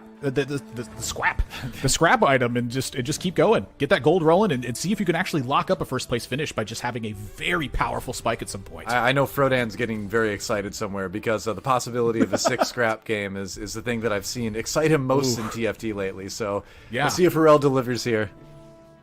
I love the 6 scrap thing. Like, Dan was actually who introduced me to the idea of it. And when I first saw it undergo, I was like, I'm not sure if this is so exciting. And then at the end of the game, a Jinx got equipped with a Rage Blade and a Sustain item. And I was like, wow, that's a lot of shields you get at the start. That's a lot of time for Jinx to build up that Rage Blade. It's a lot more powerful than I thought it was going to be, for sure. Yeah, it's neat. I think everybody should have their little off-meta build that they like to work on. It just makes the game so much more fun, you know? But let's check out Broccoli's board again. It was looking strong a little bit earlier. Still seems strong now, as he is a lobby leader in HP. That Talon holding aura items. So you can tell this board's going to definitely go through some changes as the game goes on. But yeah, now, there's a lot of interesting things. I feel like that can happen here. Wow, that's a lot of gold. Holy smokes. I was going to talk about their scoreline real quick. 26 points for Broccoli sits, as you can see on screen. And again, 29 versus Appies. So that needs to be a 4-point differential that takes place in this lobby between Broccoli and Spicy Appies for Broccoli to overtake that position. So the prime example of that would be Broccoli finishing in first and Spicy Appies finishing in fourth. That's the prime example of how they overtake the first place position. And right now, with 3 Imperials already in a makeshift armor to protect this Talon, I feel like you have a great way to perhaps get there. Yep. I would agree. For now, though, just again, trying to secure as high a spot as you possibly can. But what's it going to be with these aura items later? Is it just going to be Imperials, or is it going to be something a little bit different? Because I see those aura items, and I'm thinking you slap those on an Orianna later, you play a little bit of Enchanter AP Flex, but then again, that's just me. Going up against Solus, who grabbed the Mutant emblem first. Mutant Vi is going to be pretty strong with those extra stats from the Mutant bonuses game. Ooh. I feel like Vi is a great carrier of so many of the Mutant emblems in this situation. Just benefits so much from all those spots. And you can see this Cho'Gath carrying a Sunfire Cape, being able to take that win down as well. Right. I'm with you on the aura items, by the way. On the Enchanter thing, you've really tipped me off to that. And that's been my last couple of days of play, is just jam a bunch of Enchanters and Socialites in play and see what happens. Right, and I mean, Chalice even got nerfed, right? It got a buff. It was very strong. They reverted it, if I remember correctly. And so some people shying away from it now, but we see, another Chalice here on the board of Kivix. And I think Chalice stacking is still perfectly fine. Zeke stacking hasn't been seen as much this set as we've seen at other sets, but I think in certain fringe cases it can be good, although you can argue that there's a lot better uses for swords and belts right now than Zeke's Herald, but, there are builds out there that can really utilize it. A lot of rolling that took place on that. Still no Swain 2, no Talon found in this roll, which I think is exactly what Kivix was looking for. Pretty rough on the roll. Not like Malzahar 2 is a huge find, but that's not the prime example of the strength of this board. Right. Well, with Thrill of a Hunt 2, you're going to want to get some kills on things to get the HP back. And you can see Malzahar doing a little bit of that, but not quite fast enough. Not against a Titan's Resolve Bo Warwick on the other side. A little bit terrifying. How many singed was that on Stomp a Little's side? Oh, an Imperial emblem. Wow. All right. Well, just what the doctor ordered for Kivix. If he's going to continue on with this, and it looks like that's going to be the plan now. Imperial confirmed, but who does it go on here? Ziggs is just going to waste it, right? I think maybe the Malzahar. We'll see. You can always move it around as the game goes on. Yeah, so with the Imperial thing, the big trait's always going to be on like who grabbed it first sort of idea, and I feel like you don't want it taken away from your prime example. So you don't want to put it on someone too strong but not too weak. It's like the Three Bears story. You want it to Like be you just have to, right. just right. Exactly. And I feel like I have accidentally overtaken my prime Imperial before, and that's a big oops, because it's hard to get it back. Maybe you just were underestimating that Imperial and they were trying to prove themselves to you, you know? You ever think of that? No, I didn't think of that, honestly. You care more about your champions. It's going to be Imperial Ziggs, who will inevitably miss all his bombs and never claim the throne. So that's a safe bet right there. Do you ever consider that maybe they're just trying to prove themselves, Joe? Yeah. They're trying to show their ability to land the top shot? It's like Ziggs is just trained wrong. I mean, like I'm a football fan, and you know, I'm thinking about my quarterback this weekend, and Ziggs. I feel like I see a resemblance there. I'm sad to say. Sad to say. I'm sorry to hear that, Doa. You know, I'm just gonna leave it there. If you know, you know. Same. Yep. Oh, going on to the 3-4 carousel, that is an Urgot with a cloak, and if somebody has a bow out there, might be a pretty tempting pickup. Soju, though, you know he's going to go for the Arcanist. He's going to grab the spatula. So, wonder if there's a rod somewhere so Soju can add on another Arcanist to his team. But could be a couple other things you can use that for. Yeah, it can be an academy thing. Like, sometimes you shift that direction with spatula. I do feel like if you're just going for the big ones, it's definitely the spatula item here. And it looks to me like, from Soju's perspective, it's very much as making an Arcanist spat. And I think you're probably right. We're going to check back in, though, with Spicy Appies as Soju, wow, goes to a 3-5 level over there. Ruel as well. But meanwhile, Spicy Appies chilling at 6. Got the Chemtech emblem. So it's going to be a Chemtech Talon for the moment here. It's the bootleg Urgot. It's kind of rapid firing with the bleeding ability. Yeah, I mean, to a certain extent, that's true. And Chemtech Emblem, if you play this style out, can always lead to something potentially like a Chemtech Jinx down the road. So this is a type of build that, you know, can lead to some or the type of setup anyway, that can lead to some really strong late games. Wow, that's a lot of shielding you go up against. I do not want to see that when I go into a 3-5 fight. Yep, that's what happens. That is Ruel with the 6 scrap online already. Oh my gosh. Appies is taking a 5-unit loss here, perhaps? Yeah, that's big. I mean, 6 scrap can be so strong during the mid game because, like you said, Admirable, just so much shielding to try to cut through. My gosh, that is huge. We're getting a glimpse of that board now as well. I'm very happy we're seeing this. Like, it's kind of scary. Yeah, I mean, look at that Braum too. That guy's been to like the College of Winterhold. It feels like. Wow, just knows everything. The Skyrim reference. That was just the first thing that came to mind. I don't even know why. I heard they're going to release Skyrim within the TFT client at some point in the future because it's the only place in the world Skyrim hasn't been released yet. About time, you know. Ruel here looking to secure a 3-win streak going into the stage 4 turnover point. That's a lot of shielding on Soju's side as well. Yeah, I mean the runic shield does do work for sure. But so does the Heimerdinger. Let's see. It's going to be kind of close, but the shielding is gone now. Jeff's going to have some pretty sick cards here while that Heimerdinger's doing damage. I mean, that's a good hand that's a good hand that TF has had. I mean, that is a lot of casts with that many Arcanists in play. It's just going to be so much damage at the end of the day, even from a TF1. Yep, exactly. And you've also got Spellblade as well for Soju. So this is something that you really don't see very often, is that Spellblade augment taken. And that's the one where after they cast an ability, you do a next attack that does a bunch of extra magic damage. It's 225%. And so that's going to be a lot of auto attack damage coming through actually from that team. And then you're just going to live for a long time because that huge shield from the runic shield. Yeah, it's just like a perfect setup. It just guides you, pretty much straightforward the entire way. It's hard to deviate away from that once that's the pick that you got.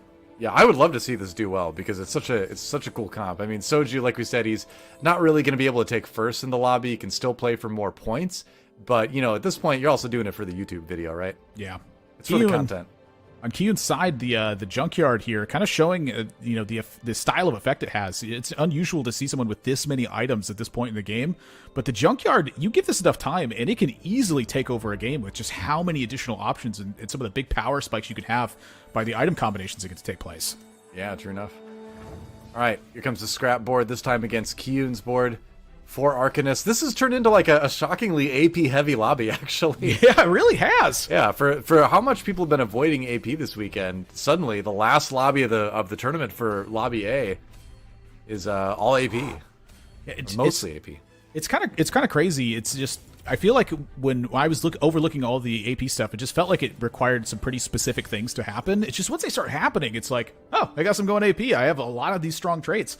But when that's happening on everybody's side of the board, I'm not sure what matches up well yet. I don't think I've seen like too many full AP lobbies really happening at all. Yeah, we're gonna see this is a more AP than you normally see, but full AP lobby, I feel like that's almost impossible. Well, sure, a little bit of exaggeration, a tad bit, but everyone's got some AP going on. True. Soju hit level 8, by the way. Very quick level 8, but 18 hit points remaining, so it might be a fast 8 as well, despite the cool direction that his board was going. We're going to check out Spicy Appy's going up against Kyun here. Spicy Appy's still kind of relying on that Chemtech Talon 2 to do some work. There's a Twitch there as well, but I'd notice a distinct lack of Urgot on Spicy Appy's board right now. Yeah. It's definitely like a get to 8 kind of spot that Spicy Appy's is in. It looks like they're going to delay that to 4-5. Usually because of the economy side of things, so Kyun getting a win here to bounce back from the loss they took. And there's a spit of the Junkyard. Well, there's an Urgot, but it's not for Spicy Appy's. Kyun's not going to be, probably not going to be grabbing this one. I don't think you really go Urgot out of this angle. It would seem a little bit odd, but you do have like items for it. You could. Like on the Twitch side. It's just carrying the rest of them is going to feel a little bit unusual, but it wouldn't be like completely out of the ordinary for it. You know, you do have like some Kaisa items here as well. It requires a lot of hits, I think. Yeah, I think you would need to roll down and get quite a bit. And you can tell he is thinking Kaisa, right? He's holding those challengers on the bench. You've got the Morellos. If you can find the Kaisa, suddenly this turns into a pretty strong challenger board. Yeah, you could still be on Imperial as well. I mean, Kyun's got so many options here. It's the time that really is going to be a minor concern to me. HP, I think, too. Yeah, you're at 42, so you're going to 33, so you don't have a ton of time to piece together. So, the next 2 rounds here, it's so much information, and Kyun is going to have to, I think, lock up a decision when the augment shows up. Yep. Ooh, okay. Kaisa with a belt. Yeah, Kaisa with a belt. A spatula. Exactly. Kyun running over there as fast as he can. He's going to grab Kaisa off the belt. He got there. That's a metabolic boost put to its best usage. Getting the APM in. Finding the Urgot. Yeah, with a rod though, so maybe not the greatest item champion combination there. Yeah. I mean, I get you, because like Rageblade, you and I had a long conversation with this. I'm convinced that Rageblade is only something you build on Urgot if you have literally no other option. I'm not convinced of that. I think you need a really heavy damage boost to justify it. Well, there's the Urgot getting sold anyway, so yeah, he's going to be looking for something else. Seraphine, Janna are available. There's the other Urgot. Okay, yeah, he's going to pick that one up. See, he even had the bow free. I'm telling you, man, I rest my case. You just don't want Rageblade on Urgot. Oh, he doesn't have the flat damage boost. No way. All right. No. All right, so for now it's going to be Chemtech 5 via the Fiora Chemtech, which is going to be a pretty strong addition to this. He didn't get the items loaded in time, so he doesn't get any binary value this fight. That is pretty rough, especially being down 33 HP, and I think we're seeing maybe a little bit of nerves kicking in here, where Spicy Appy's knows that to lock it up he can get a second or a third, but if he bought 4s, very unlikely that he makes it through in first place, despite being in the lead for the whole day pretty much at this point. The Mundo having a strong presence here. The Mundo's cutting down a lot of potential damage. It looks like that Spicy Appy's could have taken this round. Yeah, but not enough to stabilize. I was going to say that Heimerdinger finishes it off, and this is getting really scary for Appy's right now. 24 HP. Soju's still alive at 18, by the way, with the Runeblade build. Kyun taking a hit. Broccoli taking a hit. Instant injection. That's huge. Wow, yeah. Snap picks it right away. Getting that on the Fiora, that is going to be pretty sick, actually. So that is big. It's not the strongest Chemtech board by any stretch, but maybe with the instant injection augment, it can be enough to at least help him stabilize until he hits a little bit more of what he's looking for, but it is tough right now. Like you said before, the big thing is the binary airdrop value, and he's at least going to be able to get that this time. Yeah, and really, if Spicy Appies can find 2 items, I think, off of the creep round, I think that's a really big find. You get to put something on the Fiora to continue that binary spot there. You get to complete the bow that's sitting on Urgot. So finding 2 more Urgots, finding 2 more item components, that's really, I think, the biggest improvement Spicy Appies is going to possibly find to this board. Now, the real question, I think, with this is, are 3 mediocre carries going to be as good as 2 strong carries? Because he's got good items, quote-unquote, good items for Lissandra, but it's Lissandra 1. Okay items for Urgot, you know, if he finds something to go with that bow. And, like, theoretically, he's going to find something okay for Fiora. But I think 2 strong carries is going to be a lot stronger with this board a lot of times than 3 mediocre ones. So yeah, he's going to have to really put a lot of hopes in the Raptors being just chock full of items. They're going to need to be item pinatas for him to, I think, take a top 4 with this. Look at this fight against Solus, though. 7 units alive. That was convincing, yeah. And Kiyun taking a big hit, going down to 9 in this one. For Spicy Appies there, I'm pretty convinced that this is a little bit stronger maybe than we're giving it credit for. And I think a big part of that is going to be the Mundo Bramble Ionic Spark. Mundo dealt a lot of damage there, kind of sitting over and just occupying time on the right side. Yeah, possibly, yep. And again, remember, I think the instant injection makes a huge difference here, too. But let's check out Soju's board. Got Celestial for the healing on this team now. All right, he is just the battle mage in this particular lobby now. And with the blue buff on Lux, this is actually great. She's going to be casting quickly, which means she's going to get a lot of those empowered Spellblade autos in. It's going to be a fun comp to watch. Yeah, this is really big. And then still items to come in this spot. Infinity Edge, but not the follow-up piece. Hey, how does this interact with Spellblade? All right, next attack deals bonus magic damage. That would tell me you need the crit. Yeah. Oh, Spellblade's damage is considered ability damage. I'm not smart enough to figure that out. But either way, I think you'd rather have the Jewel Gauntlet here. Still gold cranking from the Yordle's perspective for Soju. Are they going to keep that up? Or, yeah, indeed they are. Making money with the Yordles. The only reason to break it was if you wanted Braum over Poppy. Doesn't feel like it's a necessary thing right now. Yep. All right, so Warwick reroll with Death's Defiance. Yeah. Oh, that is big. It's going to be so hard to kill that Warwick. And you can see Warwick, though, having no trouble killing everything else on the board. Oh, my gosh. And Titanic Force for this Warwick is a monster. Yeah, I noticed that. The thing is only 3 units left. So Soju actually took a big chunk of that board out. But it doesn't matter. Warwick can 1v9 at this point. My Kiyun down in 8th. Soju down to 7. Spicy Appies falling to 8. Broccoli wins the round at 21. Solus wins the round at 39. Broccoli and Solus are the 2 highest contenders for Spicy Appies. They need a 4-point and a 5-point differential, respectively, in order to overcome the position that Spicy Appies has created between the 2 of them. So this is big outcomes for both Broccoli and Solus right now. Yeah, I mean, Spicy Appies at 8. But if he can survive just a little bit longer, if he can outlive Broccoli, that is where things get a lot better. But the problem is Solus, like you said, still very threatening. But this lobby is coming down to it, right? Stomp a Little and Ruel, pretty good HP-wise, but fairly close lobby across the board. Not a bad binary drop there either. You got a Banshees to help out the Fiora. You got an Ionic Spark to accelerate the cast on that Scion. Is it enough? Yeah, I'm watching this Fiora on the right side. She may only be a Fiora 1, but that true damage is going to down the Shogat. The Fiora's still alive. Titanic or Titan's, procs, but it's not enough. Okay, Solus lives to fight another day. Broccoli down to 5. That's big. Remember, again, Broccoli's 2nd place in the lobby right now. So if he goes out, if he bot 4s, that's going to help Spicy Appies get closer to securing that top spot.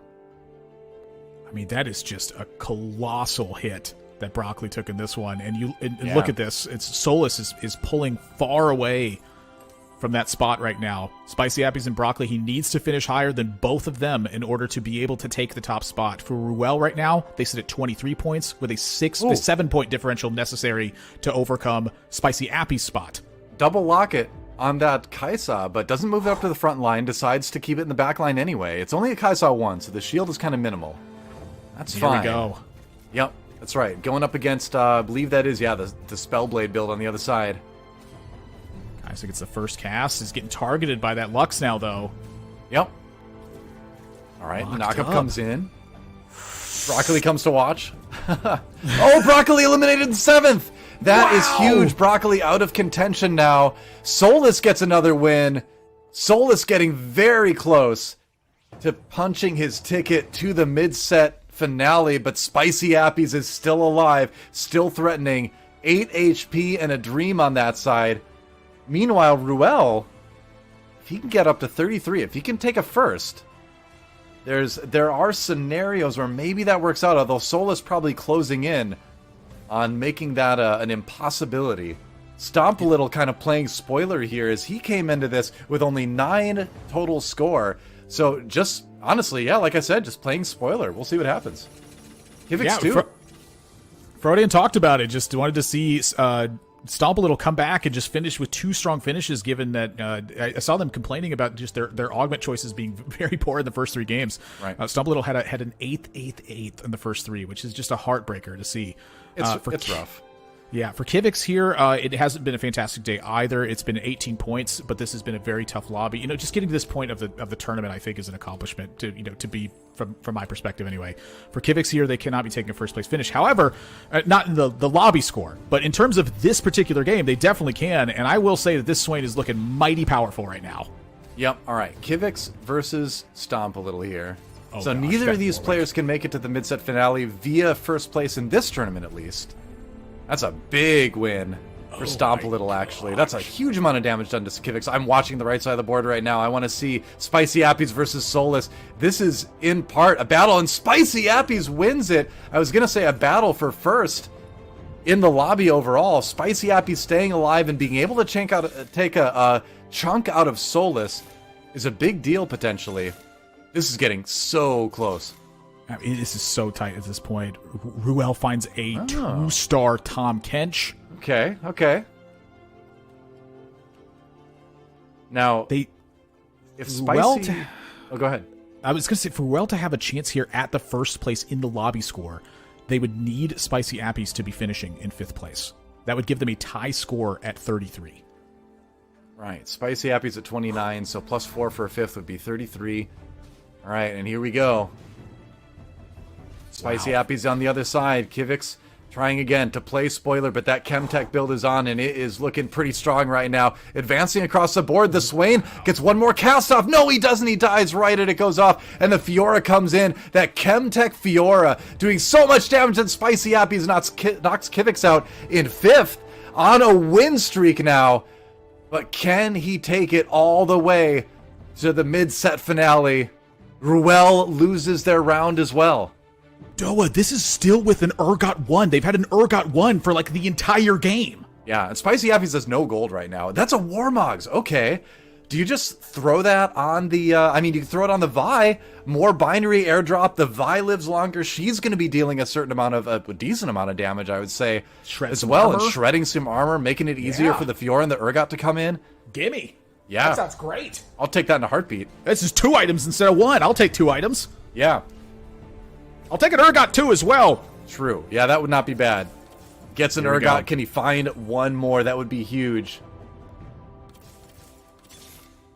All right, so what's it going to be? Crucial Showdown. Looking for that Urgot. Everybody else has got to be holding them if they can. There it is. Ooh. The Urgot 2. He finds it. That's massive. Spicy Appies. He's got what he needs. The comp is basically capped out at this point. The only thing you can think of is, if he magically finds like a Jinx 2 with the items, you can swap that out maybe. But like now it's all about positioning. Didn't give himself a lot of time to do it. Who's he going to play against? Oh, it's going to be Ruel. That is a strong Tom Kench 2 on the other side too. That's a lot of scraps too. Oh boy. That Tom Kench is not getting stopped. It is at a buffet right now. But it does have to eat a Mundo that holds a Guardian Angel. It's getting targeted by the Urgot as well. Instant injection. Doing work. Wow. Here we go. Oh, but this is going to be super close. That Fiora has got to get one more cast off the Braum. Oh, Heimerdinger fires into the Fiora. Fiora gets the cast off. That might be enough. Janna says, just wait, don't do it. But Spicy Appies isn't listening. Ruel gets taken out, goes forth. Spicy Appies... that might lock it up numerically. I'm not going to do the math, but man, Spicy Appies with the 8 HP comeback. What a crazy way to finish this one if this is the way it ends.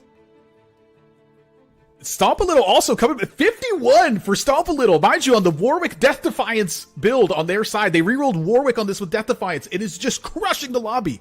Yeah. In terms of the math, again, Solus needed a 4-point differential to take place. I'm sorry, 5-point differential to take place between Spicy Appies and Solus to overcome the position. So Spicy Appies cannot lose that spot. If Spicy Appies goes in third, that's 35. If Solus takes first, that's 35. It's a ghost fight.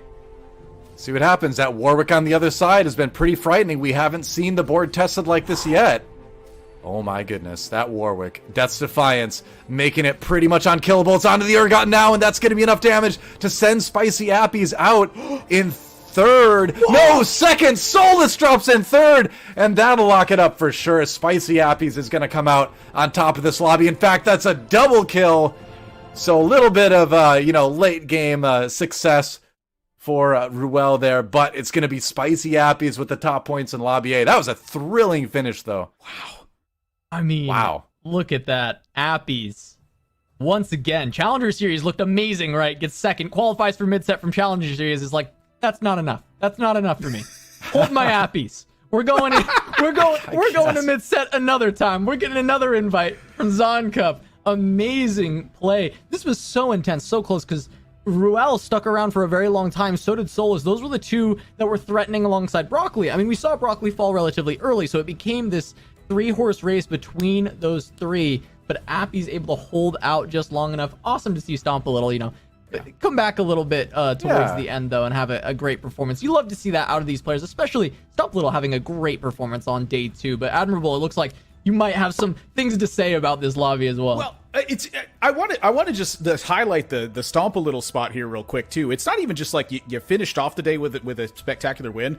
You finished off with a spectacular build as well. Like I haven't seen a Warwick crush a lobby that hard. I don't think not even during War Week. I feel like I wasn't watching the Warwick crush the board that badly. Like, my gosh, Death Defiance of Warwick's a monster. It's been really fun to see the Ornn items start to show up in games more often now that the Portable Forge has been moved down as a gold tier augment. The items got nerfed a little bit, but you can see they're still very good. And just a great job by Stomp a Little to combine the item with that build to make it work like that. I called it wrong at the end. It was actually Stomp a Little, obviously, that won the game. Not Ruel. I was thinking about a lot of players at once, but yeah, great to see a little bit of a morale victory at the end for him. Yeah, I mean, it's awesome to see. I agree with you on the Portable Forge too. I think it's so fun because they're just like very creative items that you can use in a lot of different ways, and we saw that creativity come out from this Warwick with the Death's Defiance because, well, I mean, what is going to be better than something that prevents the damage from coming in all at once when you deal more damage and heal more when you have that high current HP? It works perfectly. The synergy is beautiful, and Stomp a Little uses it to great success. Of course, with the Warwick 3 having all that HP, you get the Titanic Force. I mean, it's just like such a cool thing that you are only going to see one in like a million games because of the fact that it is like so many different variables leading up to that happening, and Stomp a Little executing on that to find a victory. I mean, gosh, it's been such a crazy day. We've seen so many creative builds. I mean, Cho'Gath, we've seen Innovators, we saw this 6 Scholar be played earlier as well to find a victory, and this patch has just been so cool, Admirable. It's just been so cool. This is like easily my favorite set that I've played so far. Like prior to this, I was a big fan of the Chosen aspect too. I loved that one because constantly testing your ability to say, is this your final position, or do you want to trade this and try to find something better? I love the aspect of it. But in this one, it's just you were constantly challenged with difficult decisions that are asking you, do you want to lock up your board position, or do you want to keep going and see if you can find something better? Mm-hmm. And we're constantly seeing players evaluate that and elaborate that and continue to come up with new things as well. And in this particular lobby, I feel like what we saw was kind of like this speed run of what was happening, where it was just everyone's board came together very quickly and everyone was really strong, and I feel like it just ended so quickly after that. Yeah, and I mean, now we finally have an opportunity to take a look at who won all of the different lobbies. That's going to make a big difference on the scores. Yeah. Robin and Keen picked up wins in B and C. It's going to be big to see how it shakes up for the final scores, though. And I think we're going to take a look there right now. Let's see who made it into the mid set. Oh, okay. Look at that. Well, we knew Lobby D already. Break this down for me. Yeah, I mean, Admirable, start us off. Start talking about it. Let's talk these scores. Let's talk these finals. So Goobums was the one for me. You know, that's always going to be. It's my favorite player. It's the one I'm going to root for. I've tested his knowledge in terms of just very random things in the game, and he seems to just have it all memorized when he's going to pay any attention to it. So that's for me. That's my favorite player. They got it at 39 points, not only on just their lobby, but on the entire day. That's enough for me. I mean, hey, we also got Set 5, NA Hope, Liquid Robin coming through, winning Lobby C. He's going to the mid-set finale. See if he can recreate some of the performances he gave us last time around. I copy Keen, a player that's been coming up. And, apparently copying Keen is the way to go because he's going to the mid-set finale. 32 points there in Lobby B. And Spicy Appies, if I could pick the player to watch in NA right now, it is Spicy Appies. I mean, he has been grinding. He has been improving so rapidly. I think he's got a style that fits this set extremely well. And the results show, right? Look at the last 2 tournaments. Second in Challenger Series and now first in his lobby here in the Zaun Cup. Couldn't ask for anything more. Can't wait to watch him play at the mid-set finale. Well said. Appies has been phenomenal to watch. I love that we get to see iCopy Keen come up in Lobby B as well. There were a couple players we were talking about coming into the day that were a little bit newer to us, newer to the scene in that way, like Ripple Overdrive, Young Jame, and iCopy Keen was another one of those players that had just such a fantastic day 2, and we were really looking forward to them, and they showed up in a very strong Lobby B. Players like Pokygom, who's been playing phenomenally. DQA has had a great tournament, but iCopy Keen is the one who came out on top and joined Spicy Appies, Robin, and Goobums in moving on to that mid-set invitational. But it's not the end of the day because we've got an interview lined up with a very special player in Admirable's heart, Goobums. We're going to be talking to them in just a moment, so I want to tease that interview a little bit. Make sure to check out our friends at Ball Street and stick around for the interview with Goobums because the Zaun Cup is not done just yet. Don't touch that browser.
Welcome back to day 3 of the Zaun Cup. I'm Casanova, joined by Admirable, Doa, and Goobums, fresh off their top placement in Lobby D and their qualification to the mid-set finale. Goobums, I mean, I know you've got to be excited, of course, but you started the day with 3 first places. What was going through your head after that just phenomenal start? Oh, like, because I know after, like, 3 first, you pretty much guarantee first. So I was like gonna check out, but then like my chat convinced me to try to go for like the 4th win, and then once I didn't get the 4th win, I pretty much checked out. So then I went 8th. But I'm pretty excited to be able to play mid-set. But I think I was already guaranteed off qualifier points before today's tournament, or today's round. So I mean, I'm chilling. I wanted to ask a bit about your strategy, I guess, coming into this weekend. Like, was there anything that you had concealed coming through any of these days? Was there anything that you learned amidst this tournament? And what do you think that one of your most important factors for having this high of a placement this weekend was? Yeah, okay, so I think, like, honestly, I don't really know why, but it seems like for this tournament, a lot of the, like, really good players were, like, prepping kind of, like, rigorously for it. Pretty much, I haven't seen this, like, level of prep amongst the other top players since pretty much Set 5 regionals, right? So then I kind of figured I'd do the same.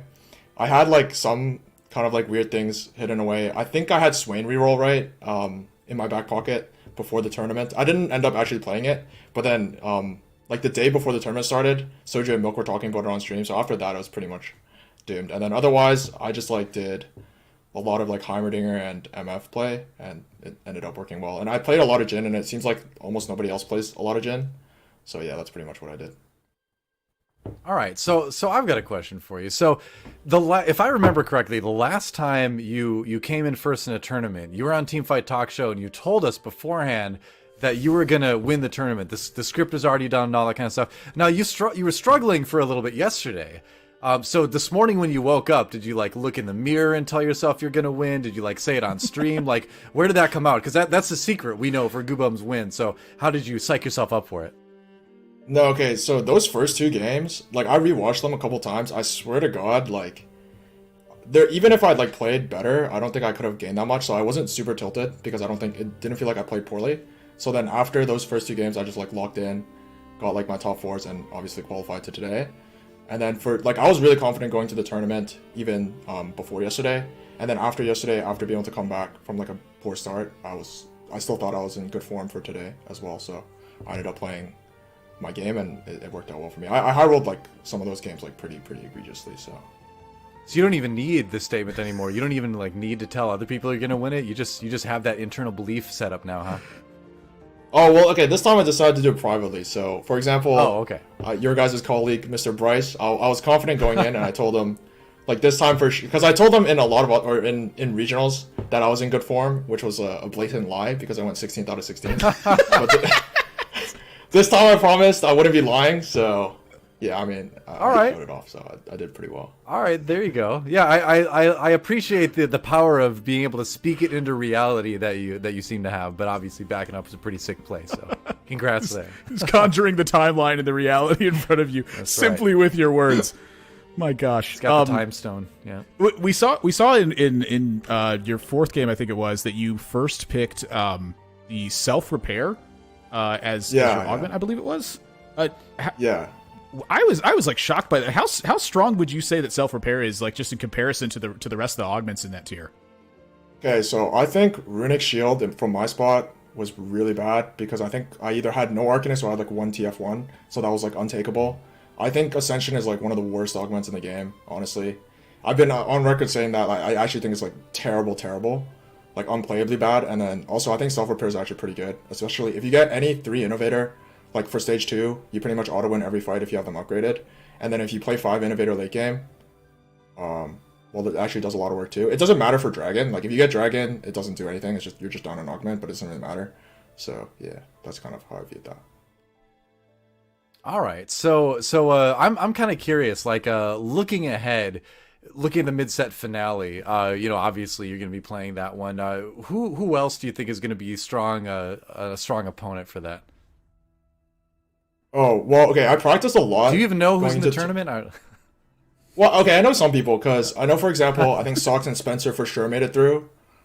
Because, yeah, I mean, they for sure made it through. And I practice a lot with Sox, Spencer, and Bertosaurus.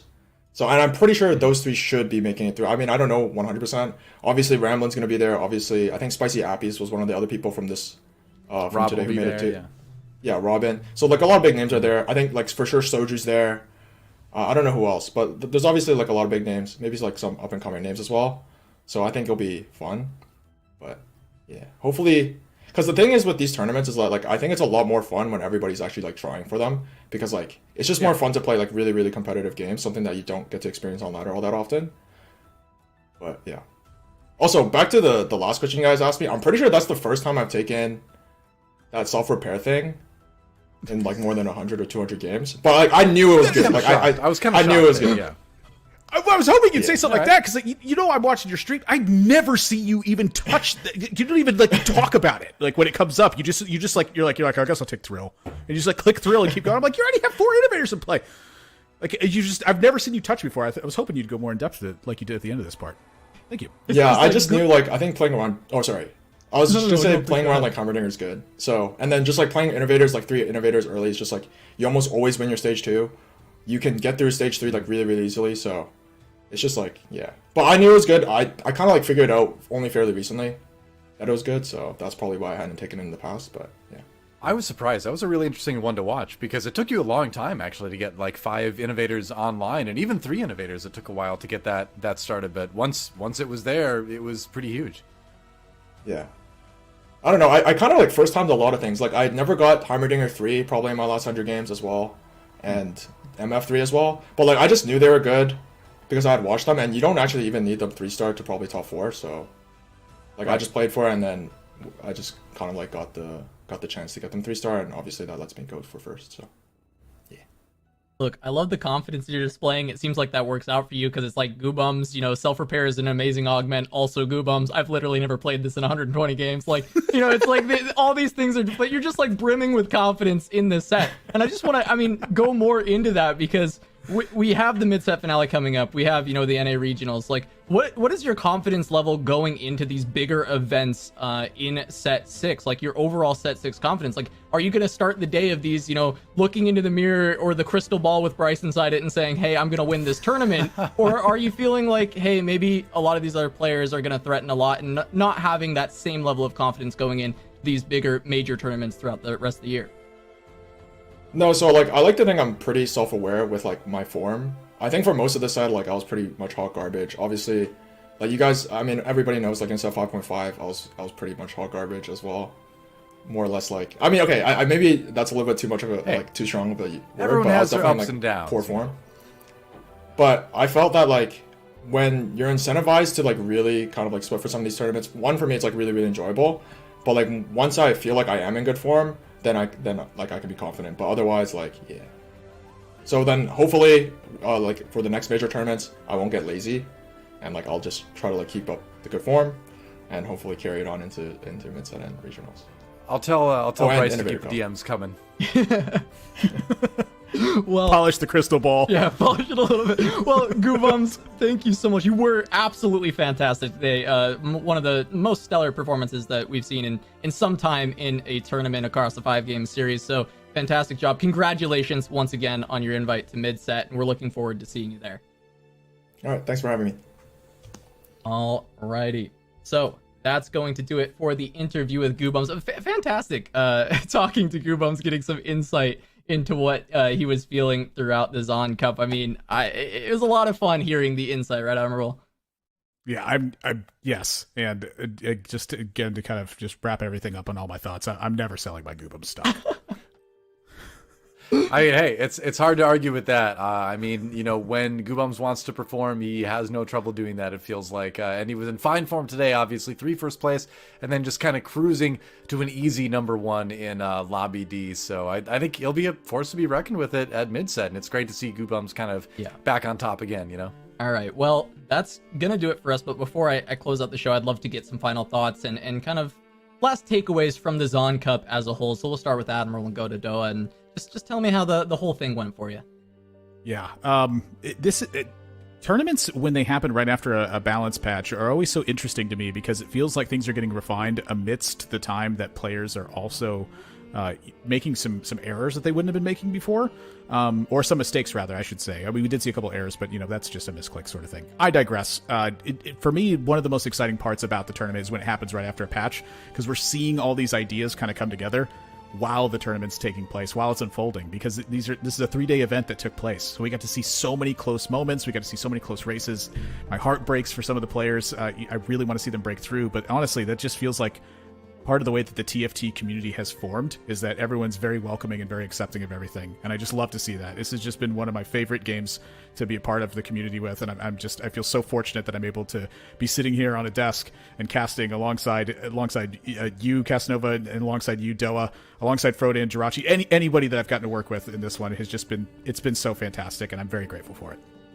Wow, thanks. Yeah, it's been a pleasure. It's been a great TFT tournament as it always is, but this one is special. I mean, like Gubam's saying, and we were talking about this earlier in the weekend too, that the players really put a ton of extra work, or maybe the right amount of work, into preparing for this tournament. Part of that's a patch, but part of that, I think, is really kind of the competitive drive that a lot of players are feeling right now in TFT Esports. And there's complaints out there, of course, about formats, about all that kind of stuff, and those are valid, and those are, worth having the conversation about. But at the end of the day, you can really tell that the top players just love competing against each other and finding out who's the best. And I think we got to get a little bit of a glimpse of that this weekend, and it was great. The set continues to be my favorite set of TFT ever. It is the most flexible set we've ever seen. I think it's one of the best balanced sets we've ever seen, and it's just, I think it's only going to get better. Can't wait for the end of 6.0. Can't believe 6.5 is coming so soon, actually. That's crazy, actually, but it's going to be good. I'm already sad in advance for moving to set 7. As cool as all the dragons are going to be, they're going to be awesome. I'm already sad in advance for losing set 6 someday. Yeah, set 6 has been amazing. This tournament has probably been the most diversity of comps that I've ever seen in a TFT tournament. There's just been so much fun to be had, and I've absolutely loved it. But that is going to wrap us for the day. If you want to check out who has made it to the mid-set finale, make sure to keep your eyes locked on riot.com/NATFT Esports in the next few days. Those updates will be coming soon.